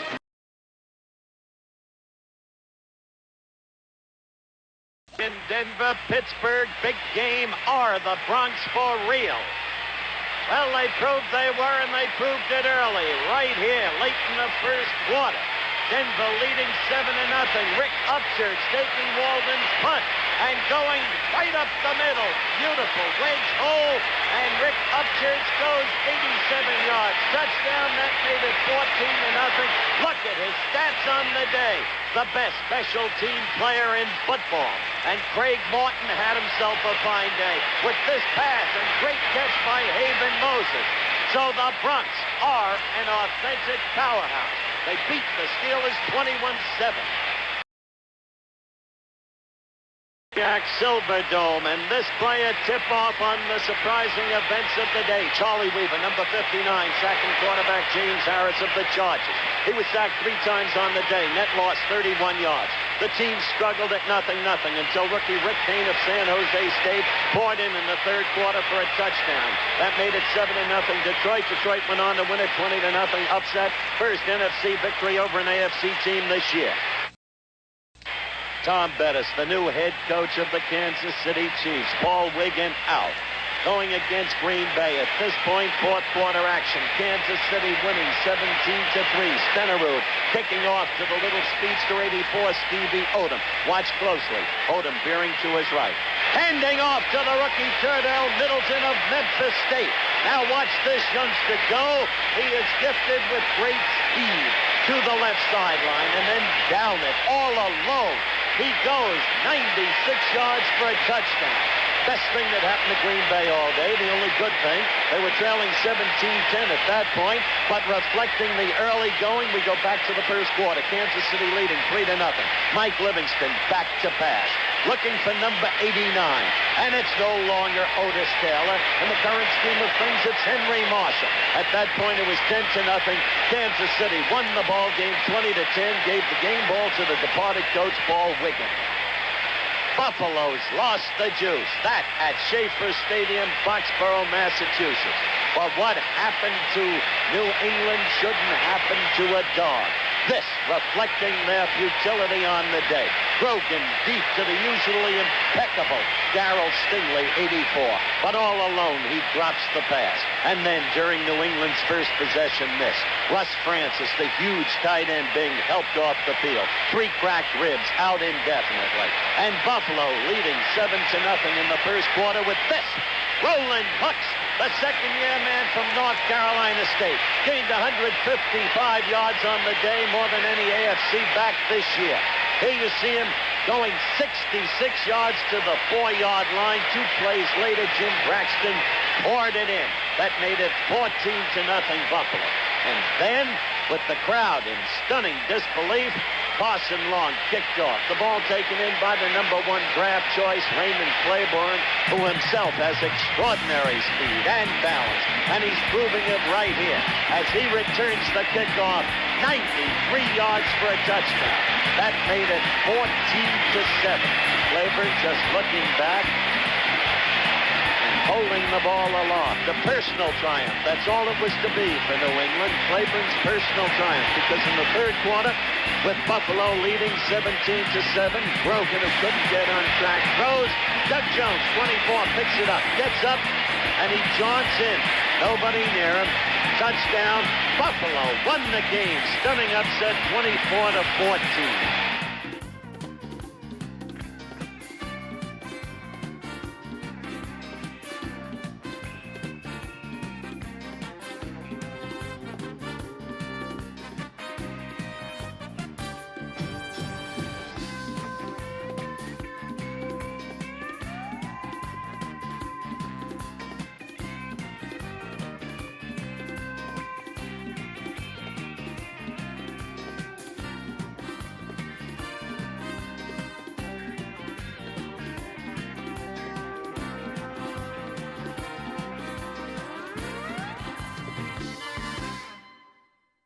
Batted it away. You see Raymond Chester.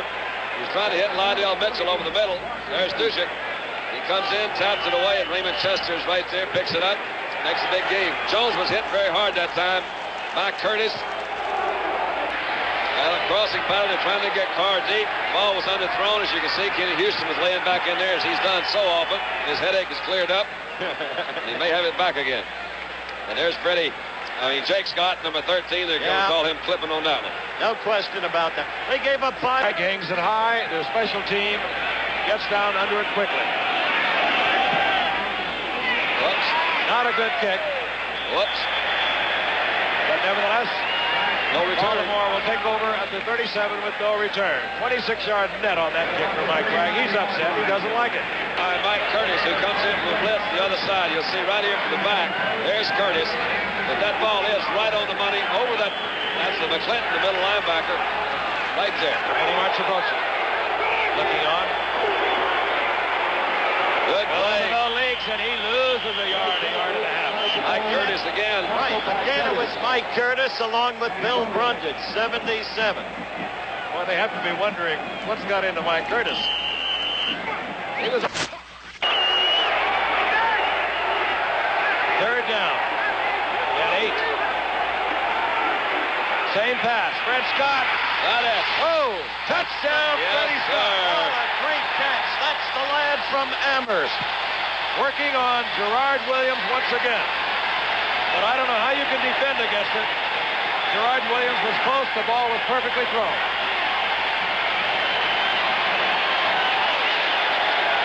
Remarkable man. We spoke earlier, having completed already 2 years of medical school, University of Cincinnati.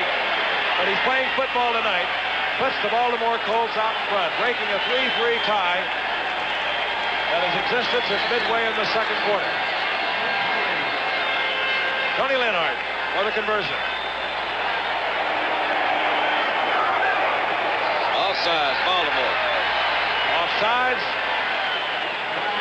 Somebody. And we have players shaking fingers at each other. Of course, if it's against the Redskins, it will be declined, which it is. Baltimore leads now 10-3. So our tie is broken. Offsides indicated against Washington. Absolutely declined. We'll be back in Baltimore in just a moment. 2 tonight against Washington. Let's see if we can pick up number 56, Seminetti. Looked like they were trying to get him deep there in a hurry. It's off McLeod, Don. Well, it's one off. Who was that was? Brown. David Lee to punt. David Lee. Bills one to the 15.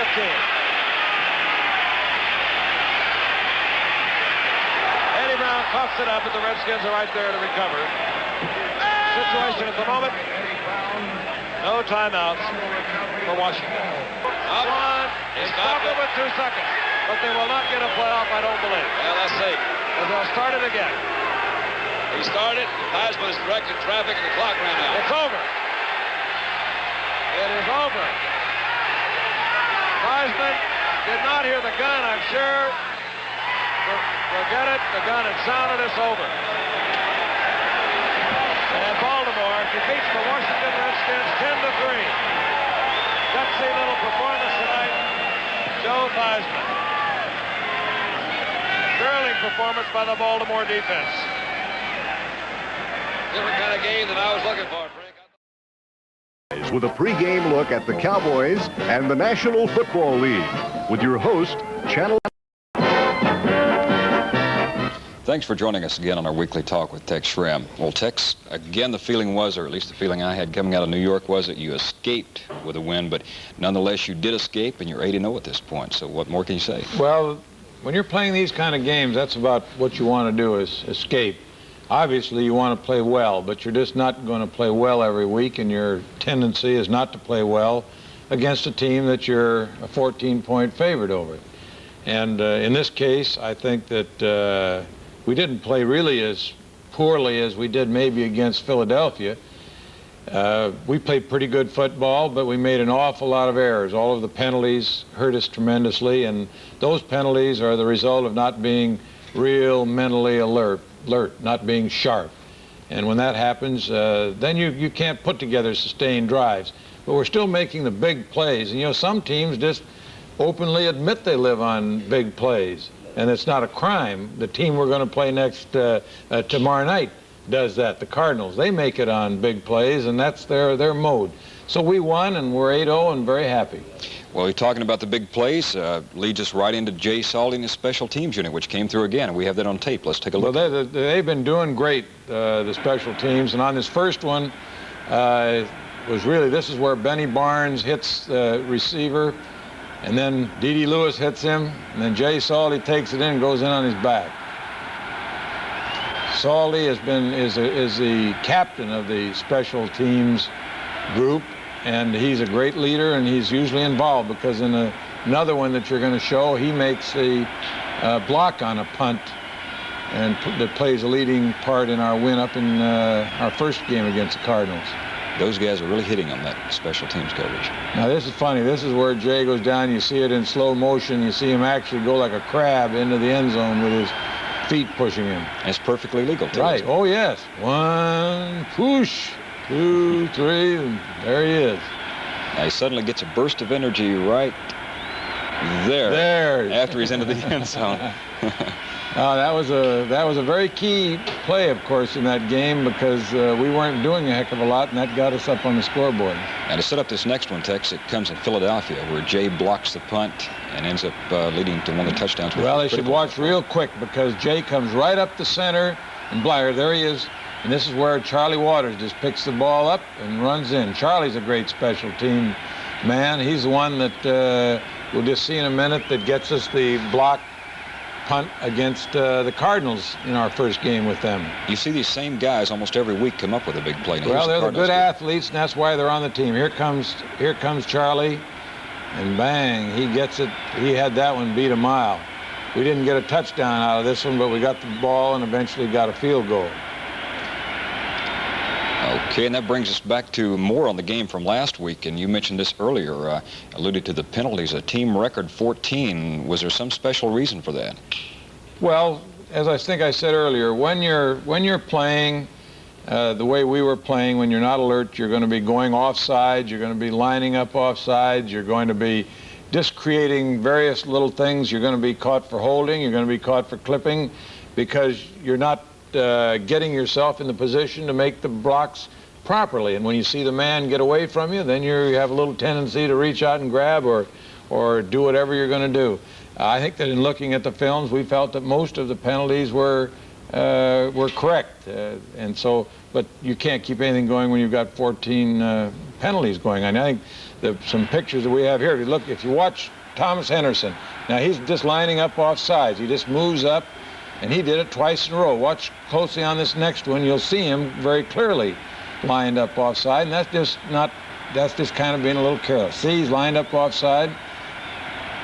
and they throw, there he moves, and they throw the flag, and it's a penalty. Now, if you watch this tape, actually, we did a little trick editing here, Tex. The referee wasn't calling as many penalties as it appears he was, because we put a lot of these together. Well, this is just about what the afternoon looked like. That first series, it really did. I was going to say, I'm surprised you don't have a couple of him putting his hands behind his legs and so forth. That was all afternoon. And those are foolish, those kind of mistakes.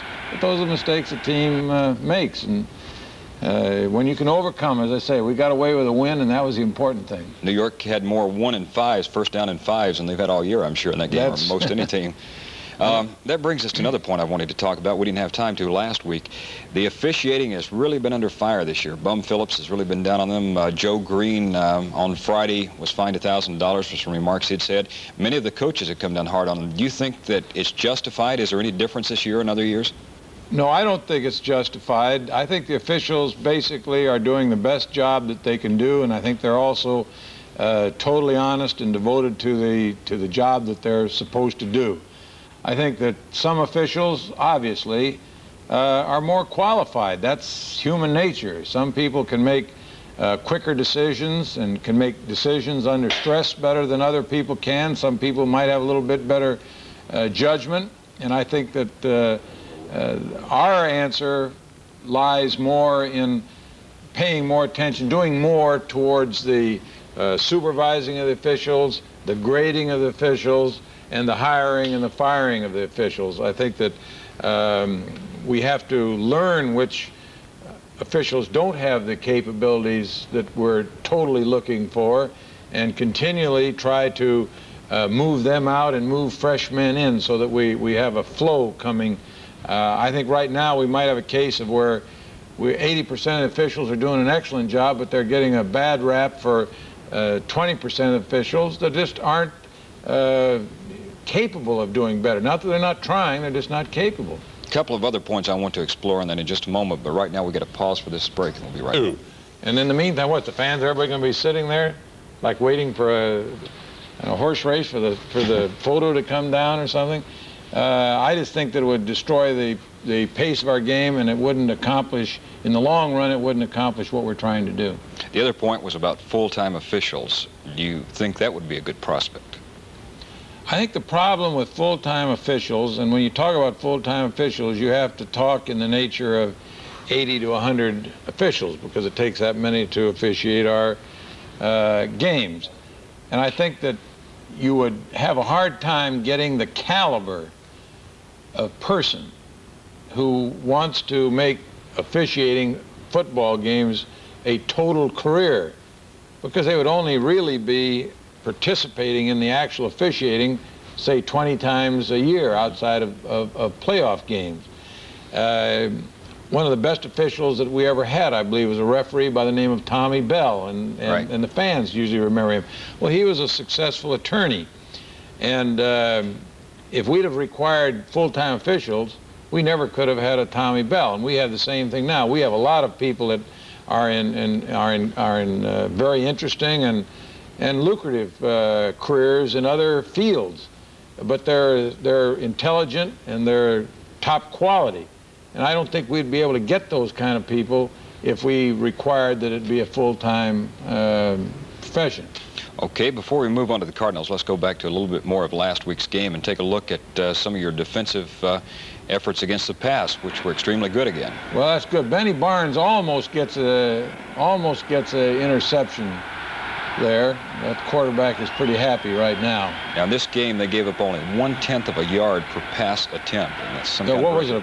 Two yards out of the whole game? I think it's 2 yards net after you took away this 8 Mark sacks. Washington and Cliff Harris. And, of course, obviously we did a good job in that ball game. Our pass defense has really been tremendous because we're leading the league, the whole NFL, in pass defense, and giving up something like 30% completions. That's Cliff Harris making the key interception. Now, guys like Cliff are getting so much more chance now for the interceptions to make the big play because your line has so much more pressure than they've had before. Well, you know, that's one of the big things about pass defense. If you don't give the quarterback time to throw, if he's under pressure, then you're going to get a lot more. And that's what's happening this year. Mike mentioned that you had 8 interceptions in that game. It's getting to be so routine, I didn't even put it in the tape this week. Well, they're doing a real fine job, and that's going to be the key for the drive the rest of the season, particularly tomorrow night, because when you play the Cardinals, you better be ready to play pass defense. You mentioned tomorrow night. Tom Landry was saying earlier in the week he thinks the Cardinal series may be getting to be more crucial with his players even than the Washington series. Now, we've got some videotape of the Cardinals game against Minnesota last week. Well, watch Terry Metcalf jump here. Now, watch. That is illegal. Totally illegal, because the man that he was jumping over was on his 2 feet, and that's called hurdling. I just threw that in. This is Wayne Morris from SMU, and man, has he added something to their rushing attack. That kills me. Right here in our backyard, and we missed him. Well, you got to miss some occasionally. Every now and then we're going to miss some, but because he's a good football player. No need to explain who this is. No.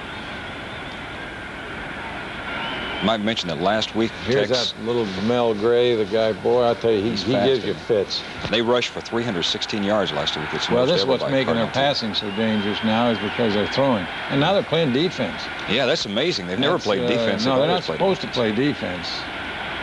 But once you get that momentum going, you know, that's what Tom said when they were down those 3 games. A team that's explosive like that, once that momentum starts coming, boy, they're hard to stop. Everybody starts playing good. And they were talking about their secondary, how bad it was, and you just saw them pick off a pass there and held down. Well, they're one of the 2 or 3 best teams now in the whole national conference. And I would say this is probably going to be our most severest test Monday night. Has to be. If you get past this game, you have pretty well put down all your opposition, I think, in the division, because, you know, Washington now has so many losses, it'd be hard for them to catch you. And St. Louis would almost be demoralized after losing this one to break the momentum. Well, I think more important than that would be the fact that if we win this game tomorrow night against the Cardinals, I think it'll give us a tremendous amount of momentum going into our game the following week with Pittsburgh and the following week with Washington, because whenever you lose, you know, it doesn't help you any. And if you lose and the Cardinals then are only 2 behind, all of a sudden you start that old thing, don't look, somebody might be catching you, you know what I mean? So I think that the important thing is the momentum that it would give us, and I think it would give us the proper momentum to get us in one of those real drives to move on the rest of the season for the playoffs. Very quickly, let's look at what some of your players had to say about playing a Monday Night Football. We talked to them earlier this week. I like to watch the games on Sunday. Well, to be honest with you, I'd rather not play on Monday night. You know, I enjoy watching the Monday Night Football game more so than playing it myself. Mom's going to be watching, you know, or your dad or your family. Everybody's going to be watching, you know. It's the only game the whole Monday night. I just like the Monday night games. It's a long wait to me. Well, that sums up their feeling. Generally, they don't like it, but I'm sure they'll do a good job anyway. Well, best of luck tomorrow night, Tex, and we hope you win this big one. Well, we'll hope we're real happy here next week. Okay, we'll be back to talk about it next week here on Channel 4. Go, Dallas Cowboys! This has been the Tex Schramm Show. The president and general manager of the Dallas Cowboys with a pregame look at the Cowboys and the National Football League. Your host has been Channel 4 Sports Director Lee Martin.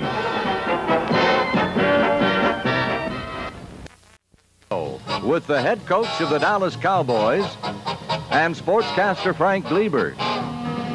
Brought to you by Toyota. You asked for it, you got it. Toyota. And by Fox and Jacobs. We don't build them like they used to. We build them better. Stand up! Stampede!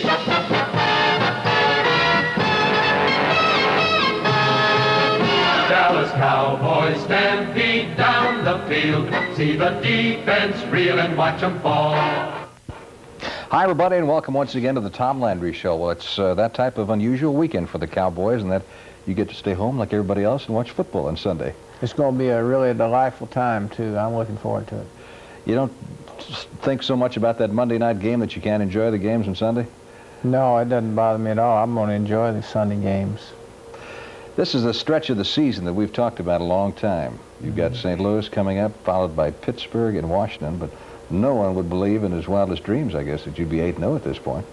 No, I wouldn't think so, Frank. I don't think that anybody would have thought we would be, but we're looking forward to it. I think we'll know really how good our team is now after the next 3 games. And if we survive it pretty well, and if we're fortunate enough to win a couple of them, then we should be in good shape. 2 out of 3, you take that right now? Very, very much so, yeah. Against this type of opposition. Cardinals seem to be coming on strong. Well, the Cardinals right now are I would think probably the best offensive team at this point. They really came on the last 4 games. They've averaged something like 30-some points a game, over the last 4 games, and they're very confident. And I would say next to Oakland, I would almost say that they're probably the second best offensive team. Is there a concern on your part that you haven't really played a truly tough team since perhaps the first time you played the Cardinals? Well, yeah, that is a concern. We haven't played that top-notch team since Minnesota and also the Cardinals and the Redskins, really. But I don't know whether that's bad or not. I really don't know. I think we'll be ready to play, and I think we'll play a good football game. Whether we can outscore the Cardinals or not, we'll just have to wait and see. It's not going to lull you into a false sense of security that perhaps you're better than you are because you played teams the caliber of the Giants and Detroit here the last couple of weeks? I don't really think so. I think that we're pretty confident that we can play good defense. I think this is the thing that we've been so strong, ever since the start on. Offensively, we've been up and down a little bit, but I'm confident in our offense. I think we can score, and I think that we'll score Sunday, on Monday night. You look for a lot of points on the board? Well, we've never played the Cardinals, really, that it wasn't a pretty tight game. I guess probably the tightest game we played against them was last year. In the second game when we went for the Eastern Division champion. I've forgotten what score was, but it was a pretty tight game all the way. Normally it's like it was last time, 30-24 or something like that, and I think it's going to be pretty high this time. That's going to be a great football game, and the entire nation, I'm sure, is looking forward to it. We'll delve back into last Sunday, and of course the victory by the Cowboys over the New York Giants up at East Rutherford, New Jersey in Giants Stadium. Take a look at some of those highlights when the Tom Landry Show continues after these messages. They've been playing very well for us, and they've been instrumental in several games this year, but nothing could have come quicker or better than the punt fumble that we got for a touchdown. We needed it very badly because without it, we would have had a struggle. Let's take a look at some of the highlights from last Sunday's game between the Cowboys and the Giants at Giants Stadium. It's a great hit here on this first play by Benny Barnes. He's out in the outside there. They're starting an end run round here, and he's forcing the play, and he comes up very strong in there. Catches Hammond in there and really lays him on the ground. Of course, Benny Barnes has really been a fine player for us all the time. Now here's a punt by Danny White. He gets the ball off fairly well. Now, again, Benny Barnes is coming down on the play. You watch him make this hit right here on the Giant receiver, and really a tough hit. Boy, he took him right in there, and he didn't really have time to put the ball away. Knocked it loose. The ball bounces up in another Giant's hand, and here comes D.D. Lewis. Now, you can see him leveling on him, and really another tough hit. That's the way to tackle right there. Now, boy, his headgear and everything is right into the play, and he knocks the ball out again, and here comes Jay Salty diving for the ball. He gets knocked down a little bit here by Randy Hughes, and he makes a great move into that end zone. Now, that's really backstroke if you ever saw one. I understand the club really got a kick out of this when you showed the films of the team, huh? Yeah, the team really got laughed on that play. Of course, Jay's our captain of our specialty team, and of course he does a great job on a lot of different teams, and he's really delighted that he ended up scoring. Had to spike the ball. He hadn't had many opportunities to do that this year.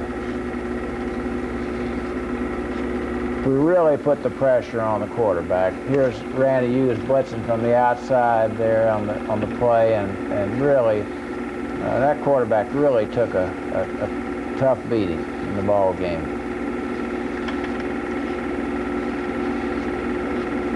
Here he is again with a good fake on the play. Harvey Martin this time puts pressure, and here comes, of course, Randy White. They gave us an a roughing the passer here. I don't know whether that's roughing the passer. Of course, anything that Randy White hits with is usually pretty tough, and he really just hit him. It just looked like he just hit him with his arms and all, but they should protect the quarterback as much as they can because he is very vulnerable. Now, you see how many times he's really getting hit. This is Thomas Henderson here. on the delayed blitz, and he really creams him on the play. You have to admit that the quarterback earns his money back there passing. Here's Roger going back to pass, setting up strong. Roger was really hurting in the ball game, but he went ahead and played the game. He hits B.J. on the touchdown right before the half. It was really a key play for us. But Roger really played well in this ball game. Of course, again, a fine play by D.D. Lewis. D.D. Lewis has really been playing well all the way from the summer. He knifes inside the blocker there and makes a fine play to stop Watkins.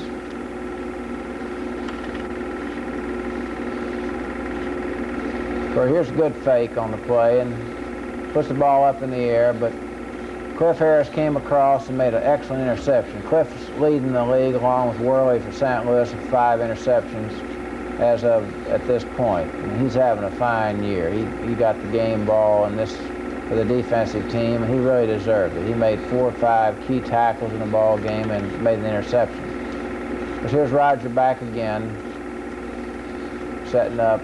Waiting this way, he put the ball up in the air on a long post route, just hoping that it might come down okay. Well, it was an interference call. Not much question about it. You can't see it right here, but it was definitely a pushing against the giant defender, and that set up an easy touchdown for us, put us down on the 1-yard line, and we give the ball to Tony Dorsett, who dives over the top to score the touchdown.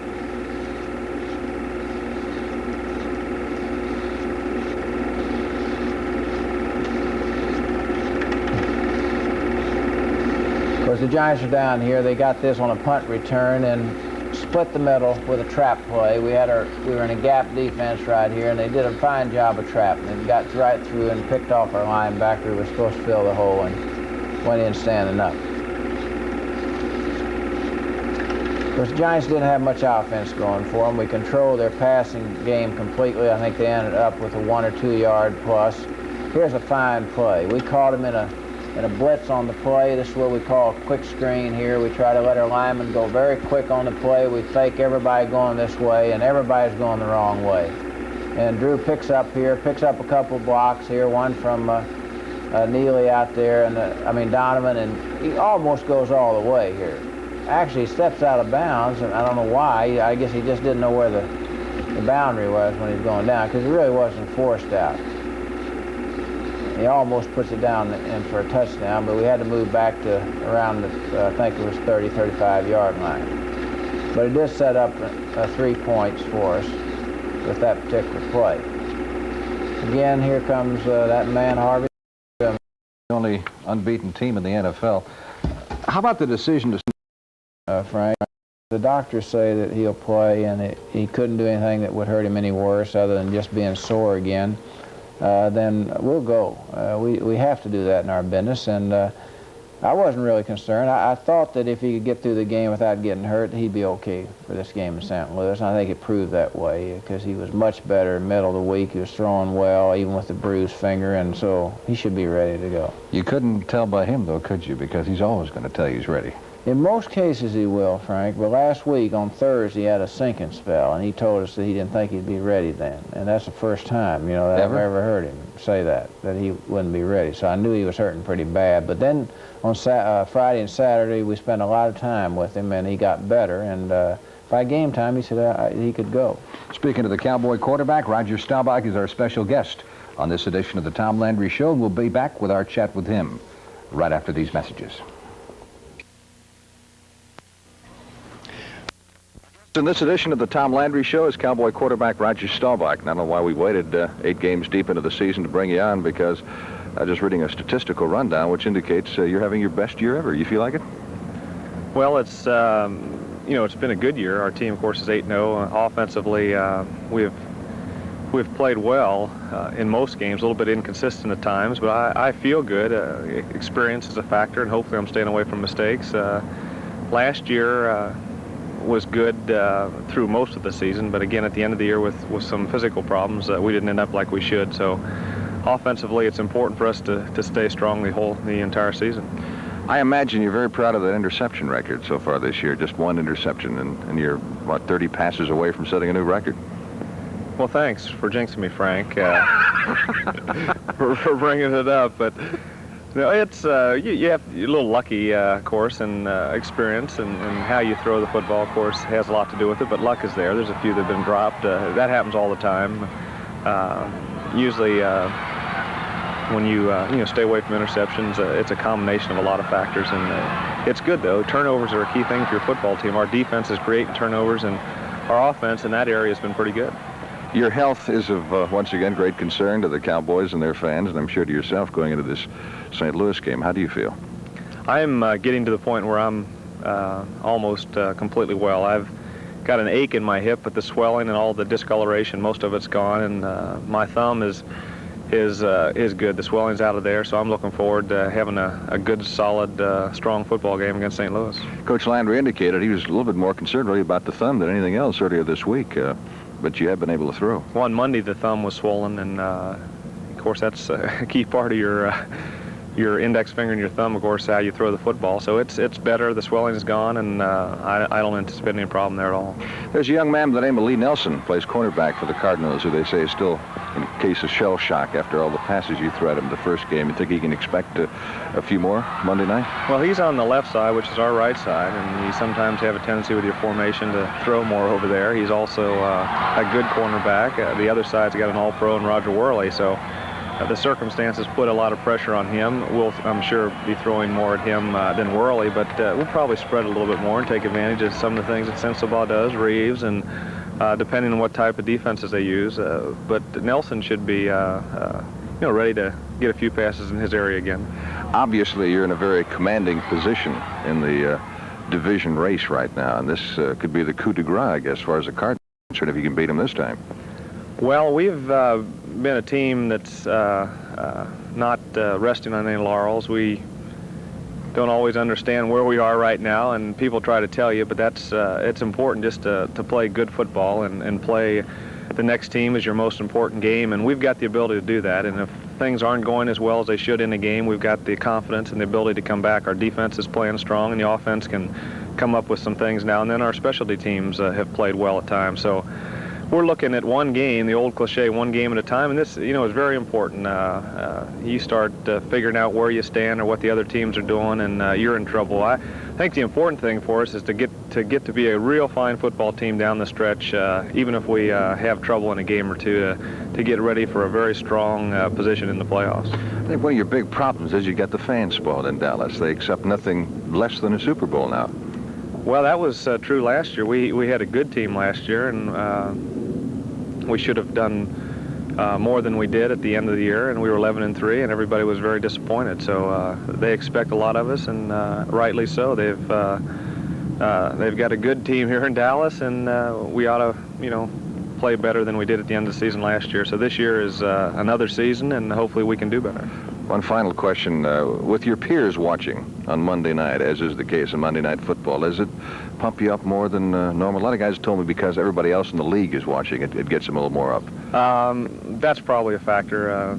The big thing is a change in your routine. It's a different atmosphere. It's at night. You haven't played at night since probably the exhibition season, and it is national TV. People are watching you all over the country, and the routine, I think, is a big thing also. It's just a little bit different in the season. It's at night also, and the TV, all those together make it, I guess the adrenaline is going more, and it's a more exciting feeling.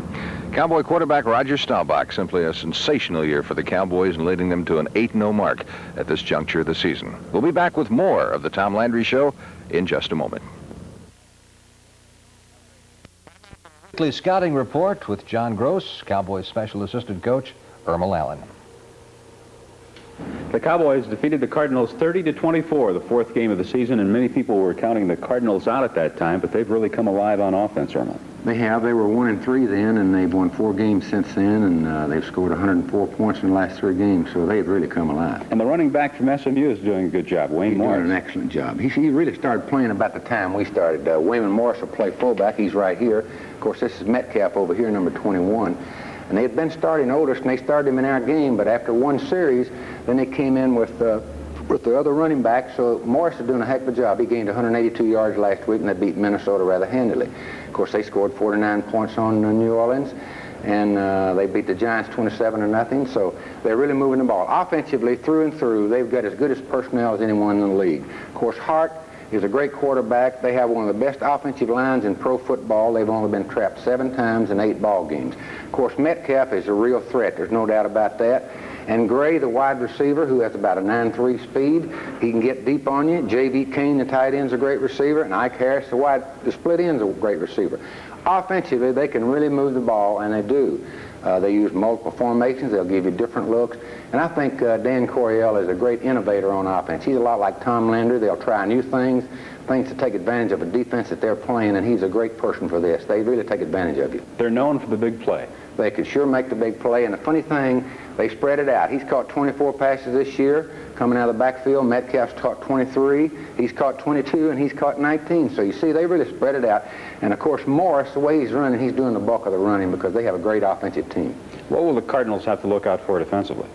Well, I'm sure they're concerned with their blocking because they worry about Harvey over here or maybe Randy White here, but their protection has never been of great concern to them because he throws the ball much faster. He goes back and sets up in a pocket and he lets the ball go on timing before the receivers actually make their last fake. So he doesn't get trapped that much. 7 traps in 8 ball games is fantastic. They lead the NFL almost every year in the least number of quarterback traps, but I'm sure they're concerned with our pass rush. Who are the key people on the Cardinals' defense? Well, on defense, I think the person you'd want to know, we think Roger Worley. He'll be number 22. He plays the right cornerback. He's one of the tops. He goes to Pro Bowl every year. He's just a super cornerback. And a cornerback, they're out there by themselves. There's no one out there but the field judge. And he already has 5 interceptions this year. Simpson Ball is playing right here. He has 3 interceptions. When we played him the last time, they put in a young player named Nelson, a second-year man. Well, since that time, he has really come on. He has great speed. He has 4 interceptions. There's no question in my mind they have a good secondary because they've intercepted 14 passes already. This is John Reeves, the strong safety that they got from Atlanta years ago. I think the best pass rusher is John Zook. He plays right in right here, and he really pressures the quarterback. They have a good defensive team. In the last 2 games, they've only given up 7 points, and that's the name of the game is points. Now, they'll give you some yards in here, but they haven't given up many points. Well, you want me to tell you how many you missed last week? No, I don't want to know, Frank. Oh, it was terrible. It was not a good week, Coach. That's right. Let's try again. Let's see what we got coming up this week. I tell you, it's hard to pick them. Baltimore, I think, will come back. Buffalo had their big day last week against New England, but Baltimore, I think, will continue to win. Cincinnati and Minnesota, this will be a very good football game. Minnesota's got to come back against Cincinnati this week after the Cardinal game. I think they will. Of course, Cleveland and Pittsburgh, this is a toss-up. I can't predict on Pittsburgh. They're playing at home. I'm going to have to go with them in Pittsburgh against a good Cleveland team. Denver and San Diego, I hope Denver continues to win. They've done a good job this year, and I believe they will. Detroit and Atlanta, this is a toss-up. I'm going to take Detroit, see if they can put some pressure on Minnesota. That'll be an upset, I would think. Houston and Oakland. Houston had a great game last week. They just blew Chicago out of the stadium, but Oakland's just a tough team. You just can't go against them. Of course, the Kansas City won under the new head coach there last week. Chicago had a bad day. I believe I'm going to take Chicago on this one. Maybe Peyton will have a good day. Green Bay and Los Angeles. Well, Los Angeles is very unpredictable this year, but I'm going to go with them against Green Bay because I think they're just too strong for Green Bay. New England, Miami, this is going to be a good football game. New England's got to win it if they're going to stay in the division race, and I believe they will, even down in Miami.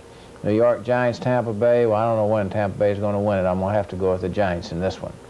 And of course, San Francisco, New Orleans, this is a toss-up. Either one can win. I'm going to take New Orleans at home on this one. Seattle and New York Jets, I got to go with the Jets at home because they're a pretty good football team. I'll take Washington over Philadelphia, which can be an upset. I think Philadelphia could easily beat them. And I'm going to stick with Dallas one more week. Well, that's the one you have missed on this year. You realize that's that, right. don't you? I tell you, they've been pretty good. I hope they do it again. That's our Tom Landry Show this time around. Don't forget, next weekend, the Cowboys visit the Pittsburgh Steelers. We'll be back prior to that game.